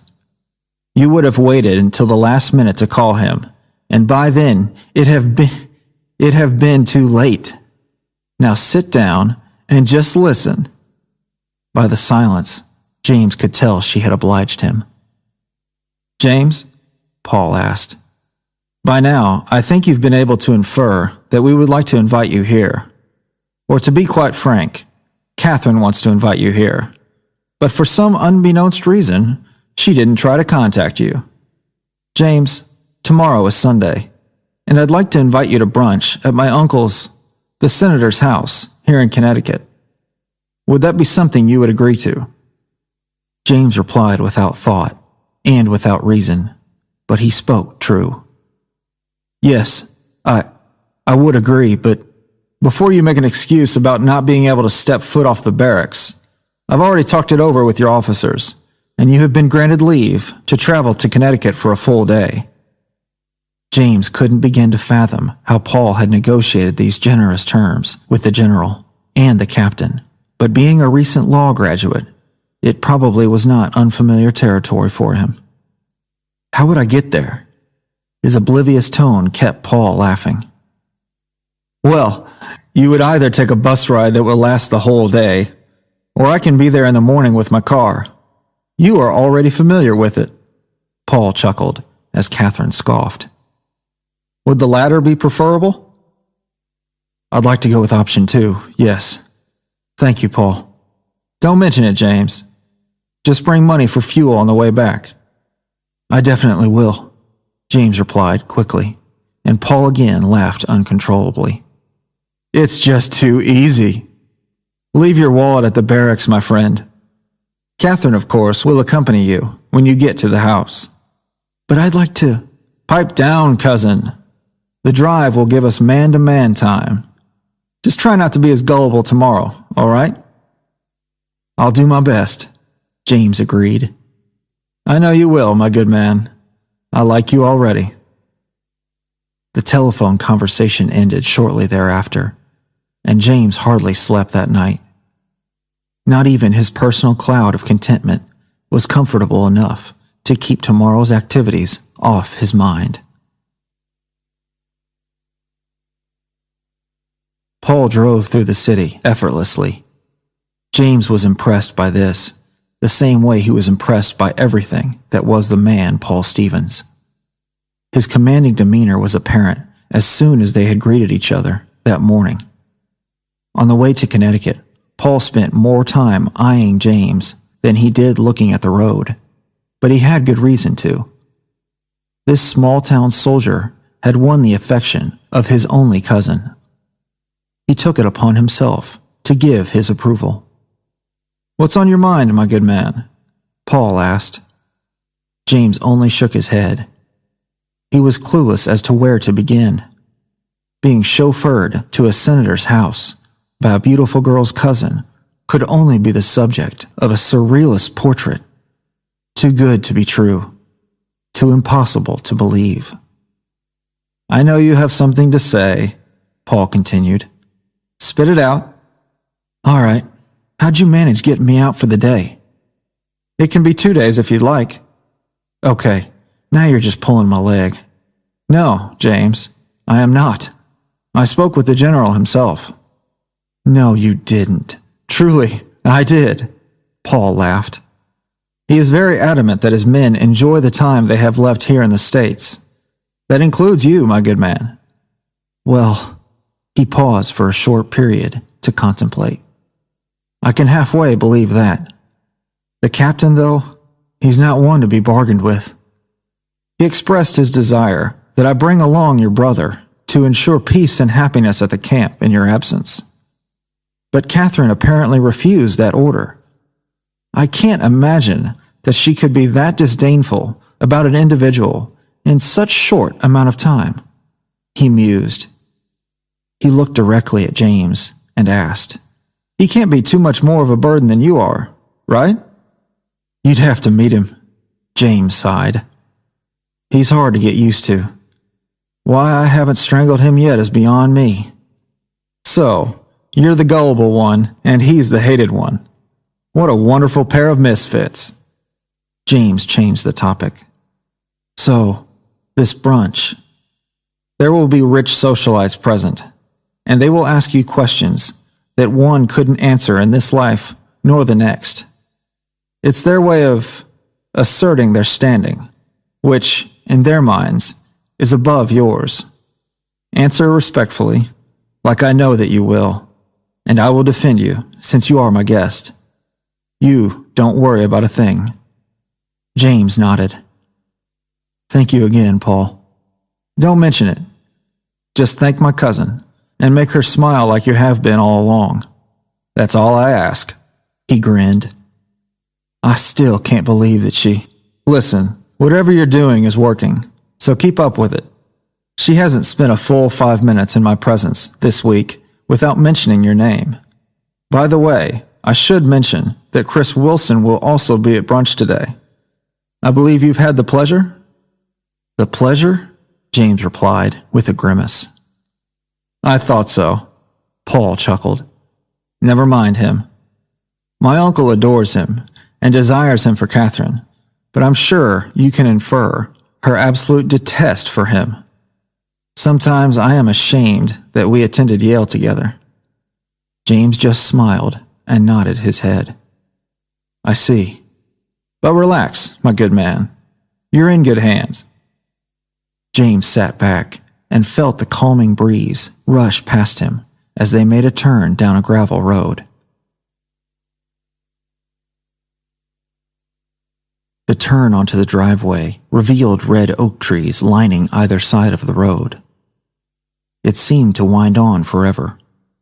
As Paul and James made their way toward the house, the road split into a large turnabout, which disclosed yet another long paved path. Acres upon acres of freshly cut grass garnished the expansive grounds. James turned his eyes toward the house. The enormous side yard doubled as polo grounds, and a few men readied horses for a game. The large columns on either side of the front door supported a grand, white house, seemingly fit for a wealthy king. The white paint shined in the beautiful sunlight. Paul brought the car to a graceful stop and stepped out onto the white marble gravel. Excess. Pure excess, James thought. The senator seemed to possess 10 times the amount of land that his family owned, and none of it was used for farmland. In James' mind, it was a complete waste, but he would most certainly hold his tongue on the matter. He was a guest here, and furthermore, he was Paul's guest, invited solely for the purpose of pleasing his most adored cousin. She was nowhere to be found as James finally closed the car door. "So, what do you think?" Paul asked him, gesturing around.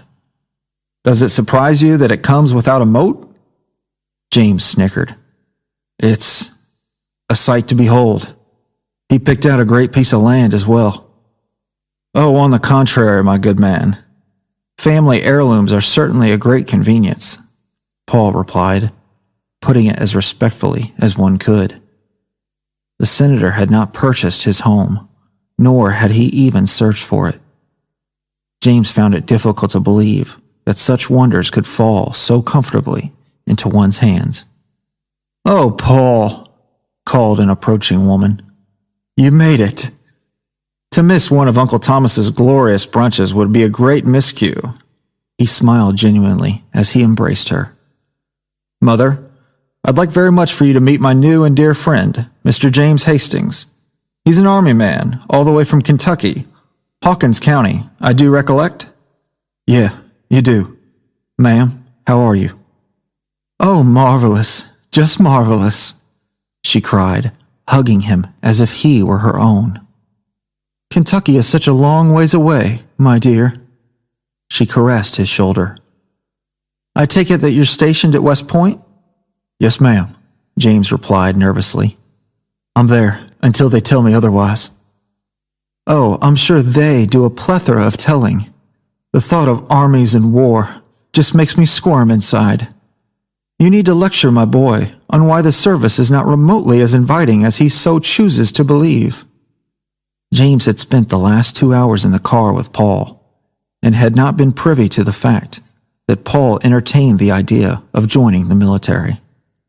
"Mother, why don't we go observe this awaiting polo match between my highly talented companions?"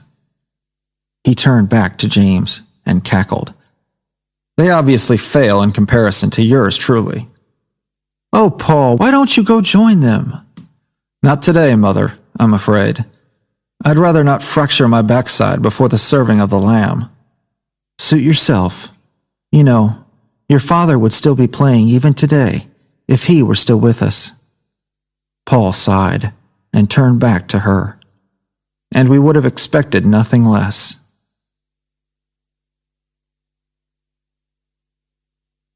Paul and James meandered toward the polo grounds. The game had just commenced, and each horse glided effortlessly through the air. James had not the faintest idea how the game was regulated. However, it was entertaining to watch as the riders struck the ball with their mallets at a swift pace. Horses were rare in Hawkins County, and very few people made use of them, except to plow the fields. The cost of owning a horse was enormous, too, but here the men rode them for sport. This fact was difficult for James to comprehend. "She's the sister of a senator. Sometimes I believe that power ventures directly to her head. An utterly fervent joy to be around, though." Paul put his head down and leaned toward the fence, visibly, yet moderately emotional. "She never struggled to find her happiness after my father passed. I've always admired her for that. I'm sorry, Paul. Please take that into account the next time you gaze around and envy our lives. Catherine and I would give anything in the world to have both a mother and a father. For what it's worth, Paul, I think you both turned out all right." "Well, I appreciate that, I guess," Paul replied warmly and snickered. "Turned out better than you, at least. Much less gullible." James smirked at him. "Speaking of better than you," he added, "the princess has finally decided to grace us with her presence." Paul began to wave to a white figure approaching from the side entrance of the house. She seemed to glow from the glimmering sun.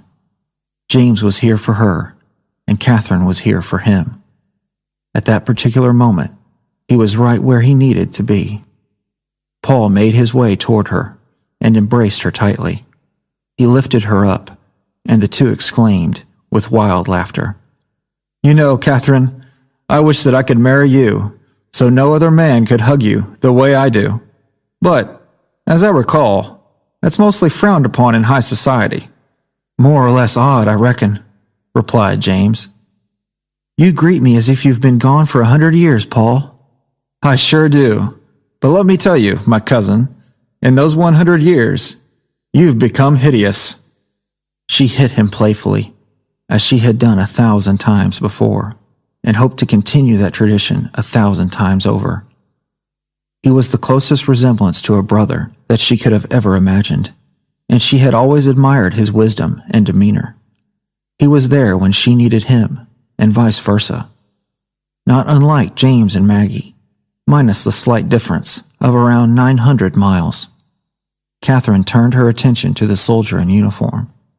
Not in any foreseeable future did he envision himself standing there, admiring at her on this particular day. 2 short weeks earlier, this scene could have only taken place in a dream, to which no temporary high could have taken him. Fortunately, his feet stayed firmly planted on the cloud. "Hello, James," she addressed him softly, and smiled. "Catherine?" he smirked back. The two stared awkwardly at each other for a moment, just long enough for Paul to feel extremely uncomfortable. "Well, who's hungry? Hopefully Lily prepared something delicious. I could eat a horse." James confidently pointed to the polo game. "Take your pick, Paul." On cue, Paul let out a roar of laughter. "You're learning, my good man." He patted James on the back and led him toward the house. "You are learning, although Chris behind us did not seem to enjoy your ill-timed joke," Paul muttered, motioning behind them. James reluctantly turned around and found no one. He had been duped again. This prompted another obnoxious cackle from Paul. "And you lost it. You are a riot, James." Paul led them through the front door as the polo game ended. Everyone soon gathered in the dining room.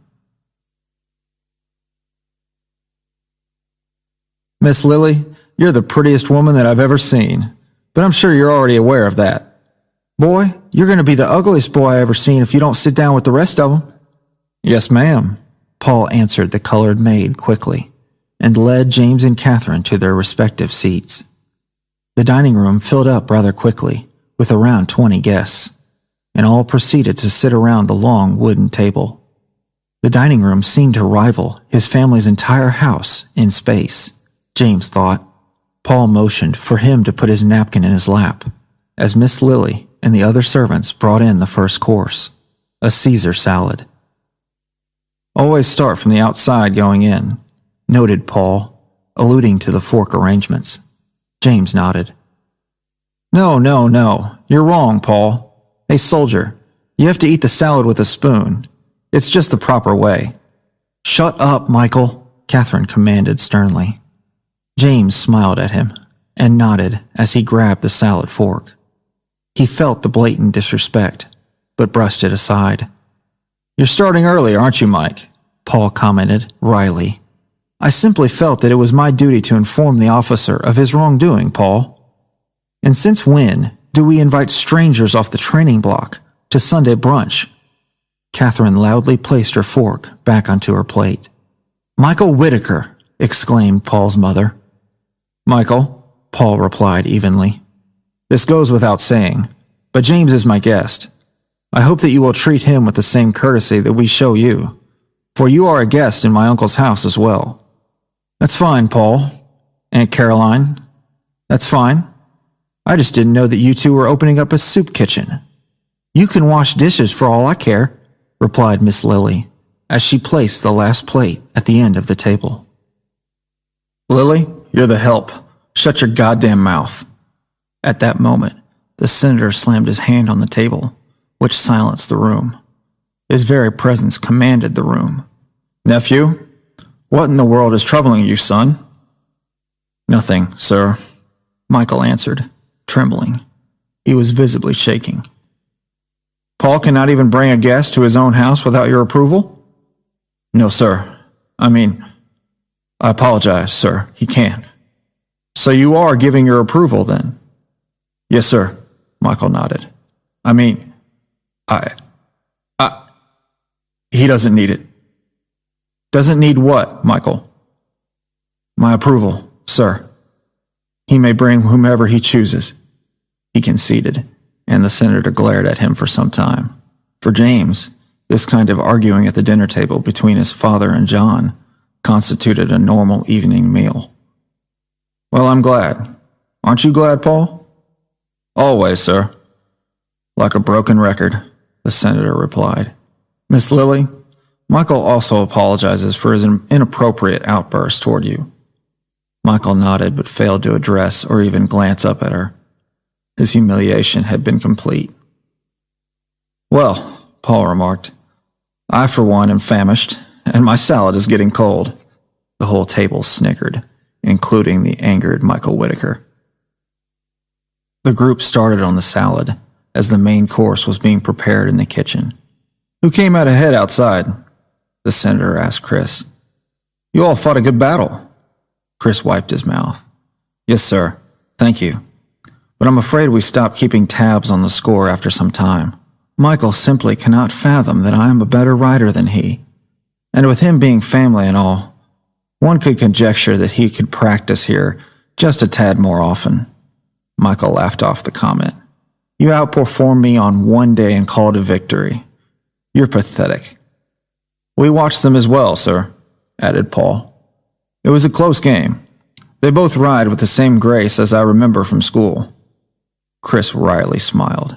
"I'm sure you would have outplayed us both had you not been too busy playing chaperone." "It goes with the territory of being personable, Chris," Paul replied boastfully. Catherine shook her head, and James caught her eye. "I'm sorry," she whispered to him. "It's okay," he quietly answered back. The salad was rich and fresh. James savored its delicacy as he chewed each bite. "Paul, you may not even be able to ride anymore," Michael commented. "How many months has it been?" "Almost 10 since I last buried you in dust, Mike. And how about your comrade, Paul?" "James, is it?" Chris asked him, and James nodded. "How much riding do you do in the army?" "James, you don't have to answer that," stated Catherine. "It's all right," he replied. No, Chris, we don't do much writing. Is that a southern accent I hear? Mrs. Stevens asked. Many at the table snickered, including Michael and Chris. Yes, ma'am, James replied respectfully. Southern Kentucky. My, a southern gentleman. So, the stories are true. Kentucky, huh? Chris boasted. What is it you do out there? I figured you'd have nothing else to do but ride horses. Chris. It's fine, Paul, James reassured him. To answer your question, Chris, we don't have horses, but we do have a farm. I venture that my family's working on it right now as we speak. Very admirable, the senator nodded. It surely cannot provide an adequate lifestyle, though, does it? Chris replied, sarcastically. Catherine sighed, but James only smiled and continued. He had known that he would have to answer for his family's name one day. He was ready to defend it, as he was his country. We manage, he replied, squeezing his napkin below him very tightly. We actually don't even have electricity. His statement drew a strong reaction from the table. Excuse me? Michael strongly questioned. I really actually thought it was normal until around sometime last year. Well, let me answer that for you, Michael fired back. It's not normal. How outdated are you people? Both Michael and Chris were friends of Paul from college, and coincidentally, potential suitors for Catherine. Michael, however, was her second cousin, so their match was met with much scrutiny. Her disdain for the two of them was plainly clear, but Michael and Chris showed no remorse. One objective of theirs, however, was the same. A modest private in the army from a lower-class region of the country would certainly be no reasonable match for a senator's daughter. James had to be vanquished from her life.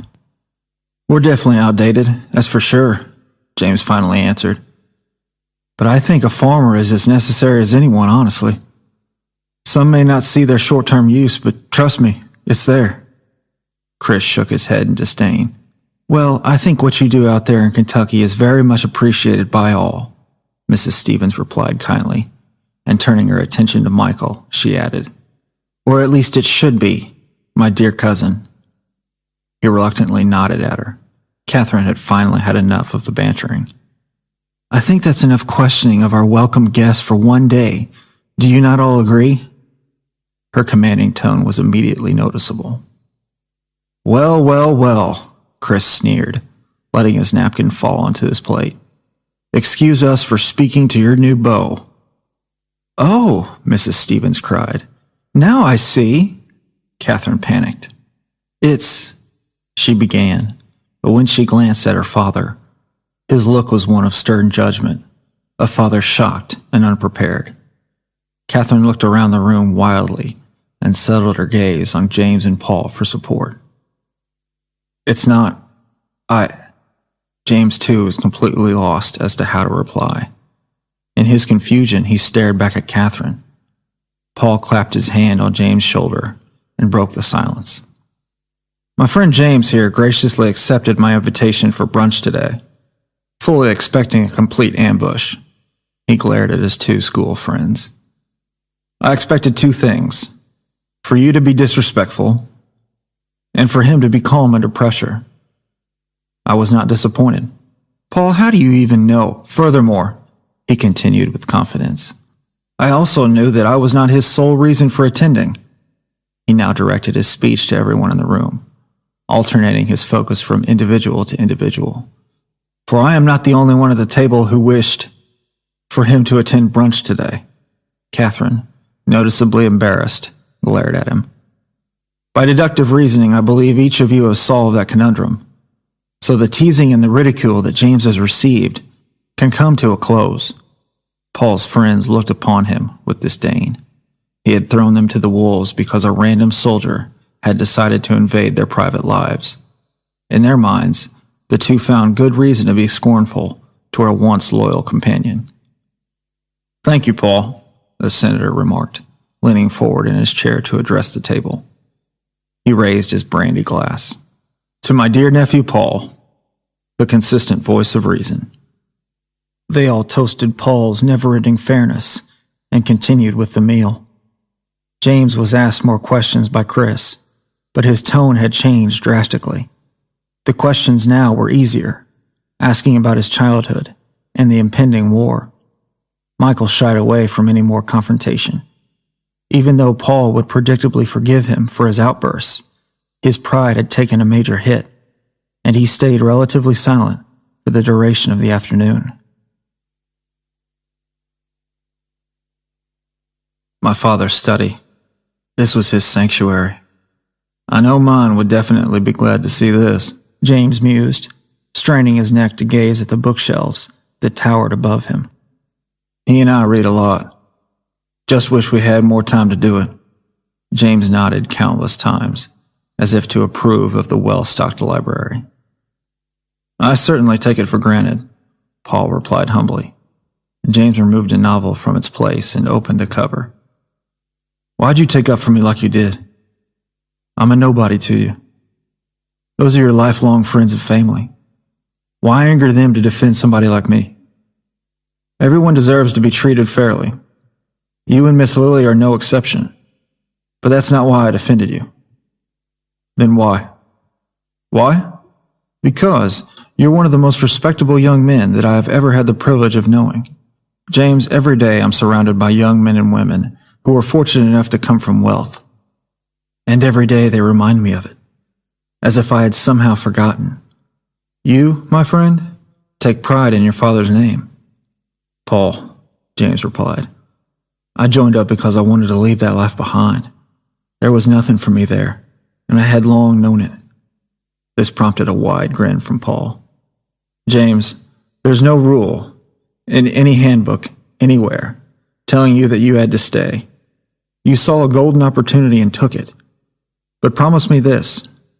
Don't ever forget to look back while you're on your journey. Keep in touch with the ones that you've left behind. James thought of his family. He had always wondered if he had made the correct decision leaving them behind. The allure of world travel and fighting for his country had beaten out the alternative option of staying behind. He possessed an uneasy sensation of confidence, but confidence nonetheless. Yeah, I write them whenever I can. They've come to accept my decision. Paul's smile quickly disappeared. Have they come to understand that you wrongfully aimed to court a senator's daughter? I haven't told them about her. This time, Paul could not hold in his laughter long enough for James to even finish his sentence. James, you are one gullible son of a bitch, and I enjoy every minute of it. I will never know. James, I'll guess that you're not familiar with speaking with the woman's family before you court her. I might be wrong, but I doubt it. Am I? James shook his head. No, I'm not. Let me be the one to reassure you that she's in your same situation.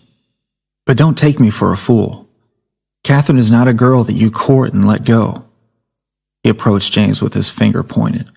If you break her heart, don't think I won't enlist and kill you by friendly fire. You have my word. I know I do. I can tell. You're one who means every spoken word.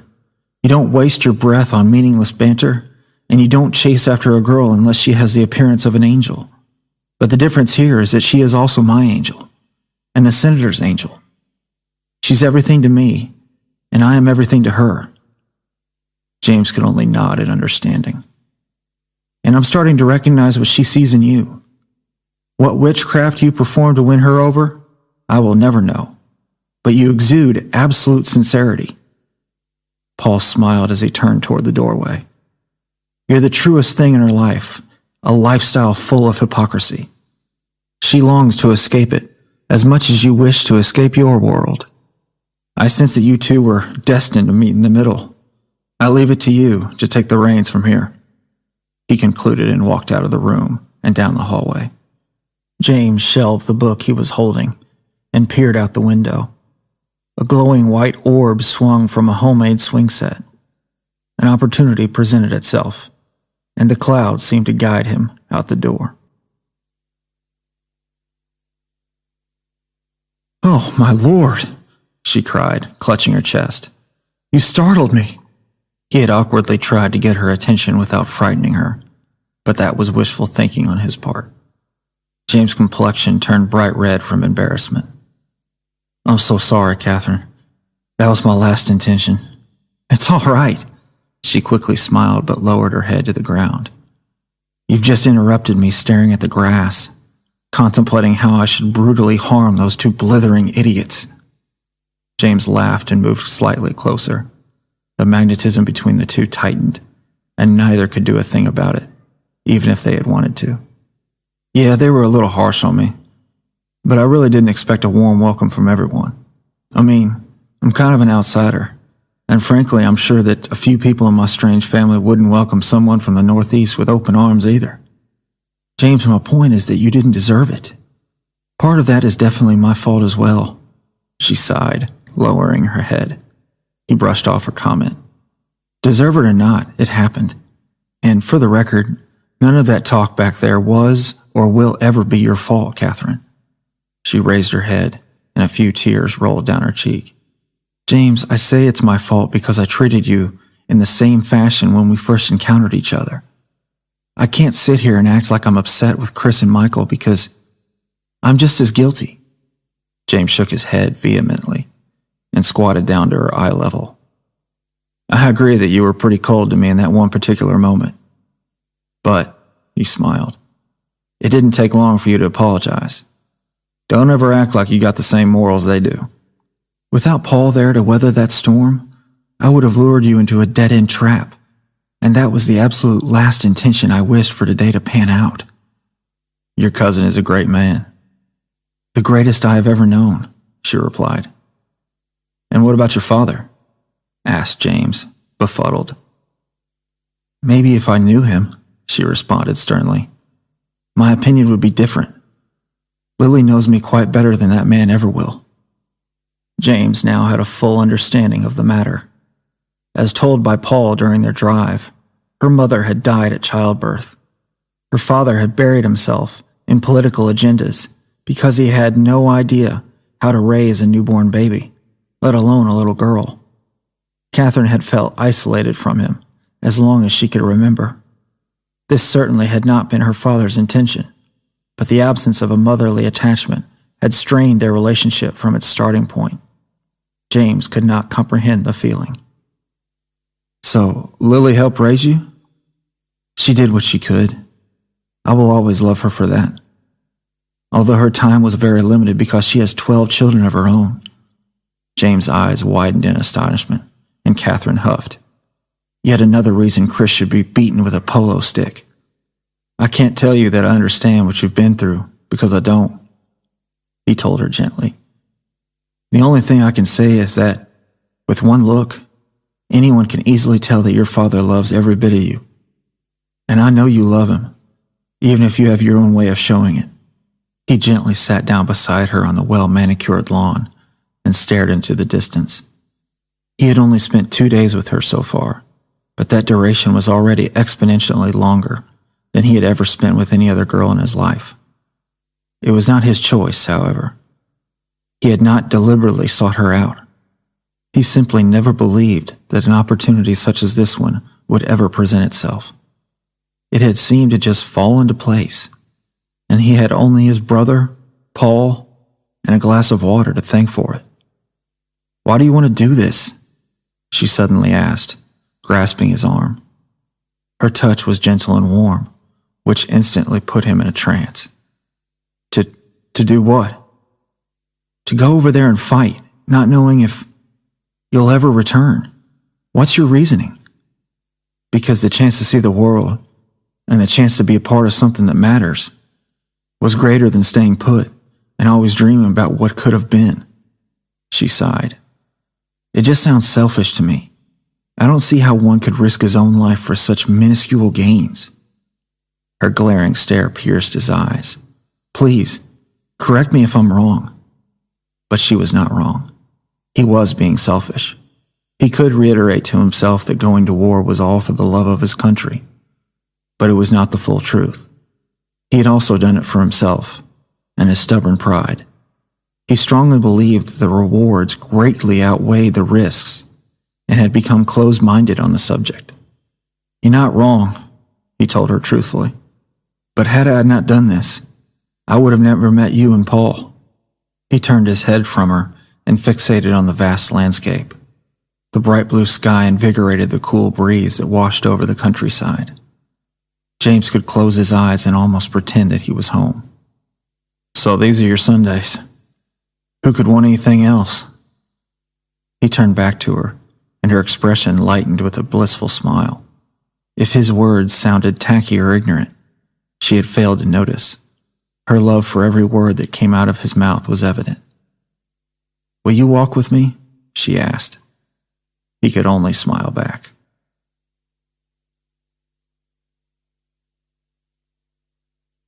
The lands on either side of the gravel roads reminded him of home, even though the large barns seemed unused and out of place. Catherine's wicker basket dangled gracefully from the crook of her elbow as she skipped up to a low-hanging branch.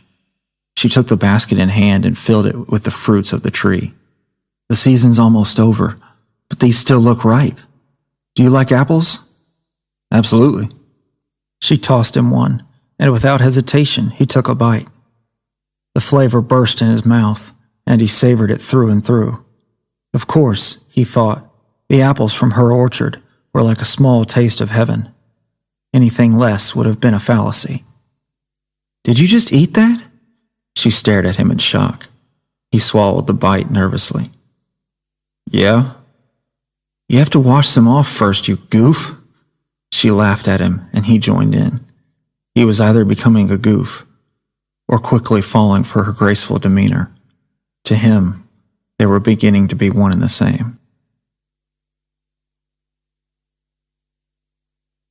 "Where do you think you're going there, boy?" James stopped dead in his tracks. He quickly turned and recognized the maid, Miss Lily, cleaning the dining room floor. "Hi, ma'am. I was just going to come in for a bit and use the restroom."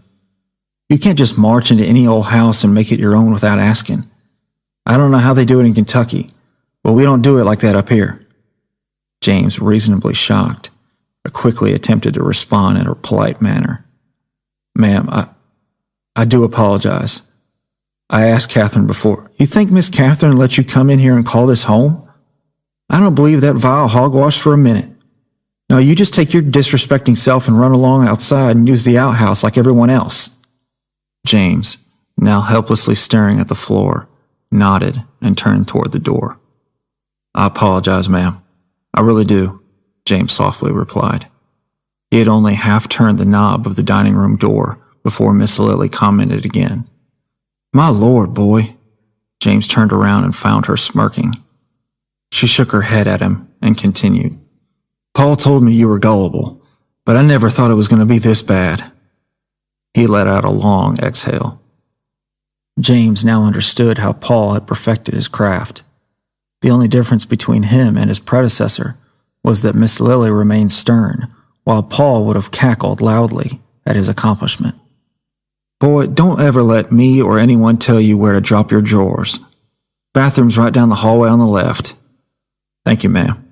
Are you trying to steal Miss Catherine away from her father?" "I'm sorry?" he cautiously replied. "You heard me." He adamantly shook his head. I'm not. I haven't really thought anything through." "Boy, you're too easy," she smirked, shaking her head again. "It's just not even funny because you're about as sharp as a pillow." He started, but she raised her hand to stop him. "Before you start spouting nonsense," she stated, "you should know that I don't care what or why you're here for. I'm just glad that girl finally is excited about something other than picking apples. You might be dumb as rocks, and maybe you're not. But as long as whatever y'all got going on keeps going on, there'll be no more worries." She turned to continue sweeping the floor. "Whatever gets her shy butt out the house." "Thank you, Miss Lily. I won't let—" "Why are you still talking?" "Yes, ma'am." With that, he needed no more instruction to leave the room. "Oh, hello, James." He had managed to make it a few feet out of the front door to rejoin Catherine when Mrs. Stevens recognized him. "Hello, Mrs. Stevens." He nodded and continued to walk past her, but a brief conversation was wishful thinking on his part. "I really do think it's wonderful that you're here. Miss Catherine never seems to find any friends of her own. How on earth did you seem to catch her eye?" "It was actually sort of by accident," he chuckled. "We met at the dinner her father hosted." She nodded earnestly. "Oh, yes. Paul and I were caught at a dinner party with his law school friends and showed up to it much later than we had expected. Nearly missed the whole thing. It makes me absolutely sick. However, it was such a good cause." She beamed at him. "Did you all enjoy it?" "Oh, yes, ma'am. Absolutely. Anything to help the men overseas is definitely appreciated." "That's great to hear. You probably enjoyed it more than others." She winked. He understood her inference. "Never thought I would." "That's what's so great about this life we live. One never knows what's in store for him." "Yes, ma'am." "Well, I'm not going to keep you. But first, would you mind doing me a favor? I do apologize. Please, grab my coat in the library. I believe it's on the rack in there, but Miss Lily has been known to hide it in other random places." "Yes, ma'am. Absolutely." He nodded. "Thank you so much, James. I can see why my niece likes you. And my son, too." He returned her smile and walked back inside. It was true, he thought, that he was not entirely welcome there, but those who begrudged him his visit were few, belonging to the minority. It seemed that the rest of them viewed James for who he really was, and not merely for his social standing. If there was ever a good reason for leaving home, this had all the makings of being one. The library was again impressive to James as he glanced up at the shelves. His father would have loved to see it, he thought. He would have despised the excess displayed at the senator's house, though, especially the wasted land. Joseph Hastings had always professed the belief that if one owned as many acres as the Springfields did, most of it should be farmed for the benefit of the country. But, be that as it may, he most certainly would have enjoyed the library. The coat hung on a hanger in an open closet. Thoughtlessly, James grabbed the coat by the collar, and one of the buttons caught the door. He tugged violently and consequently sent the hanger clambering to the ground. In the quiet library, its reverberating sound startled a figure that James had not seen in the rear lounging area. The mysterious figure raised its head. Senator Springfield. His presence caused James' heart to beat rapidly. The senator stood and turned to face James. In one hand he held a glass of brandy and cigar. In another, an open book. James attempted to make out the title of the book, and finally recognized it as the senator approached him. Moby Dick. A novel about a famous sea captain and his prideful search for vengeance and famed recognition. He could not help but notice the vague similarity to his own father's taste in books, but they were two men from two vastly different worlds. "I'm sorry to have startled you, sir. It's Senator Springfield to you." "Indeed, sir. Senator, I came to get Mrs. Stevens, your sister's coat." He desperately wished to retreat from a very uncomfortable and surprisingly tense situation. "I'll let you return to your reading." "Oh, don't mention it. I've already been interrupted. It's always a pain for me to get back into focus. I'm already up. I might as well be interrupted." He was noticeably impaired and slurred most of his speech. "Again, sir, I apologize." "Apologize for what? Interrupted me reading? There have been greater tragedies that have befallen upon the world. Don't worry yourself with such a trifle." James understood the statement as his cue to depart. "Well, I'll be off now. I do, though, like that book, though. And you have a beautiful house here, Senator, and a good-looking library that my father would love as well." James, although not inebriated, slurred his speech far more than his counterpart. "Your father a reader?" "Yes, sir. He reads when he gets the chance. When he's not working, I mean." "He and I have a lot in common, then," the senator replied. "But I, for one, never get the chance. I'm always away from the house, away from my daughter, but not away from her long enough to not notice the real reason you're here." His tone startled James, whose eyes widened. "I'm not really sure how it happened, sir," James replied slowly. "Catherine and I, I don't know what it is. I don't know where it's going. But I do enjoy her company. And I believe she enjoys my company as well. I see, the senator remarked. I'd like to have your permission to continue speaking to her, too. To spend time with her. I've never been one for... He struggled to hint at the word relationship, but could not even entertain the idea. Never been one for a long period of time. Or really, any period of time, I guess. But I'd like your permission to keep on spending time with her. He finally took a pause to breathe. The senator stared at him intently, slowly grasping James' plea. I appreciate that, replied the senator. In fact, I admire you.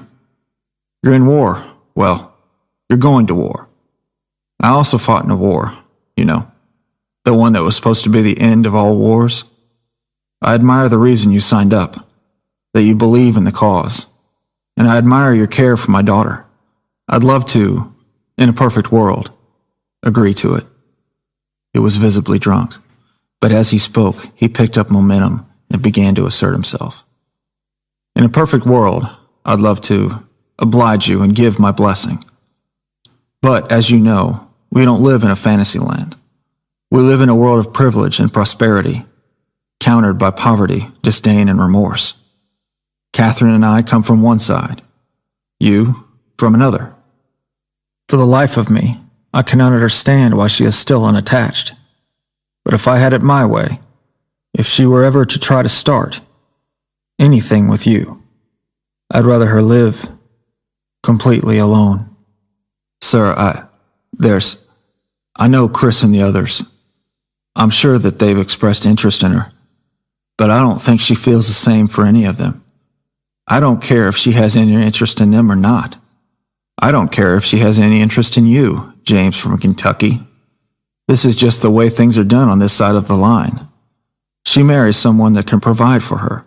You go to war, you live, you die. It makes no difference. You contribute or you don't contribute.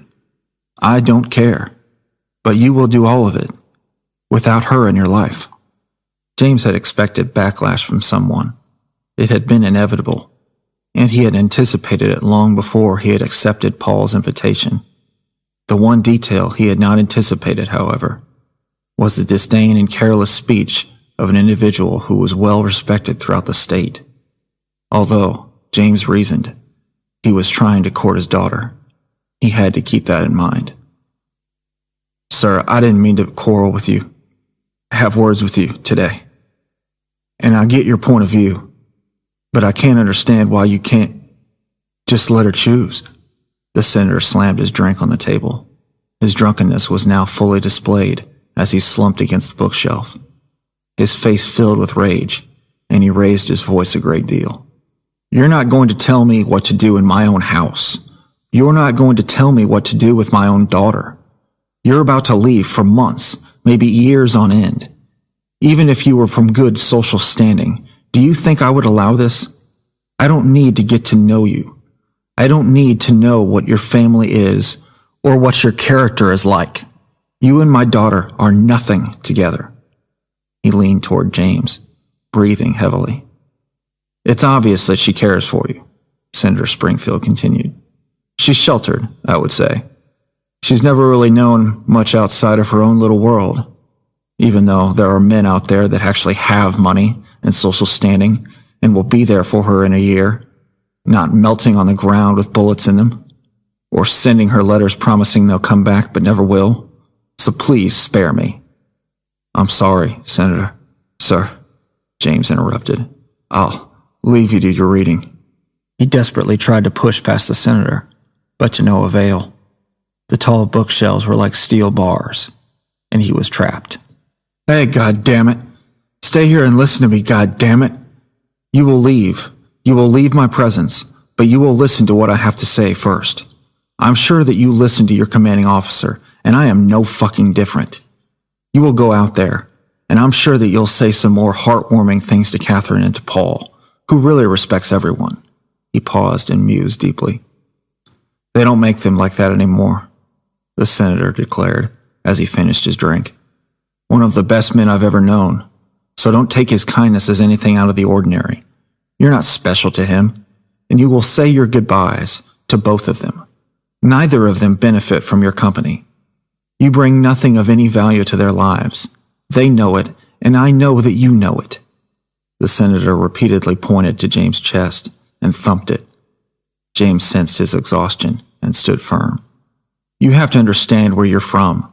People like you," he slurred, "marry people like you. People like her marry people like her, and thus the world goes round." James shook his head, grit his teeth, bit his lip, and thought of a response. "Sir, I'm not trying to marry your daughter. Senator, sir, that's not something I'm even thinking about. I don't give a thorough shit what you're thinking. But before the thought even comes to your mind, you will cast it away. You will cast her away. And you will go to war and die like the poor, miserable sack of shit that you are." James held back the emotions that threatened to burst out of him. Senator Springfield had said too much. He had spoken too much of his mind to even try to apologize. After a moment, the senator straightened up.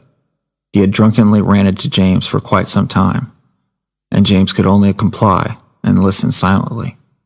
"I think it's good to hear the truth, James." Senator Springfield had finally calmed down, addressing James somewhat respectfully. "You thought you had signed up for glory when you joined the Army.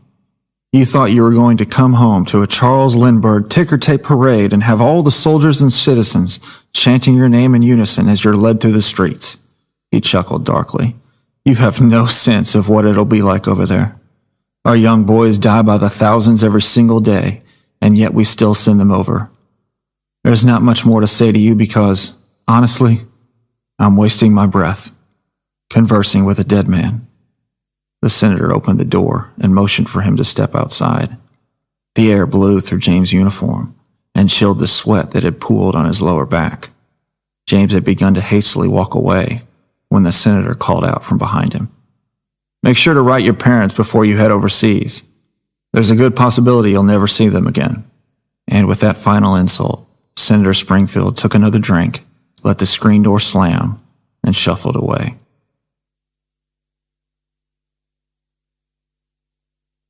"Hey, you." "Hey," James replied to Catherine with a forced smile. "Sorry, I was in the restroom." "We were wondering what took so long." Mrs. Stevens laughed at James' expense. "I thought you had gotten lost." He handed her the coat. "No, ma'am." He tried his best to grin, to act normal, and give off the impression that he was content and worry-free. He was not. Paul noticed his changed demeanor immediately. "You all right, my good man?" he asked, his concern apparent. "Yeah, I'm all right."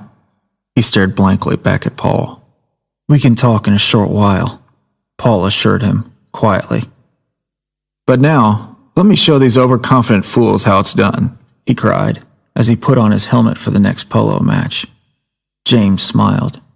As always, Paul had found his own way to lighten a situation. Chris and Michael rode out with Paul, glaring at their new acquaintance as they passed. "Have you fully grasped the object of this game yet, James?" Mrs. Stevens happily asked him as they made their way to the field. "Oh, Aunt Caroline, he doesn't care," Catherine responded, embarrassed. "Well, not really, ma'am, but I'm always eager to learn." "Well, if you wish. My Paul, he's been riding since he was 2 or 3 years old. My husband taught him before he passed on. But he taught him well. He taught him the ropes, as they say. In this game, you have to learn to turn on a dime. And you ride with a mallet, of course, as you can see. But you must remember to turn on a dime. And you are passing around a ball, as you can see, also." As she continued to ramble, James appeared interested, but in the back of his mind, the senator's words still echoed loudly. Why did he think a lot of soldiers would die? The senator surely was not completely knowledgeable of the facts, or really anything at all, James thought. He continued to view the war as an opportunity, to make something of himself, to not live and die in Kentucky, to pursue a life worth living. He would strive to prove wrong the careless assumptions of the closed-minded politician. That man knew nothing. A substantial break had come his way, and he had taken it with pride.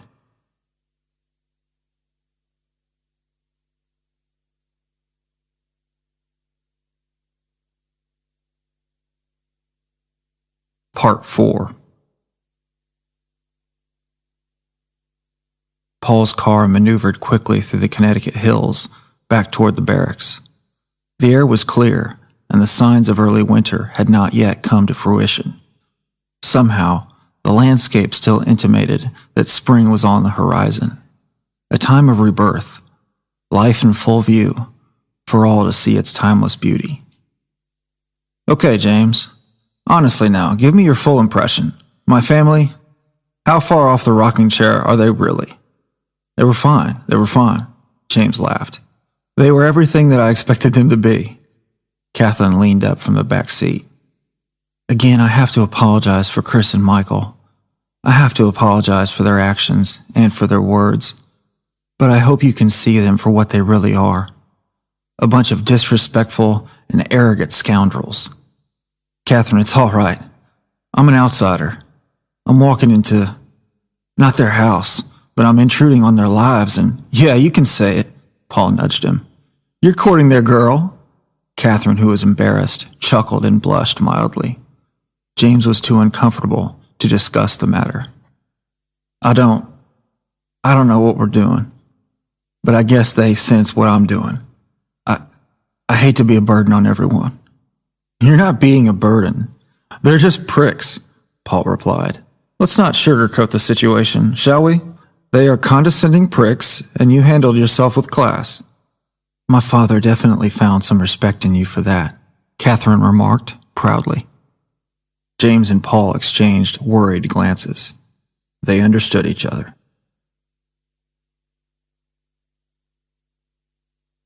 Will nervously paced the barracks floor. He, like many, was becoming impatient by their endless waiting. Look, I'm just saying we've been here for a couple weeks now, and they still have no idea where to put us. I'm sure we're going over to fight soon. I'm not sure when, and it's just a little nerve-wracking. I don't know. Maybe I'm the only one. Yeah, I'm pretty sure you're the only one, John snapped back at him. I think everyone else here is having a good time not being in a war or fighting right now. Come on, man, lay low. You're worrying me. Well, I'm just saying that maybe they're planning something big. Maybe you're just a bona fide pussy bitch, John yelled, initiating laughter around the room. Maybe I am then. Will raised his voice and then reluctantly sat back down on his bunk, deflated. Speaking of bona fide, Nick blurted, Jimmy over here had himself a nice little day off with his new flame. How long have you two known each other? For a week? And he's already met the family? So when are you getting hitched? Yeah, what the fuck, bud? John addressed his brother. I mean, what? I went to check on you, and the next thing I hear, you got a driver to pick you up in a nice new car, driving you out someplace? It was nothing, bud. James laughed off the comments. Her cousin picked me up, and we had dinner at their house upstate. Well, not upstate, in Connecticut. What the fuck? You went out of the fucking state? His brother continued dramatically. Was it a goddamn engagement party we weren't invited to? More laughter ensued from the other soldiers. No, it wasn't, jackass, James stuttered. Her cousin was really nice to me. He's a pretty good guy. We clicked, made friends a little bit. John nodded but quickly became jealous. Oh yeah? You replaced me? He's your best man now, I guess. Damn it, John. Stop trying to make more of something than what really is. Did y'all at least hold hands? Jack questioned. Well, no. We picked apples, though. This comment was too much for his friends to bear.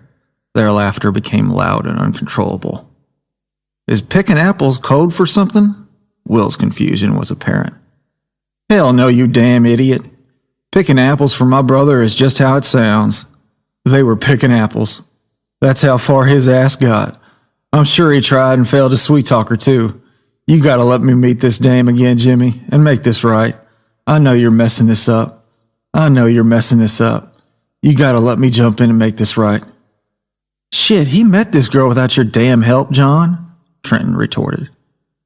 Let me figure this one out, bud, James replied to John sternly. I gotta figure this one out on my own.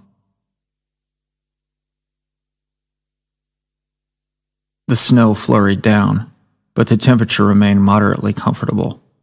It was a beautiful evening as James, John, and the rest of their close-knit group walked the streets of New York City. Theirs was a country at war, but at that particular place and time, it was peace on earth. John continued to pester his brother about Paul. He felt uneasy as James unexpectedly grew closer to Paul and Catherine, and it deeply bothered him. He had dominated their entire conversation from the time that they boarded the train. Am I going to like this guy, bud? He cried as they walked down the street. I mean, what kind of person is he? I can already tell from what you're saying that he's never done anything like we done on the farm. He doesn't know anything about that life. I just don't even know how to make talk with this guy. Stop being so tense, John, James replied lightly to ease his worries. Paul's a good guy. He's straight up. He actually just graduated from law school, he started to say, but with that comment, insults and sighs came from everyone else. Oh, now what the fuck? What a little piece of shit. You're gonna friend a lawyer? John questioned him sternly. You put your trust in this kind of guy? Look, bud, you don't have to take anything I say as truth. Just let him be who he is. You've met Catherine. You know who she is. He is the closest family she has. She looks up to him. He's been like her older brother all throughout their lives. He speaks true, John. Sounds like some kind of bullshit, John replied sourly. What is there to bullshit? Why would he even try with me? I have no money, nothing to give these people other than who I am. He sees that. Whatever Catherine and I are, he's all right letting it happen. This thing going on, it's... James paused thoughtfully for a moment before continuing. Well, I don't know. I'm just going with the flow, honestly. We could be taken away. I mean, our orders could come through any day.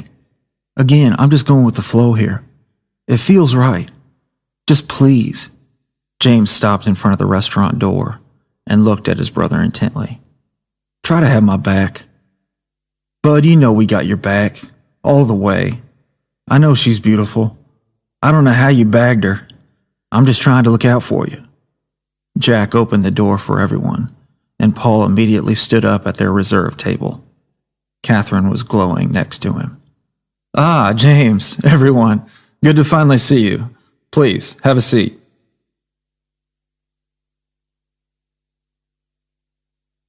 The sun had started to fade away behind the horizon as Paul drove on through the evening.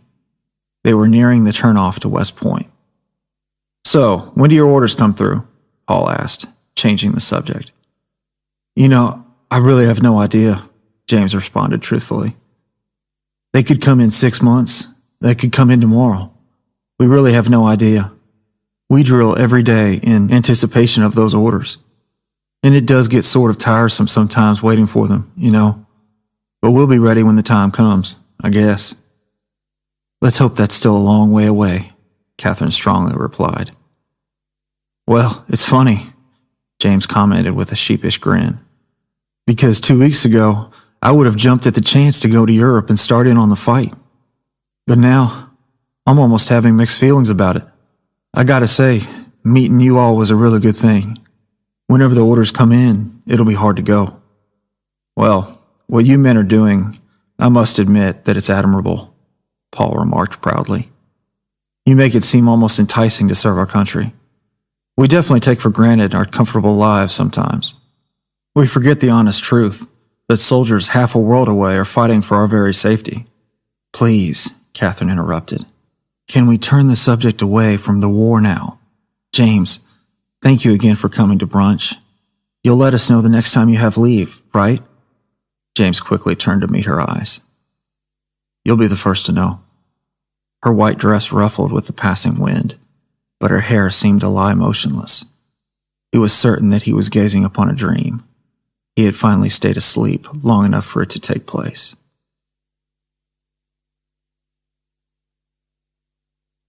"You have to be joking right now," Paul cackled as he wiped his mouth with his napkin.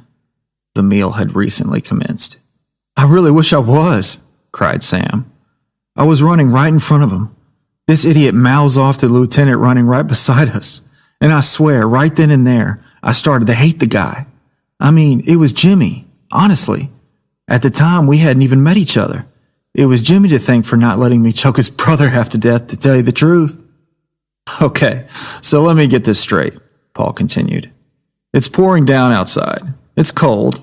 This is late November, down in Louisiana.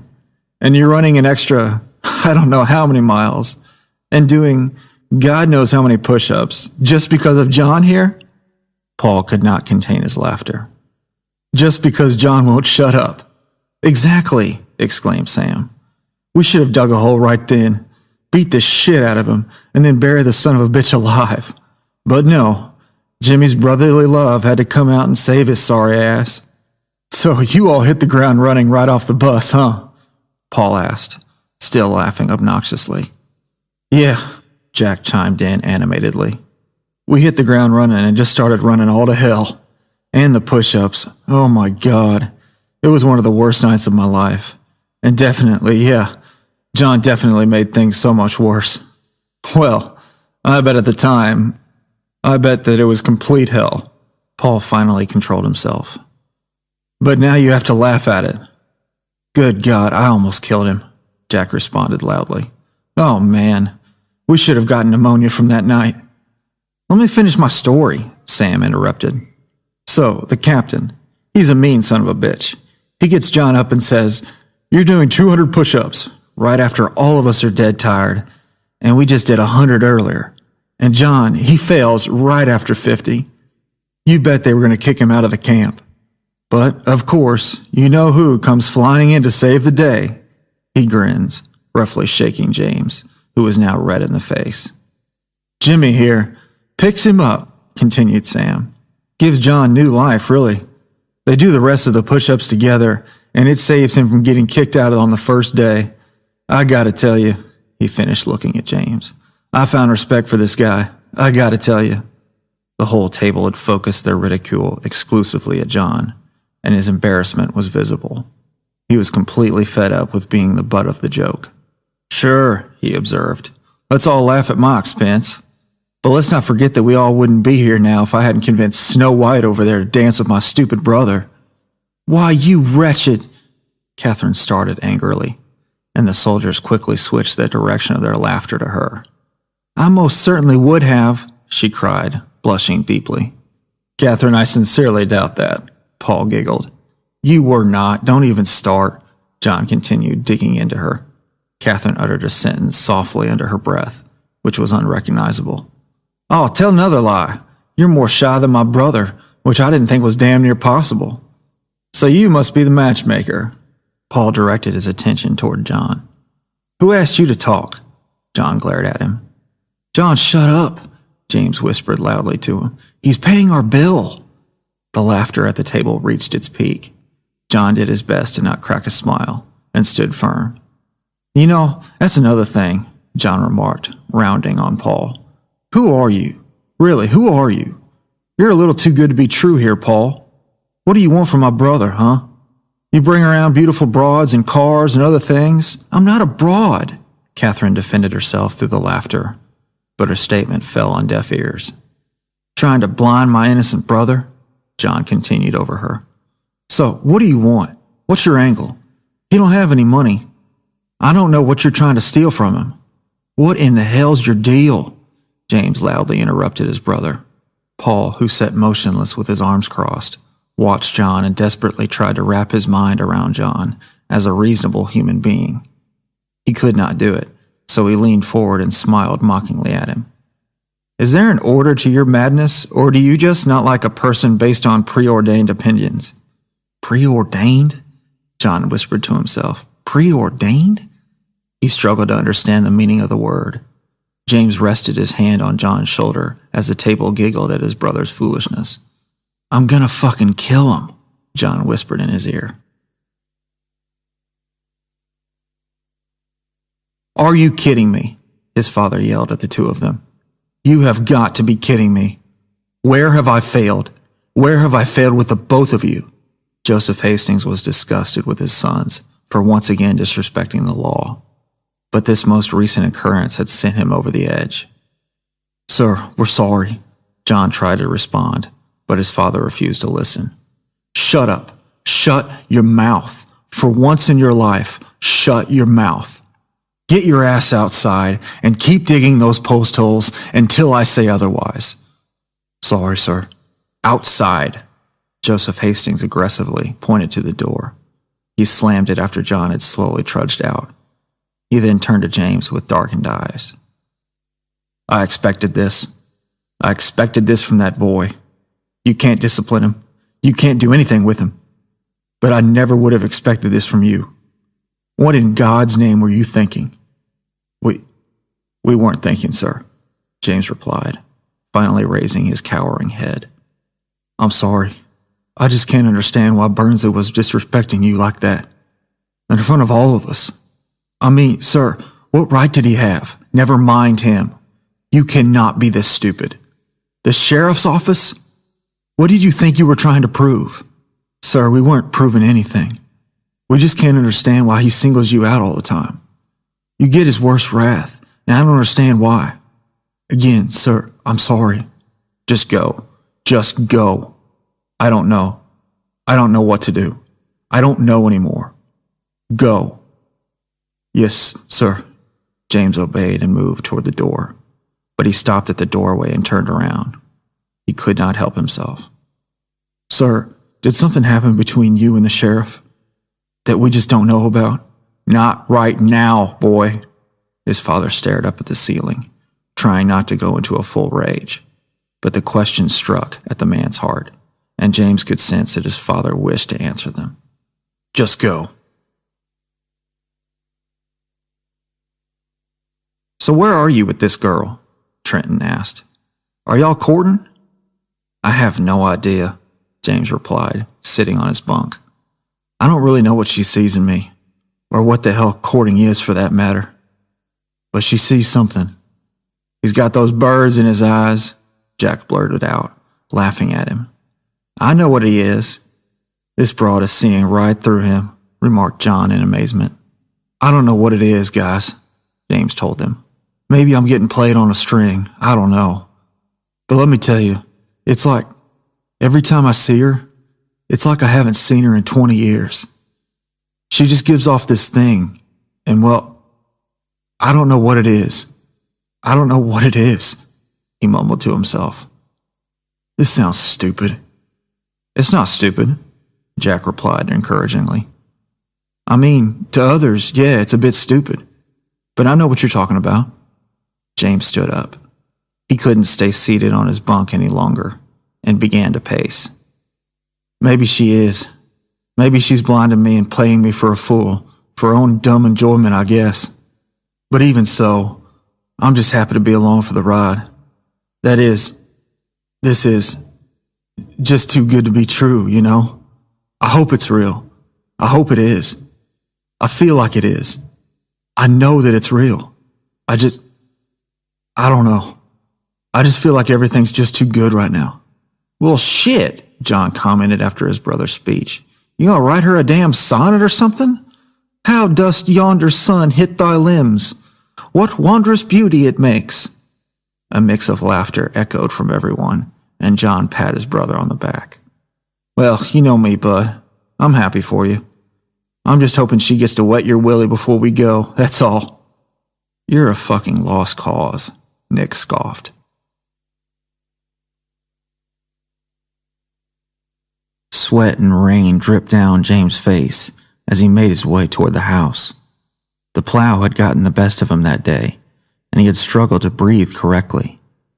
He had nearly climbed onto the front porch when he noticed his father over by the barn, struggling mightily with an object. He moved closer until he saw that Joseph Hastings had somehow gotten the other plow stuck in the mud. Son of a... His father never cursed, but his patience was wearing thin. James hurried down the hill and grabbed the opposite side of the plow, where his father was straining. The rain began to pour down even harder. Boy, I don't need any. What are you going to do? James ignored his comment and continued to push, but pushing the plow out from that side was futile. What's that going to do, boy? His father cried. Just go inside. But James jumped to the other side and pushed lower toward the ground. The plow budged ever so slightly, and the mud slowly started to give way. They both realized their success and kept pushing with all their strength. James and his father were both nearly ready to pass out when the plow was only halfway free, but abruptly, the plow unearthed itself and jumped up onto the grass. James' back ached. He fell forward onto the grass from exhaustion. He turned to his father, and Joseph Hastings smiled back at his son proudly, a token of appreciation from his father. Thank you, boy. Thank you, my boy. Yes, sir. James nodded. He slowly stood up and shuffled up to the awning of the barn out of the pouring rain. He plopped down onto the ground and used the barn wall to prop himself up. He let the back of his head hit the wall. He needed rest.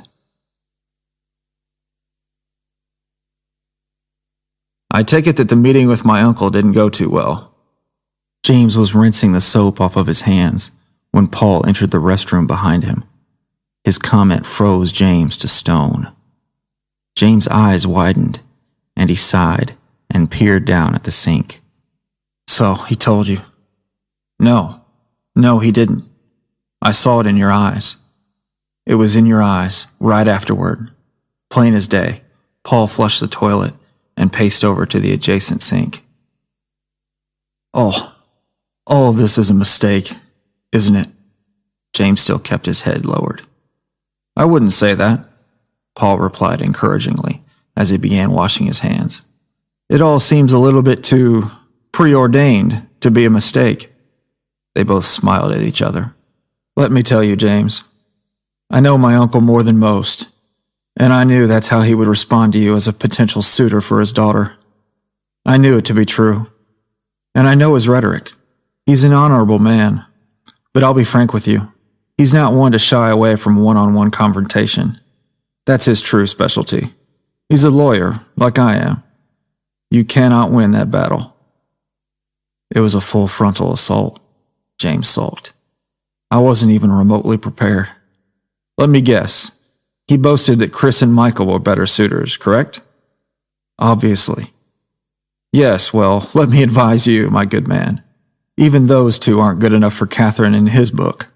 But right now, they seem better than the option you've proposed. The senator has hardly ever listened to how his daughter feels, really about anything. In fact, I don't think he cares. He halfway listens to me and my opinions, and I don't think he would oblige if I spoke up on your behalf. But please, don't misunderstand me. He has true intentions for his daughter. He desires the very best for her, and I can't deny that fact. But she has long suffered without a mother. My mother could only do so much, and of course, Lily did what she could. Paul looked pensively at James for a moment before continuing. But, he resumed, there is one thing you can do. He put a hand on James' shoulder. Once the war is over, return home and tell him everything. You'll need my help. I guarantee, though, you'll need my help. Hell, we'll probably all be in the same room, arguing back and forth. I can only hope that he'll change his mind.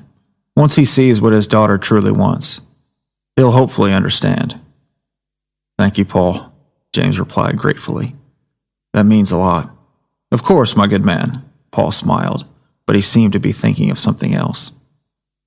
Finally, he spoke again, saying, James, if you get into a bind over there, don't look at America. Don't look at the country to keep you alive. That's all well and good, but don't keep that solely in your mind. Keep your family in mind. Keep her in mind. Someone for whom to fight, for whom to stay alive. It'll save your life. I hope it never has to come to that. You'll have me in your corner, Paul concluded, tapping his shoulder. Just get home. It was a blistery and freezing morning, as hundreds of soldiers crammed into the hangar and tried to keep warm. They were all eager and awaited the captain's speech as he approached the front. They certainly did not wish for him to shout at them so early in the morning, so their chatter quickly ceased. Hungry ears opened. "Everyone quiet down, quiet down. I've got some news. Our orders have come through. We head out in 3 weeks." The roars were deafening. Cheers flowed throughout the room. James, however, sat motionless. It was a feeling that was difficult for him to understand. He had wanted to leave, and truthfully, he still did. This time, however, the truth was tough to comprehend. Mindlessly, he joined in on the clapping and smiled. "You can expect more rigorous training in the next 3 weeks, and you can expect very little leave, if any. So tie up any loose ends you may have." Many turned their heads and snickered at James. John punched his shoulder. "I'm being serious. This is the real deal, men. We will be in combat very soon. Prepare yourselves as well as you can. Understand what is at stake. Remember your training, because as soon as we get more orders overseas, you're going to need it. I expect nothing from the best from you. The general will brief you in just a minute."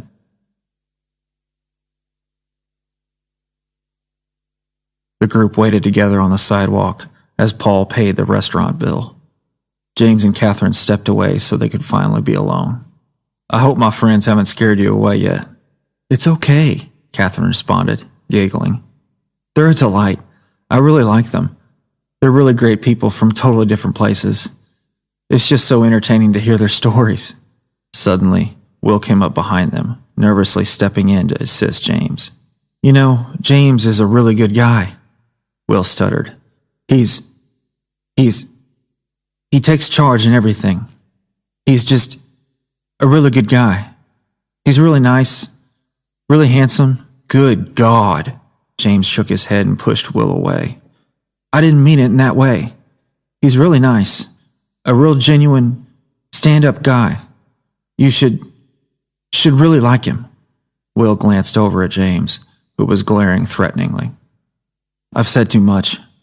"You're definitely crossing the line," replied James, but Catherine kept grinning. "I know. I've seen all I really need to see. Thank you, Will. All of you are amazing people, and this—" She looked around at the soldiers happily chatting together. "This has been great." She was genuinely happy. She had found where she truly wanted to be.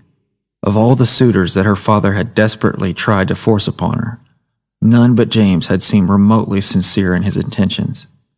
James did not even have to attempt to be sincere. He was only being himself, because it was all that he could offer, and that was good enough. The group started walking, and John sped up to catch Paul at the front. "College boy, huh?" he mocked. "Yale, was it? I guess your daddy got you in." "My father passed on when I was 10 years old," Paul replied abruptly, turning to him. "But yes, my family name may have been the reason I entered law school, but I was the one who finished. I was the one who completed the work. I was the one who received the degree." John, who immediately regretted his remark about Paul's father, was embarrassed and could only nod in reply. He turned around and watched his brother with Catherine. "So she's your whole world, huh?" "Just like James is to you," Paul replied without hesitation. "He's all I got," John murmured. Likewise for her. John slowed his pace, suddenly recognizing what he had been too blind to see. Paul's sincerity was tough to ignore. "Well," John continued, smiling, "you still are one smug son of a bitch, and you're one preordained cuss." John smirked. He now understood why his brother had embraced this man as a friend. He graciously held out his hand. Paul did the same, and they shook hands. John Hastings, Paul Stevens. The two men had agreed to disagree. They were destined to dislike each other from the beginning, but both were witnesses to the union between their two loved ones, which was not to be ignored.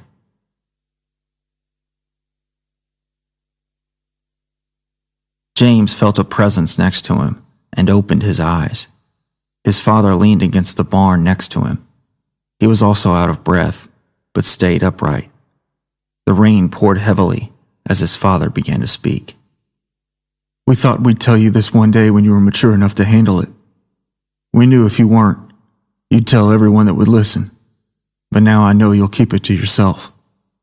Your mother and I, we weren't promised for each other. She's from Maryland, and she was promised to Sheriff Burnsley. Their mothers, I think, knew each other from school or somewheres. The two women wrote to each other and said that their children were available, so Anne came down. It was assumed that it was going to be some sort of an arranged marriage. At the time, I was almost 40. So was Wade. But your ma, she was barely 30. And well, you know, at the time, even now, a good match was a good match. And I don't think she... He chuckled. James listened intently. I don't think she's told me many times. He never was anything to her. I went into town to go to the store one day. She was already in there, shopping around, and we saw each other and started talking. Before long, I had her out to the farm. I thought, are you joking? Bring someone back here? He laughed at his memories. Finding someone was the last thing on my mind that day. You know, your grandfather died when I was 7, and it was sort of up to me and my mother to run things out here. This was all I knew. But your ma, she loved the farm, and she began to love me. Of course, he shrugged. I never heard the end of it from the sheriff, which explains the constant bickering you've seen. I stole her from him. She was finally free to make up her own mind, and she never wanted him anyway.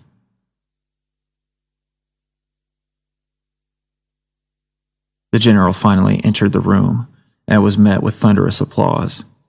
He wasted no time addressing them, and the cheers faded in deference. Now, men, I can't tell you much, but what I can tell you is this. You need to prepare yourselves. We are ready to embark. We are ready to go. Within the month, we will cross the Atlantic, and within the year, we will make our attempt to end this war. I can't emphasize enough how important it is that you are discreet on this matter, more discreet than you already are. That's why we aren't telling you very much, but I know that each and every one of you is fully invested. I know that you've taken the time to be fully invested. And now, men, the hour is go. We will embark for England by ship transport, guided along the way to ward off enemy U-boats. We will be well protected, so you need not worry. But I ask you all to prepare your minds, prepare your bodies, and most of all, prepare your goodbyes to your country and to your loved ones, for this is it. I know that you have been waiting a very long time. I know. But this is it. He stressed the words, "this is it," many more times, driving home the idea until the men believed it was true. The wait was nearing its end. The hour was most certainly go. You better break the news to the wife, John joked as he leaned over and nudged his brother. James chuckled, but contained his emotions. Their 3 short months in New York would soon be coming to an end. The forthcoming ship was waiting just on the horizon. James and Catherine walked side by side down the streets of New York City. The two were alone, and James wrapped his arm around her. Just 4 weeks earlier at dinner, with his friends and Paul, he had felt free, without any thought of leaving. But now, it fell on him to break the news. "My, it's freezing out here," Catherine commented. "Beautiful, but freezing nonetheless." She clung tightly to his side. He wasted no time. "Catherine, our orders came through. We're bound for Europe in 3 weeks' time. We leave the 1st of March. Her smile faded. She had expected these words, but actually hearing them was difficult to fathom. This was the man she had chosen. She had no choice but to accept his future. They stopped for coffee on the way to the restaurant. Few words were spoken. They were not needed. Their eyes gave away everything that could not be said. The cloud led them onward.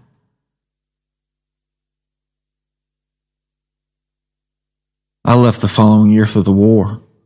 We were recently married, and your mom was pregnant with you when I left. I was half a world away when you were born. That tore at me to no end. When I came back, You were already 6 months old. I felt like I had missed 6 years. That time away from her was the hardest time of my life." His father had never conversed about his experiences in the war, and never would again. James could only infer that his father had experienced terrible visions of hell. From first-hand accounts and what he had read, that particular war was the century's lowest point, even lower than the Great Depression. Such high losses and such waste of human life for so little gain, if any at all. James had rested himself on an elbow. His arm was numb, but this was the most conversation that he had enjoyed with his father in quite some time. His exhaustion finally faded, and they walked together up to the house.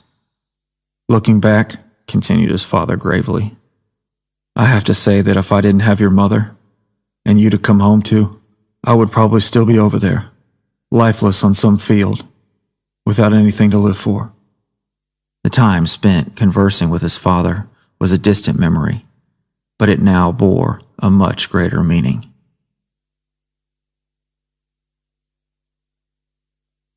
The winds were fierce, the sky was a dismal gray, and the temperature was nearly unbearable as the ferry sped toward the island. They felt pure bliss, holding each other tightly. Catherine rested her head upon his shoulder. Tears welled in her eyes as he caressed her back. Her thoughts were focused on the future, while his thoughts focused on the past. They slowly tracked up the snow-covered walkway and peered up at the landmark. The sun was absent, but the Statue of Liberty still gleamed back at them. It was a beautiful image and a beautiful moment, which James tried his very best to cherish. He could not. She started to tremble more than usual, and he hugged her close. He kissed her forehead, which, like a calming elixir, made her chills vanish. She glanced up at him. James still believed he was dreaming. It was the only explanation. Their lips finally met. Their first, at the base of Liberty, an embodiment of heaven. Now he could not bear to leave. He wanted to show her their farm. He missed it now more than ever. He knew she would fall in love with it. He wiped the falling snow from her cheeks, full of feeling he could not comprehend, memories that he could not savor, time that he could not stall. Their ferry ride back to the vibrant city arrived too quickly. The night was over. Her tears were visible when she dropped him off at the base.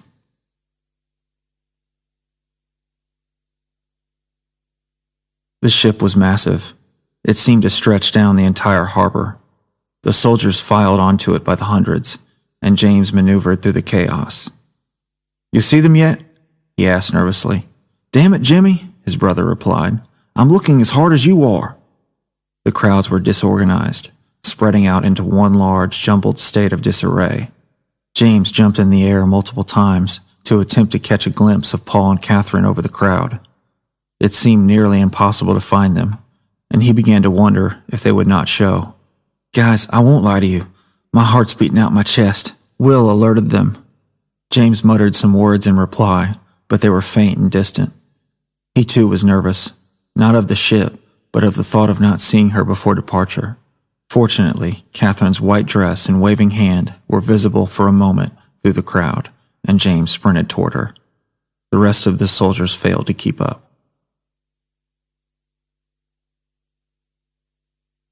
After seeing nothing but endless stretches of water, the soldiers finally recognized the English port on the horizon.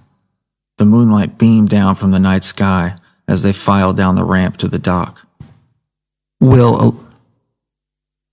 alerted them. Will alerted them. Will alerted them.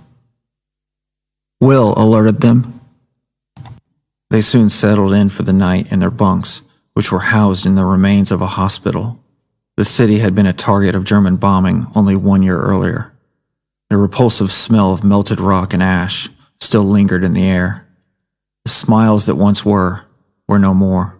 Before they arrived, the men had seen images in the news of destroyed buildings and barren cities, but this sight was different. Taking in the devastation with their own senses instilled in them a sense of purpose. It served as a constant reminder of the enemy's force and power. James turned over to his side. His longing for home tugged at him even more.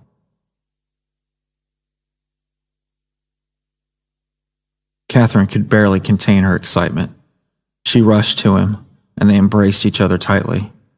She too had feared that they would never find each other in the surrounding madness.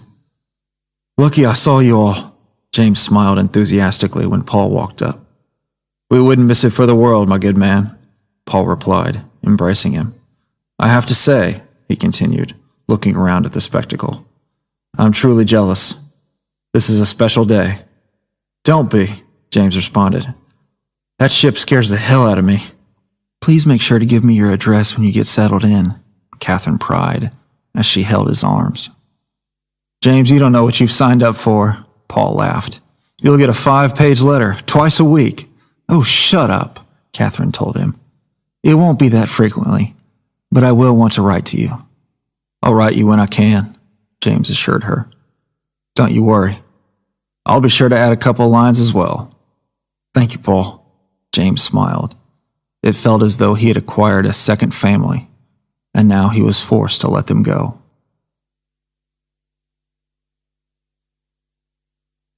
The morning's drill was especially tough. The English air was thick and difficult to breathe. This was no home. It would never feel like one. The showers were cramped, and the bathrooms were rat-infested due to the damaged plumbing. A much-needed smoke break was their only sanctuary. Conversations were held to a minimum. There was simply nothing positive to speak about. That afternoon, the lieutenant made his way to the group. "I hate to be the bearer of bad news, but as of this moment, no incoming mail will be accepted. If you have anything to write home, the deadline will be at the end of the week. After that, we will be isolated from the States. Again, I hate to say this, and I apologize." By the time the rest of the soldiers had caught up to James and had begun conversing within the group, James felt a tap on his shoulder and turned around. "Are you scared, boy?" Miss Lily asked. She was not her usual sarcastic self. On this day, there would be no mockery. "Seeing that ship has me thinking." His smile switched to a complete seriousness, and he shook his head. "A simple yes or no answer." "Yes, ma'am. No question," he replied. "I've been a bit timid about the whole thing, but this scene finally hits home what's going on." "Good answer. If you weren't scared, I'd most guess that you'd be dead by Christmas. 2 of my brothers didn't come back from the first war. They were on their high horses. They were going to come back with medals," she scoffed. "The ones that did come back never were the same. Where you put your faith, boy?" "God, always," he answered with no hesitation. "Don't give 2 dog shits who or what you pray to," she warned him. "Just believe in something to stay alive, something to fight for. When it's darkest, hold that the tightest. Sleep with it at night and keep it at reach in your pocket. All times." She placed her hand on his chest. "You follow me, boy?" "Yes, ma'am." Miss Lily gently grabbed his cheek. "You may or may not yet, but you will." She teared up as they embraced each other tightly.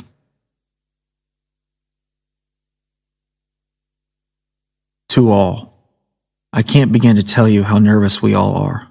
We have been given a task so heavy on our shoulders that we shake when we walk. This is my last letter for some time, so I wish to make it count. All of his doubts began to wander on the inside of his weary mind. They all came full circle. It had taken the company of a beautiful girl to fully see the error in his judgment. But was it really to be an error? He had been so young when he wished for the chance to fight. He had grown up so much in the past year and a half. For the love of country? This war, it was bigger than just him. They really personally didn't need him, did they? He was just a pawn in a box, still just a boy at heart. The war could go on without him, right? His thoughts jumbled and blended together into a mixture of nothingness. I miss our farm every day, but I'm thankful for this opportunity. I also don't see it as an opportunity anymore, more like a calling. a call for us to make a considerable difference. I wished for both of us to come home in a year's time, with Will, victorious, and with many stories to tell. I wish for that day, every day. Sir, he called out after the general. Lee continued to move quickly toward the ship, but James was insistent. He pushed through some of the thick crowd and placed himself in between the boat and the commander. Sir, the general recalled James with relative ease. Private Hastings, he answered with earnestness. Not right now, Private, replied one of the general's escorting men. Anthony, it's all right. Speak your mind, young man. Sir, I just wanted to say thank you for your leadership and for helping to keep John and I together. He was extremely nervous to be addressing the general, and his words were hardly understandable. Happy to do it, Lee replied. So far, I believe I have made the right call. Yes, sir. I just really appreciate the gesture, sir. James held out his hand. The general stood in silence for a moment, and instead placed his hand on James' shoulder. Never mind that now, son. Just focus on the task at hand. He stared at James with fear in his eyes. James could infer that the news of leaving for war had arrived early for Lee as well. Promise me, James, that you'll do whatever you have to do to complete your mission. Keep your fellow men safe, and when the fighting is over, go the hell home. Don't stop to gaze upon the ground. Don't breathe that air any longer than you have to. Go the hell home. The general released his grip from James' shoulder and shook his hand. James' shoulder ached from the pressure. The general had borne witness to more than one man's fair share of senseless fighting. Lee seemed to struggle with the fact that he had shaped many boys into truly great young men, but consequently, he was also sending them into imminent danger. It was a burden he had sworn to bear, but it took its toll on him as well.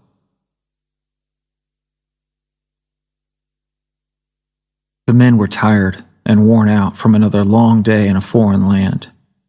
It was Allied territory, but it already reeked of the front lines. They showered in silence. Their jokes and laughter were few and far between. If it had been another time or another journey, the men would have found it to be a great amusement. Now, it was far from it. As they rode in town from the training ground, they could hardly gaze upon the scenery for any uplifting surges of confidence. Everything was abandoned, the entire continent forsaken. They had barely loaded their packs when the captain entered the barracks. Men, I need your attention. They fell quickly into formation. First, I must apologize for being the bearer of bad news. The general fell gravely ill just yesterday morning. He's going to be all right, but as of an hour ago, he's been sent home. Many men sighed and gave each other disconcerted looks. I know all of you had the utmost respect for him, the captain continued. He felt the same for you. A figure approached the door, and the captain stood up straighter. In the meantime, the mission must and will carry on. And so, with much honor, I'd like to introduce to you General Maxwell Taylor. The soldiers saluted on command. Thank you, Captain. As he mentioned, my name is General Maxwell Taylor. I know that it seems that I am a short-notice replacement, which is unfortunately true, he started, and his nerves were extremely noticeable. However, I am confident that we will be ready for combat when the time comes. I'll most certainly want to meet all of you, and this will hopefully be a fairly simple transition. Also, you should know that I plan to jump along with you on the given day. He looked around gravely and concluded, It's been great to see all of you in good health, and I look forward to leading you the rest of the way. Taylor nodded respectfully, and the officers left in silence. Heated reactions poured out as soon as the door was closed. Nick turned forcefully to Lieutenant Stallings. Lieutenant, you have to be fucking kidding, right? He exclaimed with disgust. What the fuck happened? Nick, I know about as much as you do. Don't ask. But you fucking heard him, Sam yelled. He doesn't even want to be here. Who does? Lieutenant Stallings raised his voice. We're not over here to enjoy ourselves. We're here to take back Europe. But sir, Will complained, he sounds like a godforsaken politician, not a military man. Damn it, Will, Stallings shouted. He was through arguing and turned to the men with more anger that they had ever seen from him. Everyone, listen to me. You all volunteered for this. He's here on orders, but he plans to jump with us. That's more than enough to earn my respect, and it is definitely fucking enough to adequately earn all of yours. Am I right? Sir, yes, sir. They mumbled, for they could not disagree. It was not the ideal situation, but they had traveled too far down the path, and they had no choice but to press onward. I'll also have you all know that I met a girl while up here in New York, and in such a short amount of time, she has meant so much to me. Her family, too. I mean for you all to meet them soon after we return. I miss you all more every day. I love you, and will make my way home with John very soon. James. P.S. Maggie, I know you're doing a fine job of filling in for us in our stead. Keep at it, for it won't be long now until we meet again. You're tense, my good man. Last-minute jitters? No, James replied quickly. Well, maybe a little. I just didn't realize until now how I've left everything and everyone behind.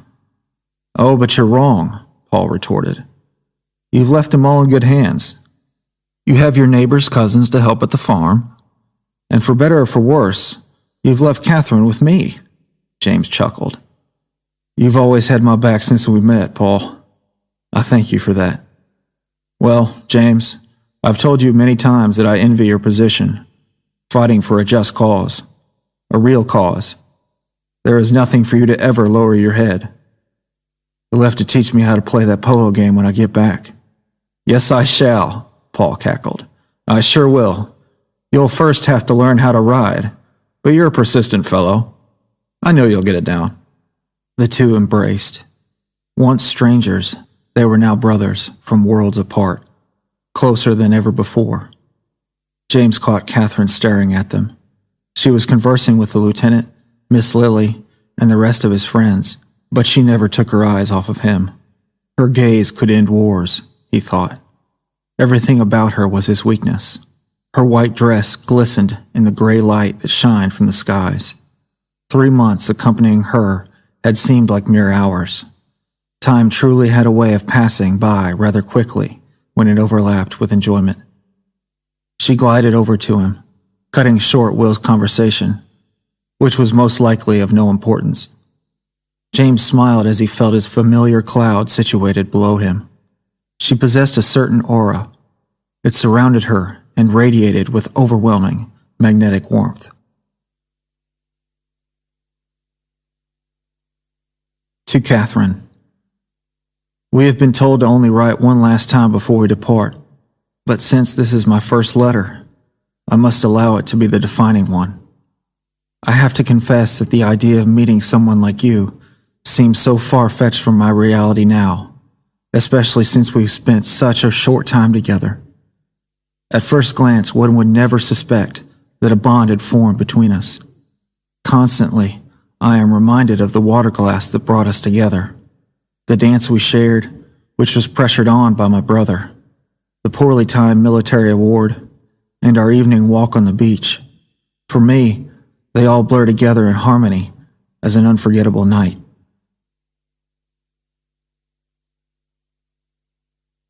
I'm glad we caught you before you boarded, she noted. He awkwardly smiled back at her, which in turn only broadened her grin. I wouldn't have left without seeing you. I'm sure you know that. She reached out and tightly clenched his hands. Tears fell on them. I'm doing the exact opposite of what my father has always wanted for me. And I've never been happier in my life. Until just now. He kissed her forehead and wrapped her up tightly in his arms. He whispered in her ear that he would swiftly return, that he would be home sooner rather than later. But he lied to her. He had no idea when he would return. but he stated what he knew she would want to hear, even though she sensed his underlying uncertainty. She played along. There would soon be enough time for sadness, for longing, for undying hope.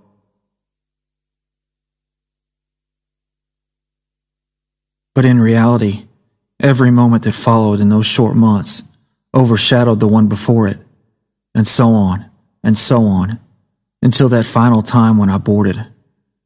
I long for our next moment because I know it will surpass them all. I can't begin to fathom what you see in me. I have barely anything to give you. No expensive gifts, no lavish parties, no social image to even merit myself as a man of good standing. But I see everything in you. To me, you embody all that is beautiful and pure. You occupy my thoughts at all times. I know that I am unable to give you anything of value, which deeply troubles me. But I have seen that when you look at me, your smile is such a genuine smile. You seem so happy and content. And when I return, I want you to continue to experience that genuine feeling every hour of the day.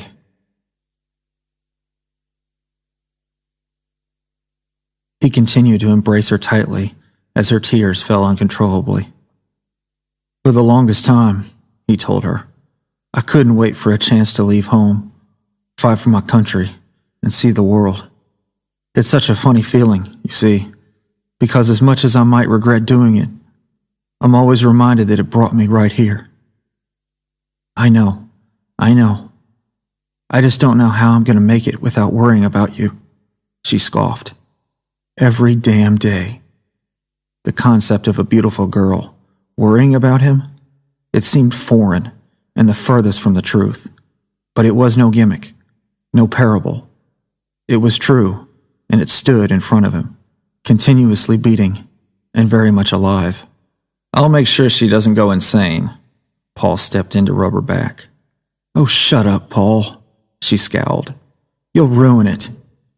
I sincerely doubt that, he replied. Men, we are on the brink of war. Tomorrow, we make our presence known by touching down on enemy soil. Tomorrow, we punch back at the Nazi regime right in the jugular. Remember, we do not jump just as Americans, but also as protectors of freedom. We will bring about the elimination of enemy tyranny over the oppressed peoples of Europe. Your task will not be an easy one. Your enemy is well trained, well equipped, and battle hardened. He will fight savagely. General Dwight D. Eisenhower stopped to take a breath. His confidence was contagious. They have held a firm grip on this part of the globe for years now, but the tide is turning. I have full confidence in your courage, devotion to duty, and skill in battle. We will accept nothing less than full victory. Thunderous applause erupted from the room. The soldiers appeared more than ready for the following day's vital task. It had nearly been 6 months since they had departed from New York. I thank you. Your country thanks you. And may God be with you. They all stood up and acknowledged the general as he headed toward the door to board a departing plane. They could feel it now. It was close. There was no hiding their clear undertaking any longer. James felt an uncomfortable rush of fear and excitement. They were ordered to turn in for the night and rest only for a short while, but sleep was not remotely possible for many. I don't know why I couldn't tell you in person, but you own my heart. You've had it ever since we met, and I would rather write you one letter of pure truth than 1,000 letters of jumbled thoughts and mixed emotions. I hope to take you back to Kentucky so you can see our home. I know that I spoke of it with some disdain, but now I miss it more than ever. After a long day's work, the sunsets there rival that of any New York beach, and I know that with you, any sunset, anywhere, at any time, would be something to behold. The mood was tense as they all enjoyed a cigarette break before bed. James was not a smoker, but it was necessary to ease his nerves. John leaning against the wall, his expression horrified, and his eyes blank. James feared the worst. His brother was unprepared. "Bud, you all right?" James asked quietly, placing his hand on his brother's shoulder. Under his palm, he could feel that John was shaking uncontrollably. "All that shit talking out the window, big brother. I'm fucking terrified. I'm so scared I'm gonna just fucking lock up and screw the entire thing." Great, James thought. This was just what they needed. The most confident bastard in the bunch was now going to be the damn laughingstock. "All right, fellas," Lieutenant Stallings cried out. "I hate to be that guy, but we gotta go.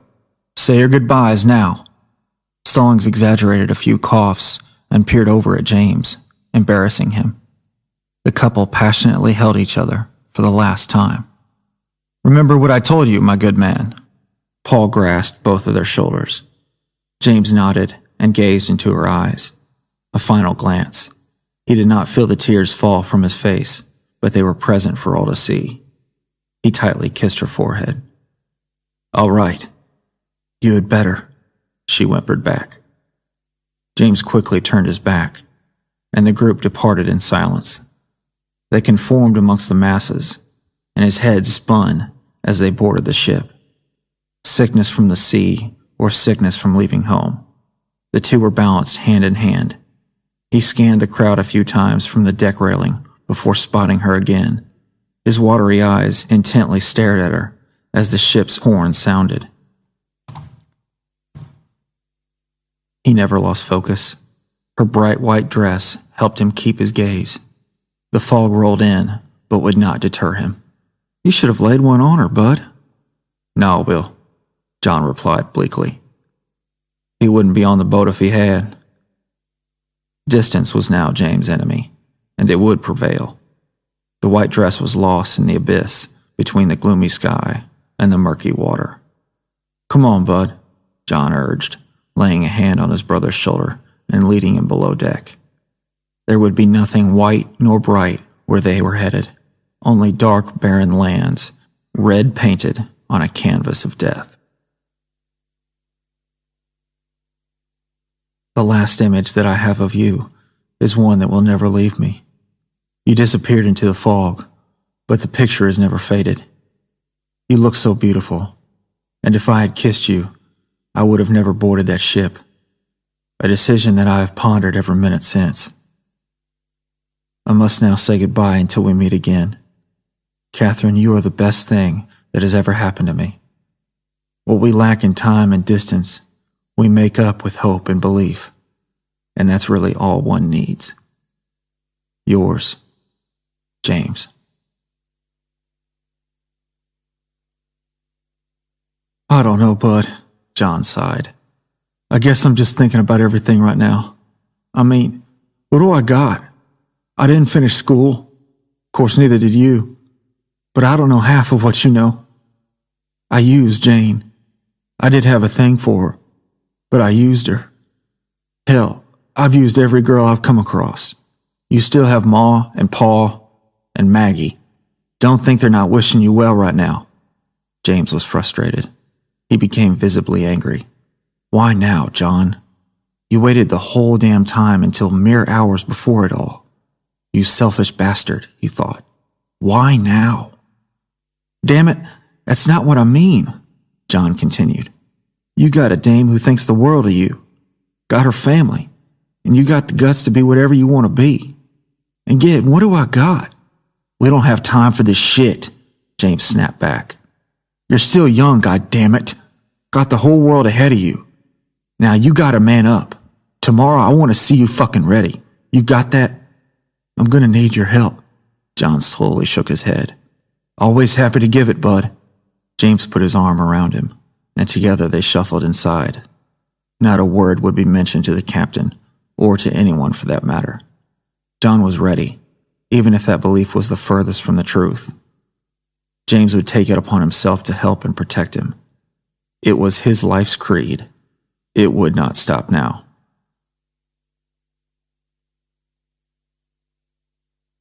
The room was completely silent, but hardly anyone slept.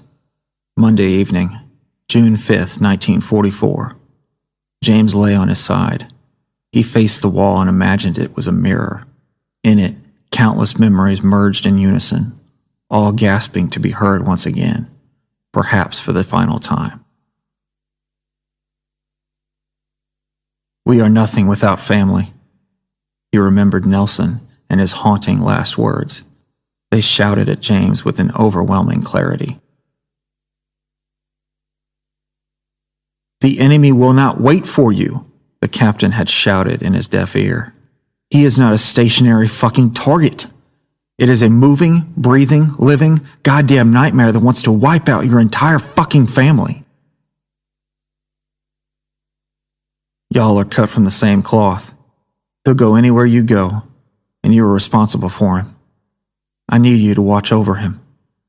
He longed for his mother's guidance and free spirit.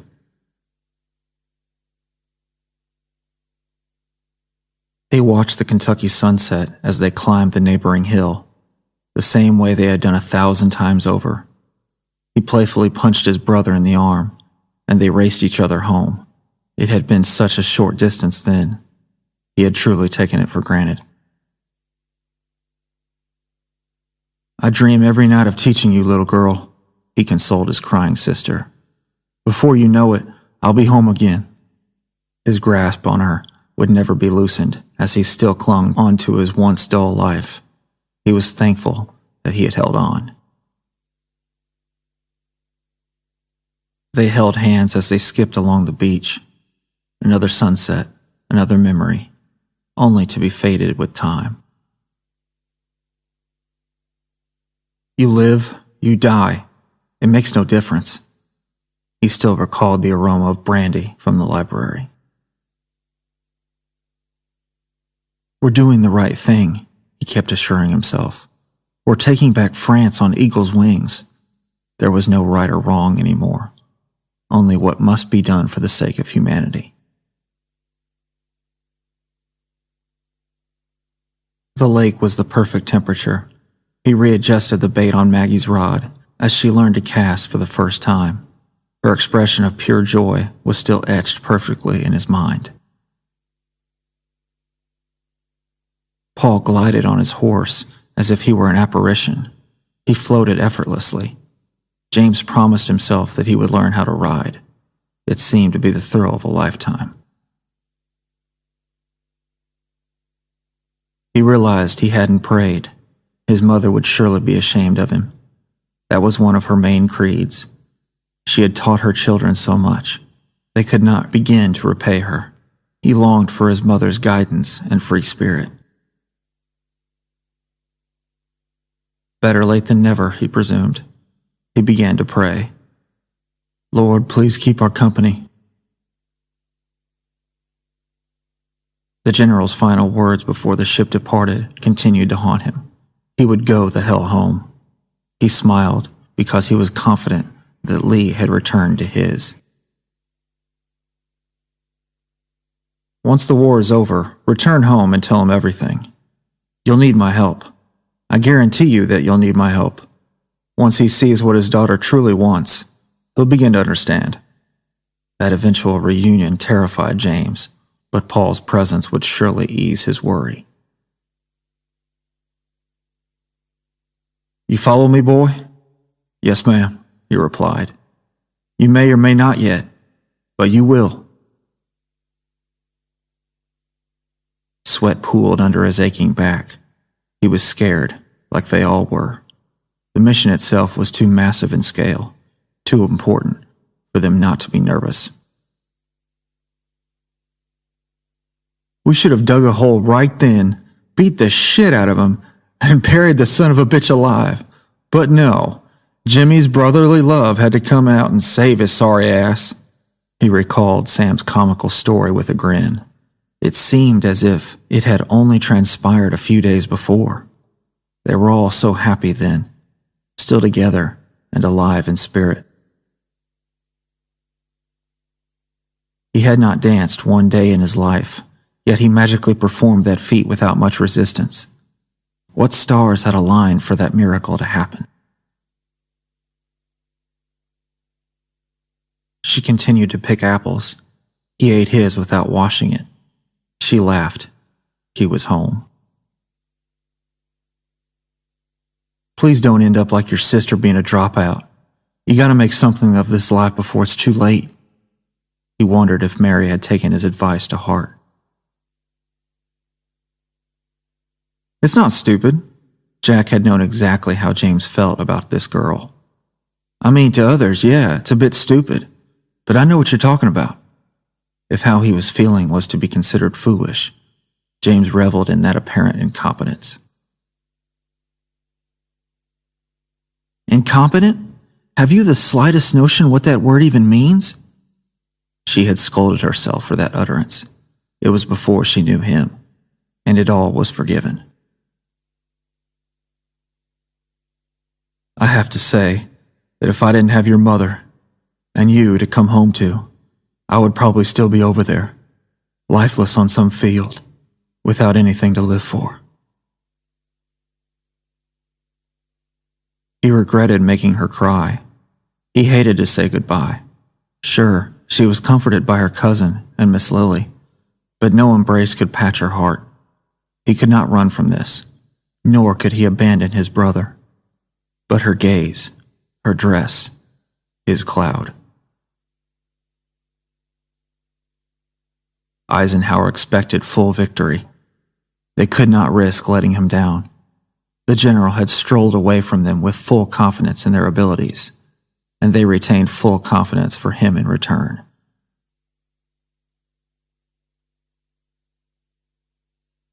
The air was tense as the captain finally shut the hatch door.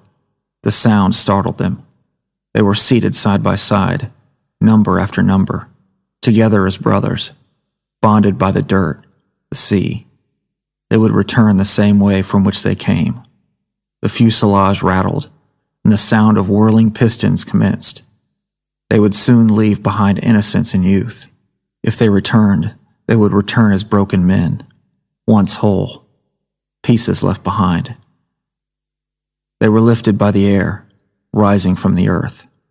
In mere moments, they would all descend back down, and hell awaited them.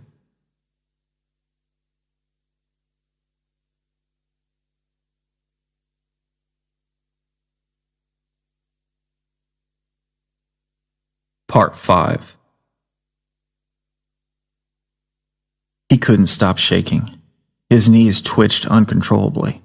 He tried to look up, but the pure nervousness in his entire body, including his neck, could only allow him to slowly do so. He finally opened his eyes. He was surrounded by his brothers, his family. They all shared the same emotions as he did, fear and focus. The two rarely complemented each other. He turned his head. His brother quivered from head to toe next to him. John took large breaths, in and out. They were of no use. No one could help him now. He had to jump unwillingly. Suddenly, the seats shook up and down violently, frightening everyone. "Just a little turbulence. Won't be long now," yelled the captain over the noise in the plane. James could barely control the movements of his hand, but managed to check his pack one more time. Some men prayed. Some silently cried. Most stared straight ahead. The plane descended ever so slightly, but James could undoubtedly feel it. His stomach churned. Motion sickness had been a problem for him during training, but it now resurfaced with an unending cry to be heard. He winced in pain. He had to throw up. He did. It never protruded from his mouth. It puffed his cheeks to their near brink. He had to swallow the contents. He only just managed to do it in time. It came up again. Some spewed out of his mouth. He lowered his head. James swallowed his vomit once more, now consumed in agony. He had to breathe.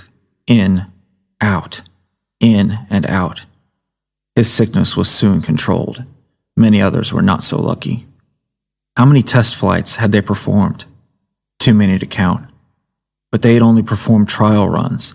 This was clearly different. The real thing. His breathing, although controlled, was fierce and rapid. He placed his hand over his heart. It was ready to burst from his chest. He had to glance up. Many others were also in the midst of strong panic attacks. Lieutenant Stallings caught his eye from across the fuselage. He clasped his fist firmly, then opened it.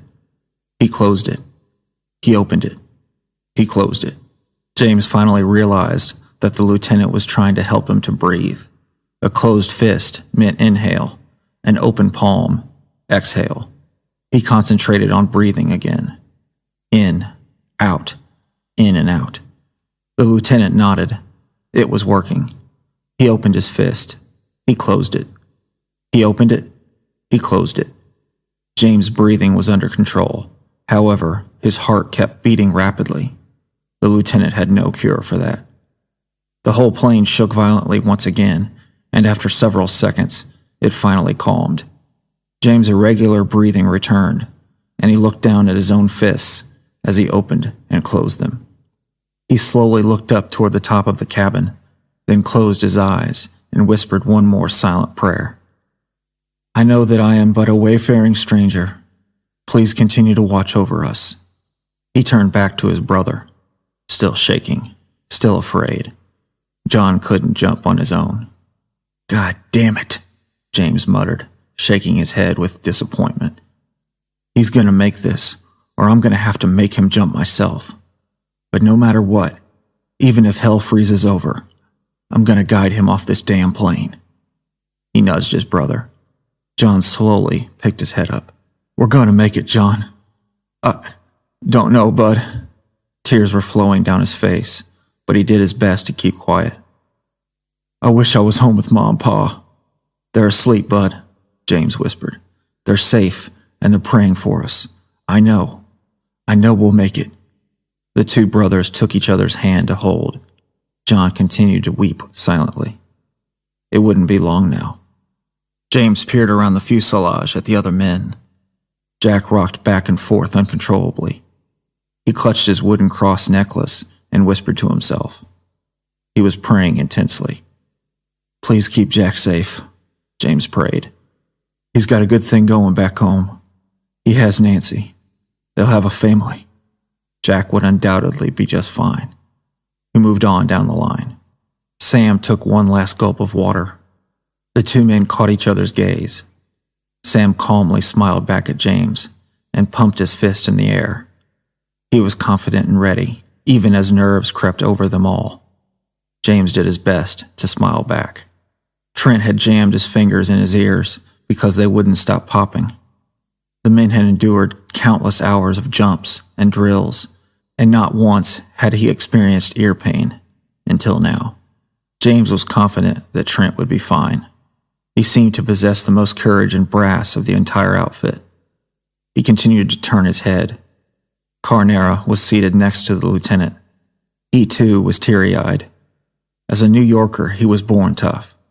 But when one is faced with imminent danger, any man could crumble. The lieutenant opened and closed his fists. An unsettling chill seared down James' spine. His stomach quivered. The plane was violently shaking again. Breathe.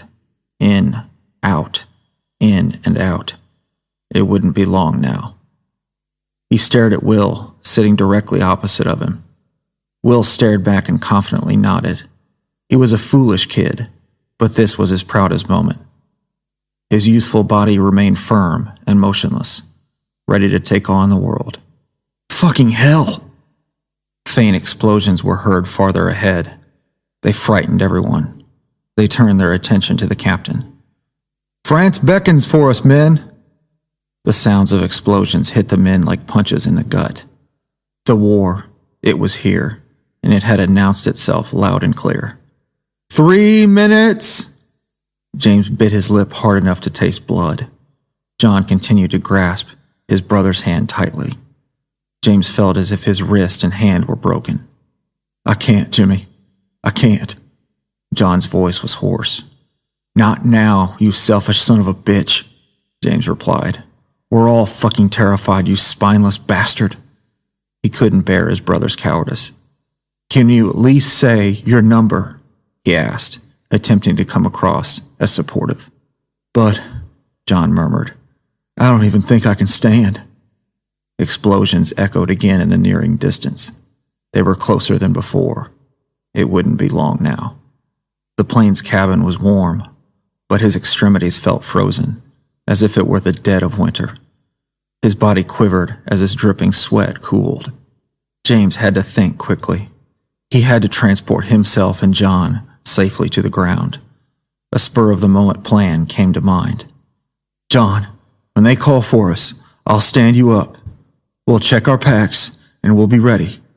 My number, I'll take care of it. You're my brother. We signed up together. We're jumping together. No other way around it. I love you, bud." John's care and admiration for his older brother had never diminished. James softly punched his shoulder and nodded in full confidence. 2 minutes? Regrets? Didn't matter now. Whatever followed, whatever fortuitous or forlorn, was now inevitable. James peered over his captain's shoulder to the front of the plane. Lines of light emitted from the ground. They were hardly visible, but he recognized them immediately. Gunfire. German artillery. His heart sank. He coughed to clear his throat. He wasn't ready, but he had to be. He still clutched his brother's hand. Stallings clutched Carnera's. His breathing. He had to concentrate. In, out, in and out. 1 minute! A German artillery shell exploded just beside the plane. The fuselage forcibly jumped and tilted. Jesus fucking Christ! Even though I walk through the valley of the shadow of death, I will fear no evil, for you are with me. Jack's voice grew louder as he concluded his prayer. Your rod and your staff, they comfort me. A flash of light, followed by another loud explosion, was heard close by. The adjacent C-47 aircraft now became visible in the window. It was engulfed in flames and veering downward. Engulfed in flames. Hell's calling card. Jimmy, pleaded his petrified brother. His hope was rapidly fading. Another loud explosion lasted several seconds. The hell-bound plane had finally impacted the surface. Now they could all rest. Not gonna be us, bud. James shook uncontrollably as he tried to calm his brother. A couple of seconds, and we'll be on the ground. 30 seconds! We'll be all right, bud. James threw his head back against his seat. He hoped and prayed for courage and strength. He longed for his mother's guidance and free spirit. He hoped that his father would be proud of the both of them. He hoped that Maggie was sleeping deeply without a care. Her. He couldn't wait to hold and kiss her once again. Up! Get ready! They all repeated the command. 10 men, 1 captain, 2 pilots. Ready as they ever would be. James grabbed his brother. His knees nearly buckled as everyone rose up. He nodded at the lieutenant. They both had burdens to bear. Another shell exploded, this time on their left side. A deafening tone. The plane tilted once again, and the captain nearly fell through the open door. James braced himself against the fuselage wall so he wouldn't hit his head during the next barrage. Others weren't as lucky. Hook up! Now! Men, now! Again, the command was repeated. James struggled to fasten himself. Shortly, all of the men were hooked to the plane's ceiling. It would be their guide to the plane door, the gateway to darkness. All right, equipment check! James thoroughly checked his brother's pack. He was physically prepared. Mentally, however, John Hastings was far away. Okay, sound off for equipment check! The captain yelled the command as loudly as he could over the constant artillery fire. The German guns lit up the night sky. Only a few hours till sunrise. Lieutenant, go ahead! 10, okay. Lieutenant Frank Stallings bellowed from the back. 9, okay. Private Niccolo Carnera replied, just loud enough to be heard. 8, okay. It was his turn, now or never. 7, okay, shouted Private James Hastings. Now John. 6, okay. James altered his voice, but spoke for his brother. It worked. It was the only way. To everyone else, Private John Hastings was truly ready and able. 5 OK! Private Will Cramden shouted with absolute confidence. James' breathing rapidly changed back to its irregular pace. He tried his best to control it. In, out, in, and out. 4 OK! 3 OK! Private Trenton Hill belted confidently. He rocked back and forth, ready to take back France. 2 OK! Private Sam Travers yelled his number with the utmost assurance. 1 OK! Private Jack Drysdale spoke aloud the final number. His confidence was dwindling. Captain Ethan Reynolds ruggedly slapped both of Jack's shoulders. The explosions were louder now. Men were surely dying below. The war that they had all wanted to experience was ravaging beneath them. "Get ready to shit on Hitler's parade," the captain exclaimed. "Hear, hear? Hear, hear!" The men loudly echoed their leader. "All right, let's go, let's go, let's go." Jack looked timidly at the captain, motioned the sign of the cross, and jumped out of the plane. Sam and Trent followed. Their parachutes opened as soon as they cleared the plane. James and John slowly made their way to the aircraft's door. James could hear the lieutenant singing a familiar song behind him. "Europe awaits, and the hour is go." 4 was away. Will stumbled to the door, but regained his balance. He was as ready as he could have possibly been. "Jimmy, I can't," John whispered in his ear. "I can't, bud." "Shut up, goddamn you. I'll see you on the fucking ground." Will was in the air. 6 was next. John hesitated expectantly, and James forcibly nudged him from behind. Miraculously, in a split second, John was finally calm and fell away into the darkness. The opening gave way to a view of the night sky, only illuminated by German suppression. James caught the glimpse of another C-47 aircraft in the dense fog. He failed to see the men jumping from its opened hatch, but he knew that those men shared with him the same sense of uneasiness. They all jumped together. The blasting gust of heavy wind jabbed at him as he struggled to open his chute. It finally opened, battering his body with a jarring halt. Hard part over, for now. He scanned the blackness for his brother. Nowhere to be found. His head frantically rotated and bobbed in search of John. Countless parachutes, as far as the eye could see. This vast operation had been years in the making. Everything in the Allied strategy had been leading up to today. Artillery fire provided James with much-needed visibility. He did as he was instructed and attempted to mark the German gunnery locations. He tried, but couldn't. Abandoning the mission for a moment, he continued the search for John, to no avail. He was drifting down and hovering over a large road. He strained his neck to look as far right and left as he could. Nothing. No Germans were nearby. Quick gusts of wind raced past him, too quick and precise to be wind. They were German shots. They had missed their target, but had managed to damage his parachute. He glanced up. A few straps of the chute were frayed and useless. He was falling rapidly now. He peered back down at the road. It was no road, however, but a river. "You fucking idiot," he growled at himself, panicking. His last experience with landing in a body of water was not a fond memory. "Focus now, James." He hit the water, and the surface felt like it was a paved road.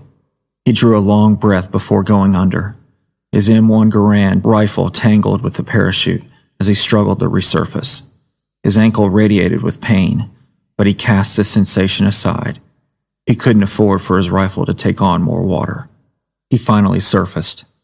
A young German private stared back at him, just as shocked as James. The enemy soldier raised his rifle and fired at James. "Please." Nowhere near on target. James didn't want to test his luck much further. He dove straight back down into the water. When he surfaced once more, the private's gun had jammed. James' rifle had sunk to the bottom of the river, and his sidearm, the Colt 1911, was waterlogged inside his jacket. He had to run, or overpower the German. The private began cursing and yelling at his gun, pleading for it to work. He was nervous. He was too young. James finally crawled onto the riverbank. The two met, eye to eye. James reached for his knife. Seeing his action, the German did the same and charged. James unsheathed his weapon and awaited him. The enemy soldier had only reached him halfway before a dark figure surprised and tackled him to the ground. There was to be no struggle. The German was overpowered. Lieutenant Stallings had his hands around the private's throat. He continued to squeeze. He suddenly released one hand, only to swing from behind his head to plunge the knife directly into the German's throat. Blood gargled in his throat as he attempted to scream. His screams, however, were short-lived as Stallings cut across his neck, slicing his throat wide open. The lieutenant sprang up quickly and faced James. He wiped away the blood spattered on his face. James stood still in complete horror. "Let's fucking go, goddammit!" James nodded and jogged toward the fleeing lieutenant. The German's hand was outstretched, clinging on to borrowed time. James kicked it away. Why? He quickly regretted the act as he continued up the road. It didn't matter.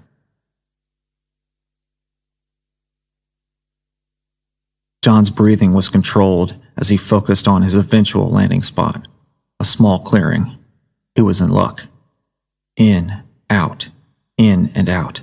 He looked around for his older brother. He'd find him later. He focused on the task at hand. 2 German artillery guns were positioned directly to the north of him. 1 flak cannon to the east. Countless gunfire from German soldiers on the ground. In, and out. Thank you, Jimmy.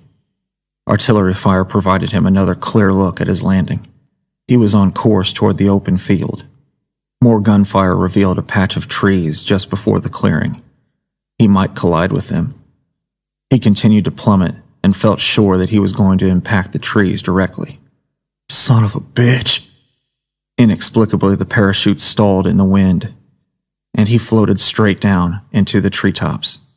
He tried to kick at the branches, but it was too late. It would now be an uncomfortable rest of the way toward solid ground. The parachute was heavy. It broke many branches, which helped his cause. His boots and pants protected him from jagged limbs. A larger branch lay just below, only 10 feet to the ground. He reached for it. His chute, however, caught an outstretched limb and immediately stopped his movements. As he reached, his pack rustled and caught another limb. He kept falling. The pack did not. The strap wrapped violently around his neck. It was pain like he had never before experienced. In a matter of seconds, he went from morbid calm to gasping for air. He reached up to untangle the strap, but his arm shook recklessly. He couldn't think, he couldn't move, and he couldn't breathe. Time was running out. With every ounce of energy that remained, he lifted his arms again to the strap and tugged. It was no use. The little air he had left was quickly fading. He noticed below that a number of soldiers had grouped together. Over his gagging and wheezing, he heard the sounds of collective laughter. Why? He stared at them helplessly.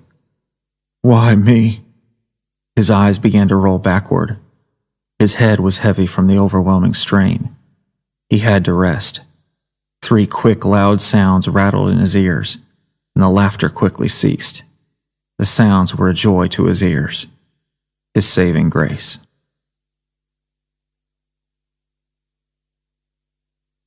He was in great agony. He kicked at his brother and kept crying. Please, Jimmy, please help me. I am helping you. We're almost there. James' shirt was now stained red with blood. It was a long distance and a sizable incline from the tire swing at the river's edge to their house. Jimmy! His tears flowed as quickly as his blood did. John's leg was broken in 2 places. The 6-year-old had fallen off the swing onto the rocks that had collected near the bend. John hugged his brother tightly. He believed himself to be near death. I want Mama! I want Mama! He wailed. James also teared up while looking down at him. She's getting the car, and we're heading into town just a bit, James calmly replied. Just a bit longer now, bud. Brothers. It was too small of a word to describe the two. They were bonded by blood from that day onward. James was born ready to look after his brother. It was his solemn mission in life. He vowed to never break that bond. James again looked down at him. He would never let go.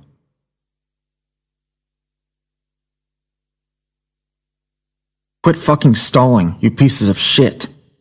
The three startled German soldiers ceased their scornful laughter and stood at attention. The German officer shook his head in disgust, his pistol still in hand. He stared them down with a look of utter repulsion. "You disgust me. Get back to the fucking line." They quietly turned and strolled across the clearing. The officer glanced up at the young enemy soldier, gently swaying from the tree. The 3 shots had cured his ailments. His cries for home would soon be answered. He had no more pain. "There!" The captain quickly pointed at the 2 men. "Where the fuck have you all been?" Lieutenant Stallings and James finally rendezvoused with the rest of their platoon. They were late. "Apologies, sir," Stallings replied. "Private Hastings ran into some trouble." "Private?" The captain eagerly awaited a response. "Sir," James was breathing heavily. "Landed in a river, sir." He bent over in anguish. "That explains your missing rifle. River, huh?" James nodded and sighed. "Well, that sounds awfully familiar. Some drills do come in handy, don't they?" James could only nod back. "Sir!" Will shouted, sprinting in to join the group from the nearby wooded area. "Cramden, any news from up front?" "Everybody's still a bit scattered, sir, but the coast seems pretty clear up ahead." He too was breathing rapidly and was visibly exhausted. "All right, men," the captain declared. "Order is still the same. German line and artillery positions."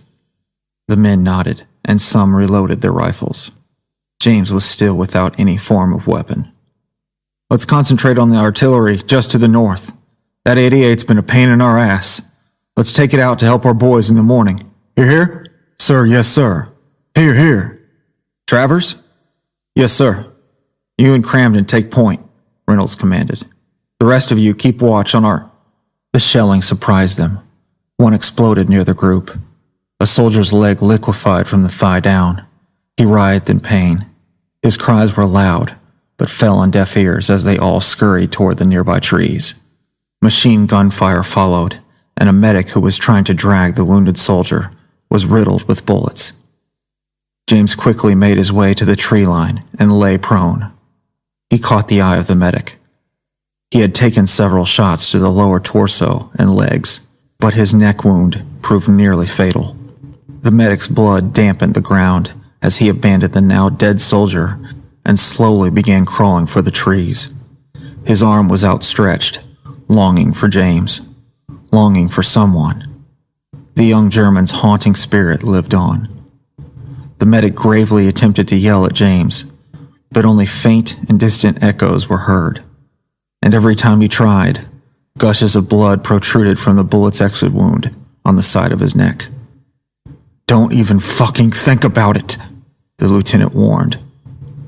James watched as the blood from the medic's mouth changed to a darker red, almost black. The shots had punctured his lungs. He was living on borrowed time. He was only 50 feet away, but with the constant earth-pounding shells, it was a length too far to risk for a dead man. James lowered his head to the ground. A shot grazed the top of his helmet, and they all lowered themselves even farther down into the ditch. Tears flowed from his eyes. "Her," he thought. "Just keep your mind on her." "Here!" a voice yelled to get his attention. "Take my sidearm!" His arm shook uncontrollably as he grabbed the Colt revolver. "You'll be all right, bud." The voice resembled John's, only it was Will. He grabbed James' shoulder to provide comfort. James nodded with gratitude. He glanced back to the medic, whose hand was still outstretched. Somehow he had managed to rise to one knee, which was a regrettable decision, but he longed for the tree line. 2 long and quick shots. One entered and exited his shoulder, the other his brain. They were clean, their source a German sniper. He fell. He was now free to rest his outstretched arm. Nothing anyone could do. James watched in horror. "Hastings!"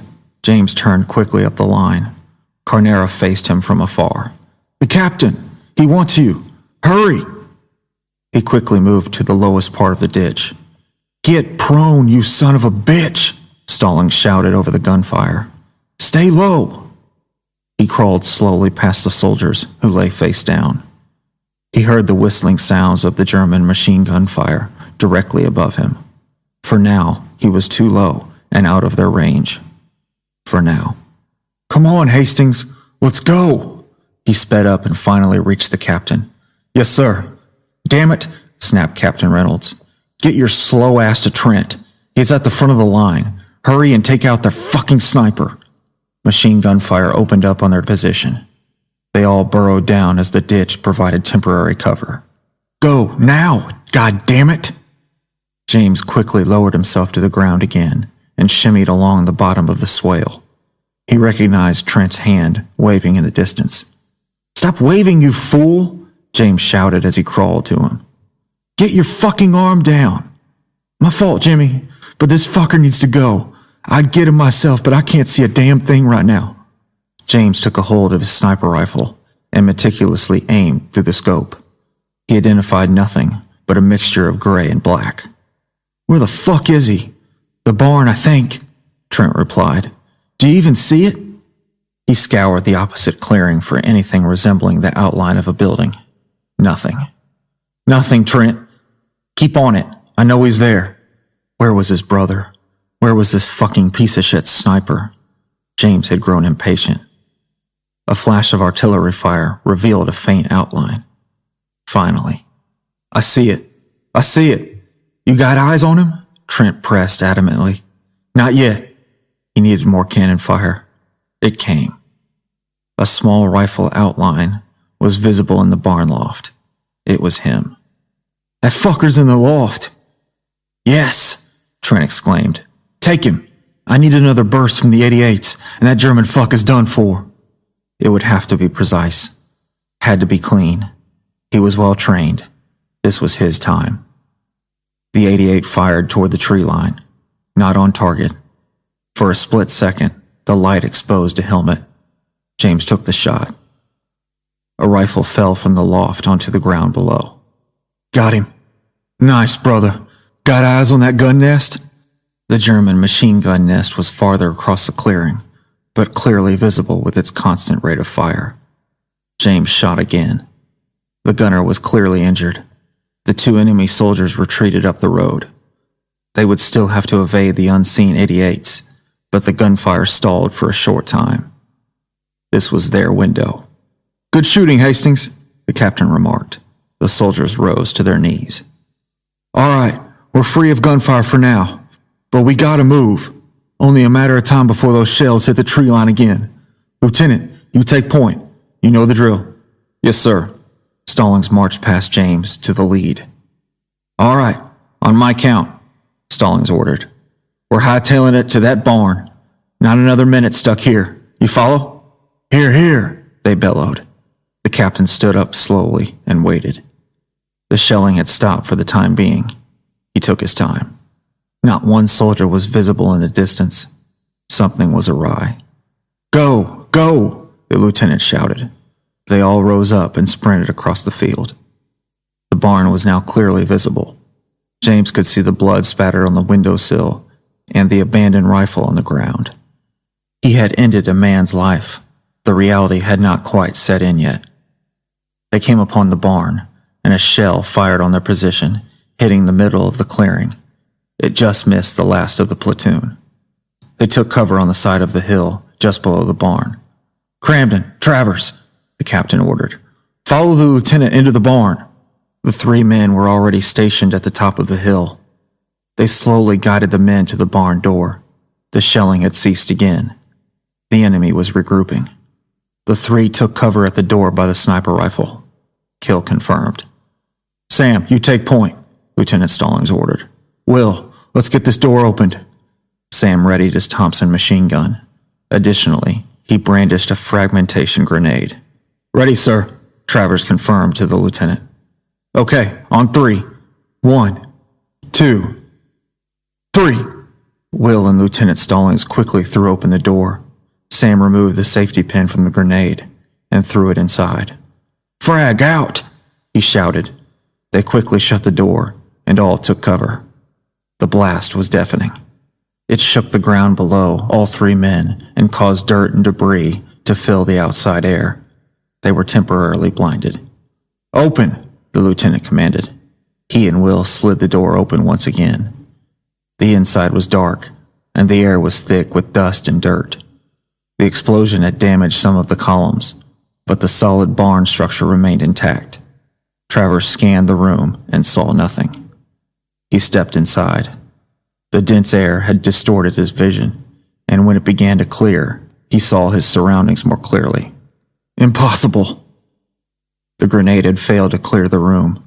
Sam should have seen him. The German surprised him from his blind right side. The enemy squeezed the trigger, and a large shower of fire protruded from his flamethrower. Sam could not evade it. He was quickly engulfed in flames. Sam let out a blood-curdling scream and retreated blindly out of the barn. He dove onto the ground in front of a shocked Cramden and screamed into the dirt. In agonizing pain, he began to roll around uncontrollably. The uneasy stench of melting flesh overwhelmed the men as many removed their jackets to put out the fire. Stallings spotted the rogue German and put him down with a burst from his own Thompson. Another 2 shots to the forehead ended the culprit's life. The barn was now clear of enemies. Although the flames were extinguished, the damage was catastrophic. Sam's skin was now a reddish brown. The fire had soiled nearly every part of his body. The screams and cries fell silent as his voice was long lost. Hell became his dwelling. The men began to gather inside the barn. Each one refused to speak of the recent event. The mission was still very much the #1 priority. Jesus Christ, Jack uttered to himself as he paced past the medic attending to Sam Travers. Out in the distance he heard a sound that resembled a loaded gun. His instincts were correct. The newly placed machine gun fired upon the barn from the opposite side of the clearing. Jack collapsed to the ground. He had sustained multiple gunshot wounds. "Jack!" screamed James to his fallen brother. The few other soldiers who had not reached the barn became easy targets. It became a slaughter. A shell hit the top of the barn. Another hit the wall. Artillery fire began to rain down upon them all. They were trapped in a tomb. James rose up from a prone position to look again at Jack. Drysdale was stretched out on his side. He was quickly fading. The shelling slowed. "Jack! You hold on, goddammit!" In an instant, a shadowy figure leapt over James and narrowly avoided the shelling. Another medic. He took cover behind the hill. Covering fire provided by James, Will, and Trent allowed the medic enough time to spring up and drag Jack to the side of the hill. It was a small victory. He began to go to work, removing countless bullets. "Better men than I," James concluded. "I need help," shouted the medic. "One of you come hold him down." "I got it," Trent offered. "No, let me." James pulled Trent down and rose to his feet. The shelling commenced again. The medic and Jack, caught in the open, yelled in agony as they peered up into the night sky. "No!" A shell landed in between the 2 men. They disintegrated. Their organs and limbs scattered across the hillside. Scalding hot blood and bits of skin sprayed James and the front of the barn. More shells hit the side of the hill, which in turn pounded the stray limbs deeper into the ground. In a matter of seconds, Jack Drysdale, the humble and soon-to-be married man, was reduced to mere liquid and ash. The German artillery had dismembered his body. A cruel burial. James cried and screamed into the ground, but he too had lost his voice. Someone grabbed him by his backpack and forcibly lifted him up. "Come on, Jimmy," Trent yelled. "Inside, goddammit!" He reluctantly stood up and limped to the center of the barn. The structure was packed, and an ambush on their position would be imminent if they didn't act swiftly. Hastings, you all right? The lieutenant asked. Where's my goddamn brother? James fired back. Stallings winced. Hastings, Captain Reynolds commanded. Take that fucking rifle and go make out the locations of that artillery. James stood listening, but he was mentally and physically weak. Dried blood and flesh remained stuck to his face. Go! Fucking go! Yes, sir. James trudged toward the back door. Trent and Will waited for him. We're not going to let you go and have all the fun, Trent commented, trying to lighten the mood, but James stood, staring at the floor. He felt nothing but emptiness. Jimmy. What? James faintly responded. Jimmy, goddammit! Will grabbed him and pinned him firmly against the wall. Yeah, Jack's dead, and Sam's probably dead too. We can either sit here and cry about it, or we can get the fucks who did it. Fucking get it together. In an instant, James snapped back into place. He nodded. Let's go. They advanced through the trees. The night sky was fading into morning. They had very little time. More fire from the machine gun nest gave away the enemy's position. They stopped. James carefully took aim. Don't pull that trigger unless you're fucking sure. James, silent and confident, was still shaking. 1 second. That's all he needed. He drew in a deep breath. He took the shot. The shot entered the German's gaping mouth and exited the back of his skull. A direct hit, but at a costly expense. James quickly reloaded. He noticed the secondary gunner panic as he tried to take over the fallen soldier's post. James raised his rifle once again. He fired. It wasn't as precise. A hit just below the shoulder. It would prove adequate for the time being. The 2 shots had alerted the dormant artillery, which adjusted its bearings and began to fire. A second machine gun nest opened fire directly in front of them. They were being hit from all sides. They had to retreat. But not now, James thought. Will and Trent dropped to prone positions. James hid behind the adjacent tree. He looked up, prayed silently, and breathed deeply. He waited for an opening and quickly turned to fire. He shot. The gunner was hit, but so was James, in the side. He collapsed to the ground. It was a gunshot wound, but not fatal. Nevertheless, James felt pain unlike he had ever experienced. He had trouble breathing, and chills traveled up his spine. The shelling was nearing their position. They could not hold off anymore. The 2 men dragged James by his arms, hastily carrying him back to the barn, using the trees as cover. They spotted the barn ahead. Lieutenant Stallings yelled at them. Hurry the fuck up! A spray of gunfire from the nest dropped all 3 men. Will was unscathed, but Trent was hit in the shoulder and the back. They quickly began to crawl to the barn, but James turned around. He had dropped his rifle. He made his decision and crawled back to retrieve it. He slowly eased back to the fallen rifle as gunfire ricocheted all around him. He looked up at the barn. Will and a wounded Trent had already made it back. The lieutenant looked at him with shock. What the fuck are you doing? He yelled in desperation. Leave it and get the fuck back here. The artillery closed in on James' position. He had to run. He had to use whatever strength he had left to make it there. He started to crawl, but the artillery crept closer. He swiftly rose to his feet. Everything was silent. He ran with only one goal in sight. The barn was closer now. A blast came from behind and sent him flying forward. He veered off to the right and hit the barn wall at full speed. Shrapnel had hit him, and he fell to the ground motionless. Stallings began to run out to get him, but he remembered his own rule. He grabbed a screaming Will and closed the barn door. James continued trying to breathe. In, out, in and out. He had been so ambitious, but it was too far. The young boy was out of breath and was slowly losing the strength to stay afloat. He had only made it halfway across. It had been a spur-of-the-moment decision, swimming across the river, but he was not aware of the gratuitous amount of work that it would take to reach the other side. He was too young, too inexperienced, too full of life. "Jimmy!" John called after him.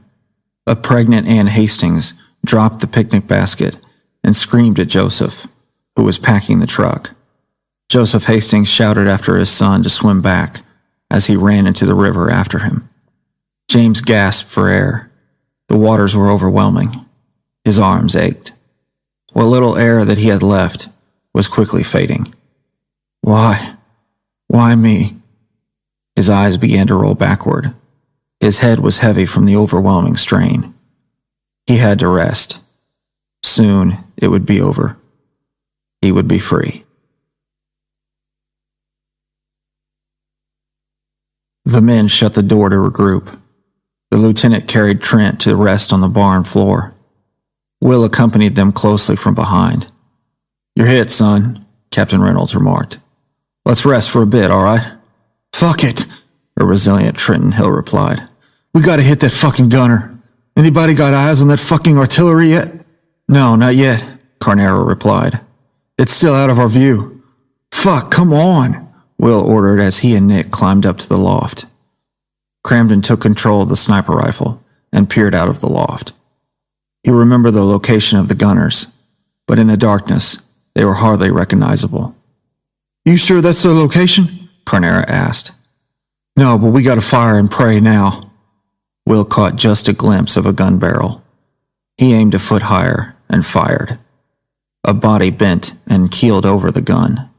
"Watch for the trailer," Carnero warned. "There he is."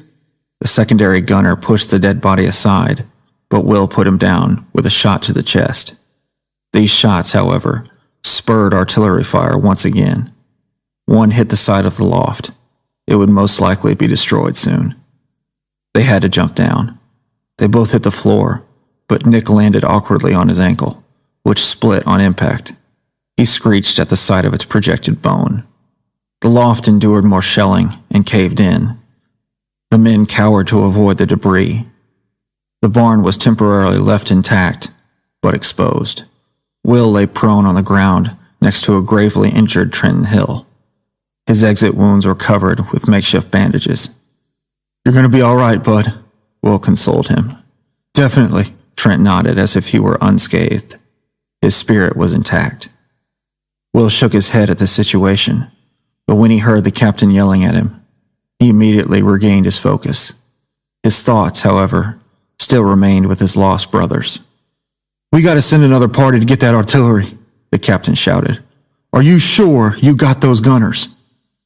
"Yes, sir, both of them," Will shouted back over the constant pounding. Another shell hit the barn door, and its shrapnel injured some of the men lying prone. They had to take that gun out as soon as possible. "Are you absolutely sure? You're betting your fellow men's lives on it?" "Yes, sir. I'll take point in the party." "We can't stay here, sir," the lieutenant pleaded. "Another couple of minutes, this barn is fucking ash." "You're right," the captain nodded and retracted his order. "Fuck the party. I'm trusting you, Will." "Everyone," the captain yelled. "We're heading out the back door into the trees on my count." A loud explosion deafened every soldier. It lasted for several seconds. "It can't be," he murmured. The surprised captain peered out of the window with his binoculars.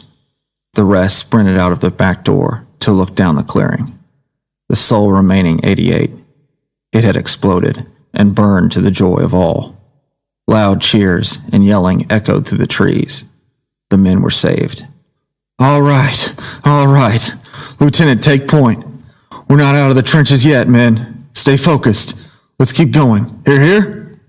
Hear, hear, the men repeated the command in unison as they marched close to the tree line toward the burning artillery. Lieutenant Stallings readied his Thompson, for they were bound to see straggling Germans. A soldier crept up the line and stopped at Stallings' side to march with him. Trenton Hill. Stallings noticed blood flowing down his uniform, but kept moving forward. He would surely be treated later. I knew it! You old son of a bitch, you! Will yelled as they rounded the corner. The soldier had propped himself up against the barn wall. He was exhausted and bleeding out. We got them! We got them, Bud! Will continued to exclaim to James as he motioned for a medic. Hold on, Bud. Toughest man I know, he yelled back as the medic began to work on him. The soldiers reached the final machine gun nest. One gunner lay dead on his back, with a bullet wound below his neck. The other struggled to breathe with a gunshot to the abdomen. The lieutenant ended his life with a burst to the chest. Good shooting, Will, the lieutenant remarked. The men continued up the tree line and quickened the pace. Be on the lookout for the other group, the captain stated. As soon as he spoke, men up by the burning artillery began waving their hands. Some new friendly faces. The lieutenant motioned them to join their company. The new soldiers began to cross the clearing. A newly placed enemy machine gun opened fire on the group. They were all exposed. The Germans had bided their time. Most of the new soldiers were hit with countless bullets as everyone tried to lie prone. The gunfire switched over to the lieutenant's position and sprayed the men with a barrage. The shots hit many. Cries and screams reverberated through the clearing. Trent pounded his fists into the ground.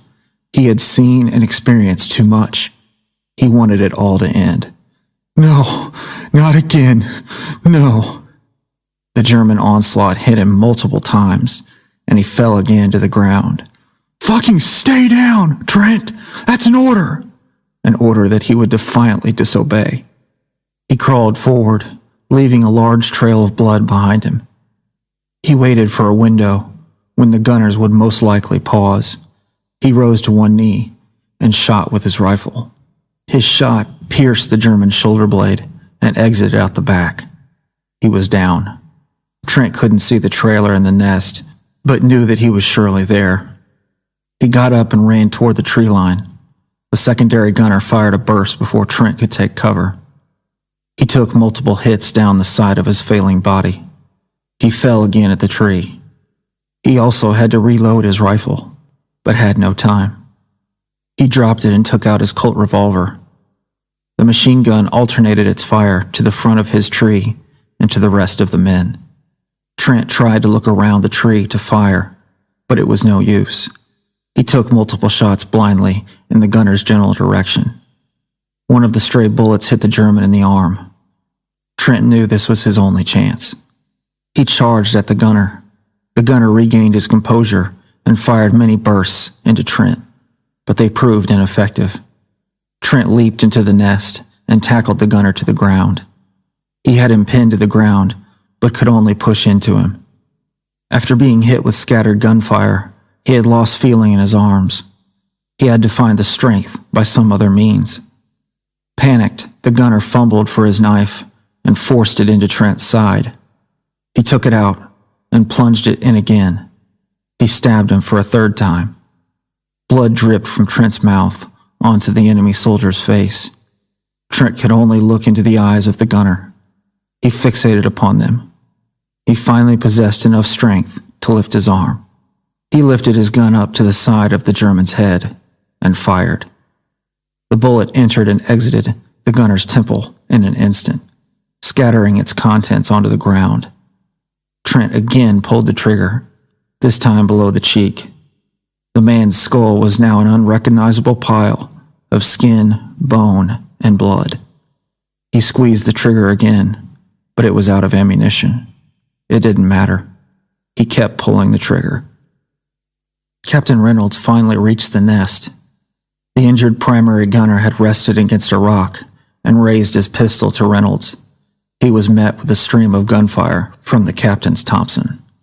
The captain stared in shock at the mangled body of Private Trenton Hill. He slowly turned him over. His chest was solid red from the overwhelming number of fatal wounds he had sustained.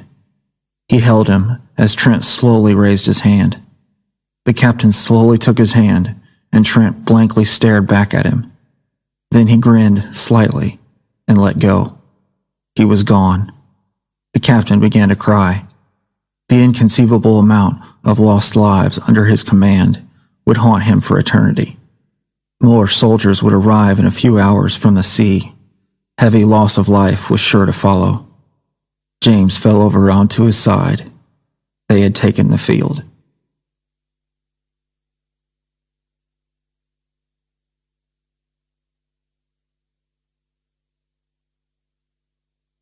Part 6. He sat motionless, clicking his pen over and over again. He couldn't get a solid grip on it, and it fell onto the table again. His hand shook when he tried to pick it up. Visibly disgusted, the captain rested his arm on the table. The pen seemed too far away. Exhausted, he glanced down at his full cup of coffee. If the pen was too heavy, the coffee cup would be impossible to hold. He attempted anyway, raising it only a few inches off of the table before dropping it carelessly. He picked at his eye, but wished to gouge it out. Tears began to roll down his face. He had lost too much. "Captain?" The lieutenant quietly waited at the tent door. The captain continued to stare at the table, and when he finally spoke, it was as if he was speaking to anyone who would listen. "I am writing a letter." He paused and breathed deeply. "I'm writing a letter to Jack's family. Fuck, everybody's family. Saying that as his commanding officer and as a representative of the United States Army, we are deeply saddened by his loss. He died on the battlefield with much bravery and with honor." He uttered the last sentence sarcastically. "He did, sir," the lieutenant replied. Yeah, I know. They all did." His muffled cries became more apparent as he picked up another piece of paper. "Hell, even fucking John Hastings here." He shook his head. "He didn't deserve this, and I was so hard on him." He finally broke down, and his cries grew louder. "Now he's just a number on a paper." Lieutenant Stallings nodded. He gave no response. None was needed. "Frank, when he wakes up, he goes home with his brother. You hear?" "Already scheduled, sir." "We should have split them up. I never should have let that son of a bitch talk me out of it." "They were a package deal, sir," Stallings replied. "And they made us all better in return." I know. Captain Reynolds inhaled deeply as he discarded the thought. "Do you have the final count?" "Well, as you know, the men were scattered. We started with 85 in air. 67 regrouped." "Son of a fucking bitch," Reynolds muttered, burying his head in his hands. 31 still with us, sir. I'm sure more will turn up within the next few days." "They were unprepared. Prepared as they ever would be, sir. Many of them were shaking in their fucking boots before we even got countryside." "True," Lieutenant Stallings reluctantly agreed. "But, sir, sometimes no amount of drilling can prepare, especially for that kind of assault." Stallings moved to the captain's desk and tried to ease his pain. It was no simple task. "Sir," he continued, "our mission was a success. Your men performed as ordered. They exemplify your leadership. If you're questioning your methods, do so. No longer." The captain silently reflected for a moment, but then he smirked. "You know," he told Stallings as he sat up, "my commanding officer from West Point, he said to me, well, he was one of those Chester A. Arthur types with that large mustache. I mean, the damn thing looked ridiculous." The captain smiled, recalling his past. "He would always say, 'We all go to certain death. But a soldier always makes sure that he goes first.'" The captain laughed to himself quietly. It helped him cope. "I always liked that one," he commented as he peered down at the many unfinished letters. "You spend so much time in the hope of keeping all your men alive, yet so little in their lives themselves. Ah, Captain Copeland." "Captain Reynolds, good morning, sir." The British captain had finally reached his tent. "Good morning? Not even remotely. Come on in, Captain." "Thank you." It was evident that he too had suffered many casualties. "I don't know about you, sir, but it damn sure doesn't feel like a victory." Captain Reynolds nodded his head in agreement. I wanted to truly thank you for taking out their artillery. You helped us yesterday more than you know. You, sir, are welcome, Copeland replied. But I only wish that we had gotten there a hell of a lot sooner. Like you, we too were heavily pinned down by enemy gun nests. We did the best with what we had. Sir, you can believe what you want, but I've seen your hospital ward. You were prisoners in that valley. Mortars, artillery fire, and you withstood it. The British captain teared up as well. The only thing I can bloody well do is apologize for being late. He was clearly broken beyond repair for failing to assist them in time. We still thank you, no matter the timing. You saved us. Your men, Captain Reynolds. There are none better. He's a goddamn mess, Will told Lieutenant Stallings sternly, away from everyone else. I don't see him going on with us. Nick, sitting on his hospital bed, stared at the wall. The horrific images clouded his mind. He was truly lost. Private Carnera, Stallings addressed him. How are you this morning? Leave me be, sir. Nick continued to stare into nothingness. I need to know how that ankle is. Are you fit to continue when it's healed?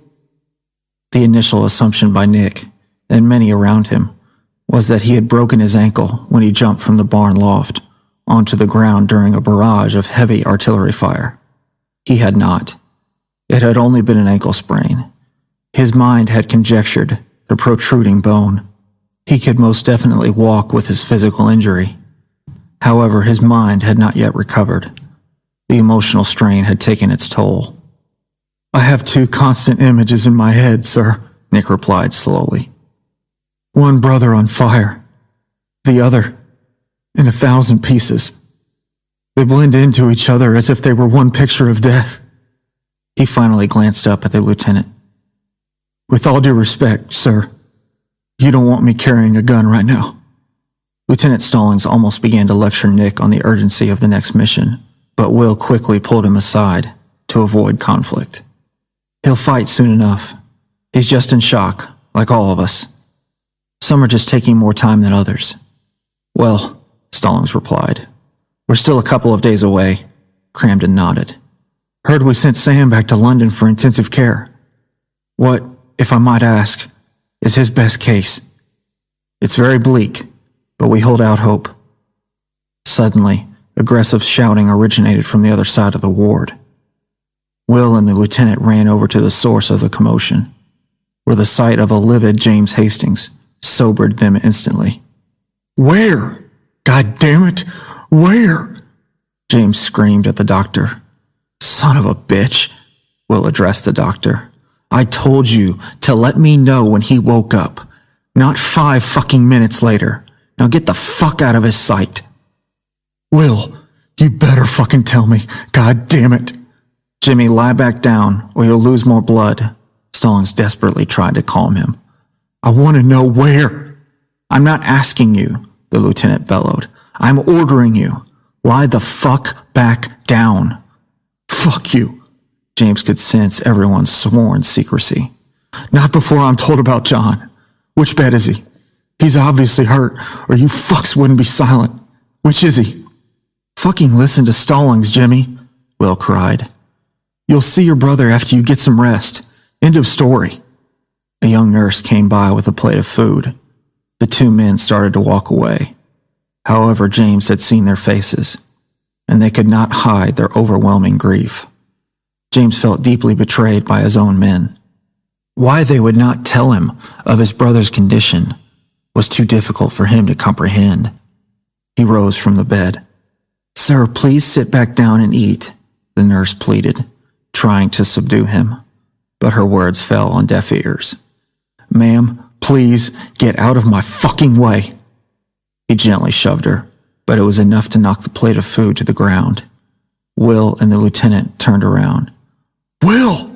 James stormed at him. God damn it! Will! I see right through you, you fucking piece of shit! James wanted to run, but he was weak, and he could barely walk. He took a few wobbly steps before tripping and falling hard onto the floor. He found the strength to get up on his knees. His stitches opened, and he left a trail of blood as he crawled after the two men. "Keep walking," Stallings commanded, pushing Will to the door. "Get the fuck back here, you little fucking bitch!" "We're leaving, right now. That's an order," Stallings yelled, but Will stopped. He glanced up at Stallings with tears in his eyes. "He deserves to know. Damn right I deserve to know. Where's my fucking brother?" Will could see the blood dripping from his side. He closed his eyes and shook his head. He drew in a deep breath. "He landed in the middle of them. He was outnumbered. He got a good number of them, but they got him. He's gone, Jimmy. He's gone." Will's story was a falsehood, but he believed it to be factual. Only one was privy to the truth. James moaned and breathed heavily on the floor, his body and soul exhausted. His head hit the ground. "We need to get you back up," Will murmured. "You're losing a lot of blood." "I fucking knew it," James whimpered. "I knew it when we first grouped up." "He's a hero, Jimmy," Stallings stated. "They all are. They all are." Will tried to help him back to his bed. "Fuck off me." "You need help, bud." "God damn it, get your hands." "You're gonna get help, whether you like," James finally snapped. He grabbed Will by the throat and threw him to the ground to choke him. The lieutenant attempted to pry his hands apart, but it was not enough. Will's face began to change pigment. He turned purple and gasped for air. James' hands were fixed, and his grip would not be released. He screamed at Will with rage and hatred. A tear gathered in Will's eye. James saw it. What had he done? He fixated on the falling droplet. Innocence. It fled from Will and dropped onto the floor. James released his hands and stared back at Will, slowly regaining control of his breathing. Tears flowed from his eyes, and he cried into Will's chest. "I'm sorry. I'm sorry, bud." His words were barely audible, but Will understood. He felt his pain. "It's okay. It's okay." He clutched his shoulder. "We're brothers. We're brothers." James continued to weep and embraced him tighter. Other soldiers had finally made their way into the room and dragged James off of Will and back into the bed. He continued to apologize as he lay back down. "Drug him up and put him to sleep," Stallings ordered the doctor. "He's not ready to be awake yet." The lieutenant turned to leave the ward and glared at Will, still lying on the ground. Will finally had the strength to climb up to his knees, and he noticed a bucket of water by the adjacent bed. He grabbed it and began to scrub the floor. His tears blended with the blood as he cleaned and hoped that the worst was behind them all. It was evident that he valued and cared deeply for the men that fought for him and their country. That care was evident as he placed Purple Heart medals on the coffins. Each coffin was draped with an American flag, ready to be sent home. The men saluted when he concluded the placements. Nick stood at attention when General Eisenhower placed the medal on his breast pocket. James, however, stayed in bed, still weak from his wounds. The general gave him his award in a box. They both saluted. He had received his once coveted prize. It meant nothing to him now. "I give my condolences to you and your men, Captain Reynolds. They took the first steps in ending this war in Europe. We are grateful for their sacrifices." The two men shook hands, and the captain thanked Eisenhower as he departed. His revered expression then returned to its stern outlook.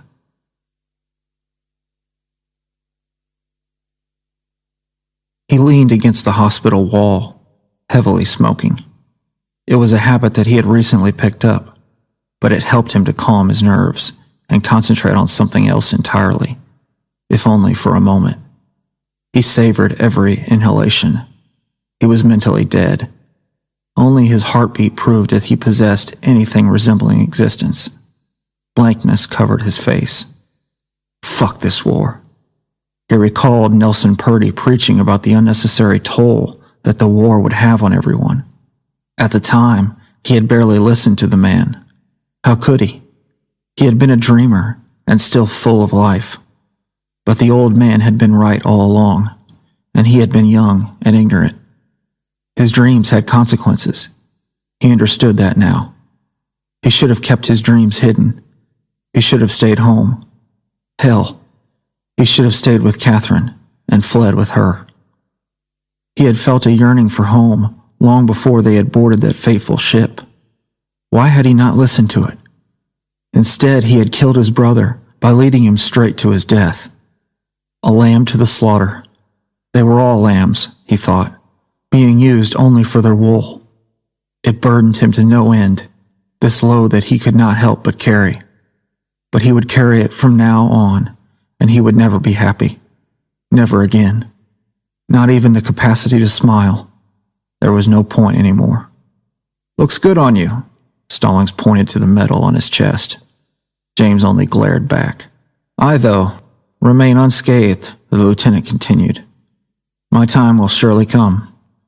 For what it's worth, I do want to thank you for helping me after the jump. Even though James stared at the ground, he was truly appreciative. You're welcome, Stallings nodded. Every choice, every decision we make in battle, good or bad, is for the good of the men around us and our country. Don't forget that. Not me, James replied. My goal is to forget everything. He looked up and sighed with disdain. My father can take what happened to John. He will understand. But my mother, she won't. She'll melt through the floor. Stallings stepped toward him. For your family, and you especially, the only choice you have is to move forward. It may seem impossible now, but trust me, time heals all. The two stared at each other, and the lieutenant finally embraced him.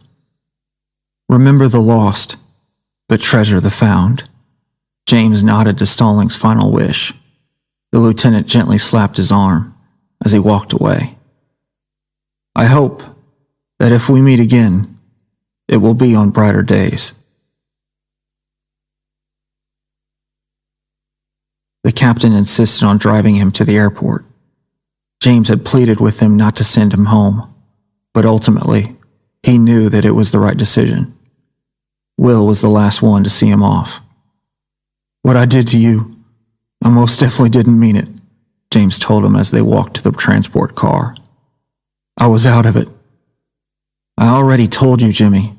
We're brothers, Will replied. I would have forgiven you even if you had killed me. He attempted to get James to smile. He failed. James looked around at the barren woods and countryside. It all seemed meaningless and forlorn, a hellhole. But they had bled for it. Such a waste. He would be content to see it all burn to ash. The overwhelming loss of life was no cause of his. Make me a promise, Jimmy, Will implored. Take whatever time you need with your family, but then go after that girl. She will undoubtedly make you whole again. Do that for me, all right? James took one last draw from his cigarette and shook Will's hand. You're still welcome to come home with us after this is over. Thank you, bud, Will warmly replied. That means more to me than you know. I pray it's sooner rather than later. James placed his bag in the back seat. The war was over for him. He would sorely miss his friends, but home was first on his mind. Why he had always taken it for granted, he would never know. Just as he and his brother had left together, they would return together. Another boat awaited them. He felt the same unaltered sensation of uneasiness. He needed her. The long car ride caused him more sickness. This was not a trip to New Jersey, nor to the beautiful beaches of New York. It was war-torn France, the source of his sorrow. He could not bear to gaze upon it any longer, and hung his head. "I try not to look at it," the captain uttered, echoing James' thoughts. "It just doesn't have the feel of a place that is alive. The air is all so foreign. It knows we're not supposed to be here. It knows we're just passing through." James was tired but couldn't sleep, hungry but couldn't eat, and filled with rage and hate but could barely speak. He could only listen. "Hastings, to tell you the truth, I'm glad you're getting out. I'm jealous. I really am. This place is a sick, fucking twisted nightmare that I'll never wake up from. That we'll never wake up from." The countless rows of trees passed them by. The repetitiveness reminded James of a narrow corridor that they were speeding through. "Do you believe in God, Jim?" His impulse was to say yes. His many years in church and at home with his family would push him to say yes. Yet he struggled with the query. Recent events had caused him to have contradicting opinions. "I don't know. I did once," the captain continued cynically. "Yeah, they force-feed you that typical bullshit early on in life to get it fucking ingrained in your goddamn head. God created the heavens and earth, burning bush, died on the cross and raised from the dead. All that fucking horse shit. God's what? All-powerful? Creator of all things? Well, I'll tell you what. If he created that fucking massacre we dropped into, then fuck him," he shouted. "I'll tell you right now, if you really don't know, there is no God of mine. And if you think there is, fucking look around. There is no God because no God would allow all of this to happen to something he supposedly fucking created." The captain stared out into the surrounding fields. "Whatever was good and true here," Reynolds sternly remarked, "God abandoned it a long time ago." James sat and tried to think of nothing, but his wandering eyes fixated solely on ghostly images of depression and death. Captain Reynolds was right. This place was an empty, demon-infested wasteland that God had forsaken. If God did exist, James thought, he was going to have a long conversation with him when his last day finally came. There had been so much death. James realized that he had spent so much time concentrated on his brother that he had forgotten about his other friends, the ones who had also perished that day. They were also going home with flag-draped coffins, encompassed by wood, ashes to ashes, dust to dust. Having risen from the earth, they would return the way they had come. The bodies would disintegrate and soon be reduced to nothing. Jack and Sam's decaying had only been sped up. This only provided evidence to the captain's theory. No God. Maybe he was right, James considered. Was he really only praying and crying out to no one? Why did his father pray then? He understood as to why his mother did, but his father? He had witnessed war and what it did to men. How on earth could he still believe? He obviously had not seen what James had witnessed. Maybe he had felt the need to impart his dark sermon. Maybe James was the only one of his men for whom he held real respect. Or maybe he had simply wanted to speak his mind to someone he knew would truly listen. "It's all bullshit," Captain Reynolds continued as the road led them into a heavily wooded area. "We fought and died for Europe's sake, not ours.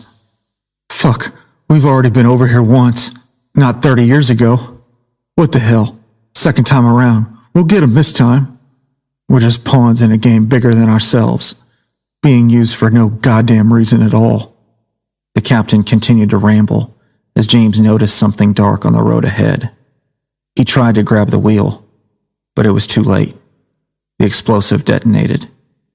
The blast liquefied the front tires and caused the car to hit the ground violently and flip.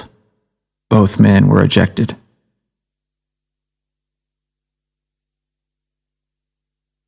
James' head throbbed in pain, and his stitches had reopened on his side. He had no other serious injuries, but due to shrapnel from the explosion, his aching side was unbearable. Maneuverability was limited, but he was able to turn his head to notice the burning car on its side. A dead enemy soldier lay next to it, shot multiple times. The captain had already been there. He heard faint rustling from the opposite side of the car. He crawled past the fallen soldier to see another German wrestling with the captain on the ground. Captain Reynolds quickly unearthed his knife and stabbed the enemy soldier. Only a shoulder wound. The knife was kicked away. James panicked. He had to get his hands on a firearm. He turned to the dead soldier and spotted his rifle, a German Mauser. The German had overpowered the captain and pulled out his pistol. James swiftly raised the Mauser to the German. Both pulled the triggers. The headshot blasted the German off of Captain Reynolds. James screamed in agony as he crawled over to the now dead German. He emptied the clip into the soldier's chest and another to the head for good measure. When his ammo was drained, he used the butt of the rifle to bury the German's head into the dirt. It had now become instinct. Vicious blow after vicious blow. The skull was crushed beyond recognition. A bowl of mashed bone, blood, and cartilage had replaced it. What had he become? His heartbeat was rapid. Out of breath, he collapsed to his knees. He glanced back at his captain. A bullet had gone through his left eye. James shook. He wanted to cry, but he was incapable of the emotion anymore. He could only hang his head. The sound of vehicles approaching from behind stopped his heart from beating. He slowly turned around. German vehicles. He reached for his rifle. No ammo. The German's pistol, he thought desperately. He crawled after it quickly, but knew it was pointless. He remained on his knees and hoped. He had to make it home, to bury his brother, to console his family, to live a life without bloodshed, as far away from this place as possible.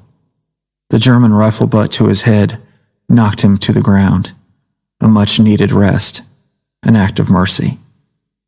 Hell was not ready to let him go.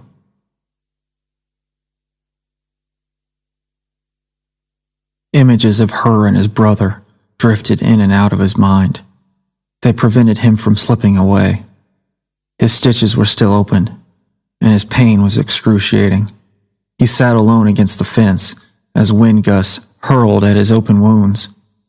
The other prisoners had only spoken a few words to him before letting him be. He was the picture of a broken man. They had quietly tended to his wounds during the night, but the lack of anything sanitary had made it impossible to perform a makeshift procedure. He sat motionless, staring at the ground. While images poured through his mind, the last words of the captain echoed through him like a sermon to his soul. The war was for nothing. Everything was for nothing. God was a wasted belief. Death was no stranger anymore. It was a constant and heavy burden that he would always have to acknowledge, now and forever. How could he bear to look upon his mother? He was supposed to be his brother's keeper and protector. But instead, he had convinced his captain and general to keep him in the airborne. He had forced him to jump against his will. He had led him to his death, despite the overwhelming responsibility he had to keep him alive. And for what? Glory? Why the fuck did he join up in the first place? His own stubborn pride. Some fucking lesson. His brother in a coffin. His idea. His decision. His load to carry. Hastings. A British sergeant came running over to him. James continued to stare blankly at the ground. Hastings, he exclaimed loudly, trying to call him out of his lowly trance. I know you're hurting badly, but I just overheard those fucking cunts talking. They're coming to get you. Do you have anything that they would want to get out of you? His blank stare would not be broken. He could only muster a faint but true response. No. Well, you stay strong there, good fellow. You'll be fine. 2 enemy soldiers entered through the gate with rifles in hand. The British soldier reluctantly stepped out of the way as they barked their orders at James. They came to a rest directly above him. Up, now! James looked up, but he possessed neither the motivation nor the ability to comply. He needed help. I said now! The German jabbed his rifle butt into James' stomach as they positioned themselves on either side of him. They lifted him by his shoulders and carried them back from where they had come. The doors of the holding facility opened, and they dragged him through to a large room.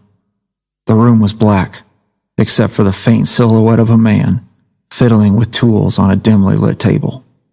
James sat quivering and breathed heavily, desperately clutching his injured stomach. He grimaced as the figure slowly approached him. The shadow revealed a German officer with his hands placed firmly behind his back. He walked around him and seemed to examine his wounds. James believed himself to be in the presence of the devil. "If you're going to torture me, I don't know a goddamn thing. You're wasting your time." "Oh, I'm aware of that." The officer stood tall and grinned at him. "Where were you and the American officer headed?"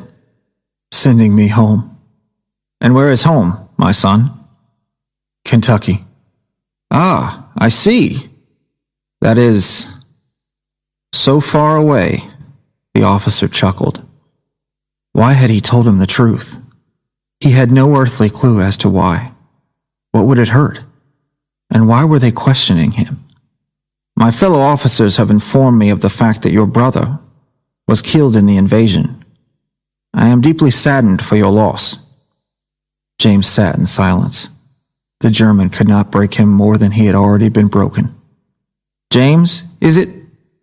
He glanced up in recognition, and the German snickered. "Well, James, I will tell you the reason you are here. Before you depart, I'd like your much-needed help. It won't take long." James, very much confused, stared up at him in bewilderment. "What?" "Make sure you securely hold him," the officer commanded in German. At that moment, 2 German soldiers grabbed James from behind and held him tightly against the chair. A sharp and severe pain struck him in the side. A long, solid bar, molten with fire, a branding iron. He began to scream, but the pain would soon render him silent. The officer approached him and whispered in his ear, "I do apologize, but I need your full strength and cooperation. The wound will cauterize. You need not worry anymore. Put him on the train. We are leaving immediately." With that, James finally succumbed to the strain and lost consciousness. He would need his rest. His journey would be long. Home seemed so far away.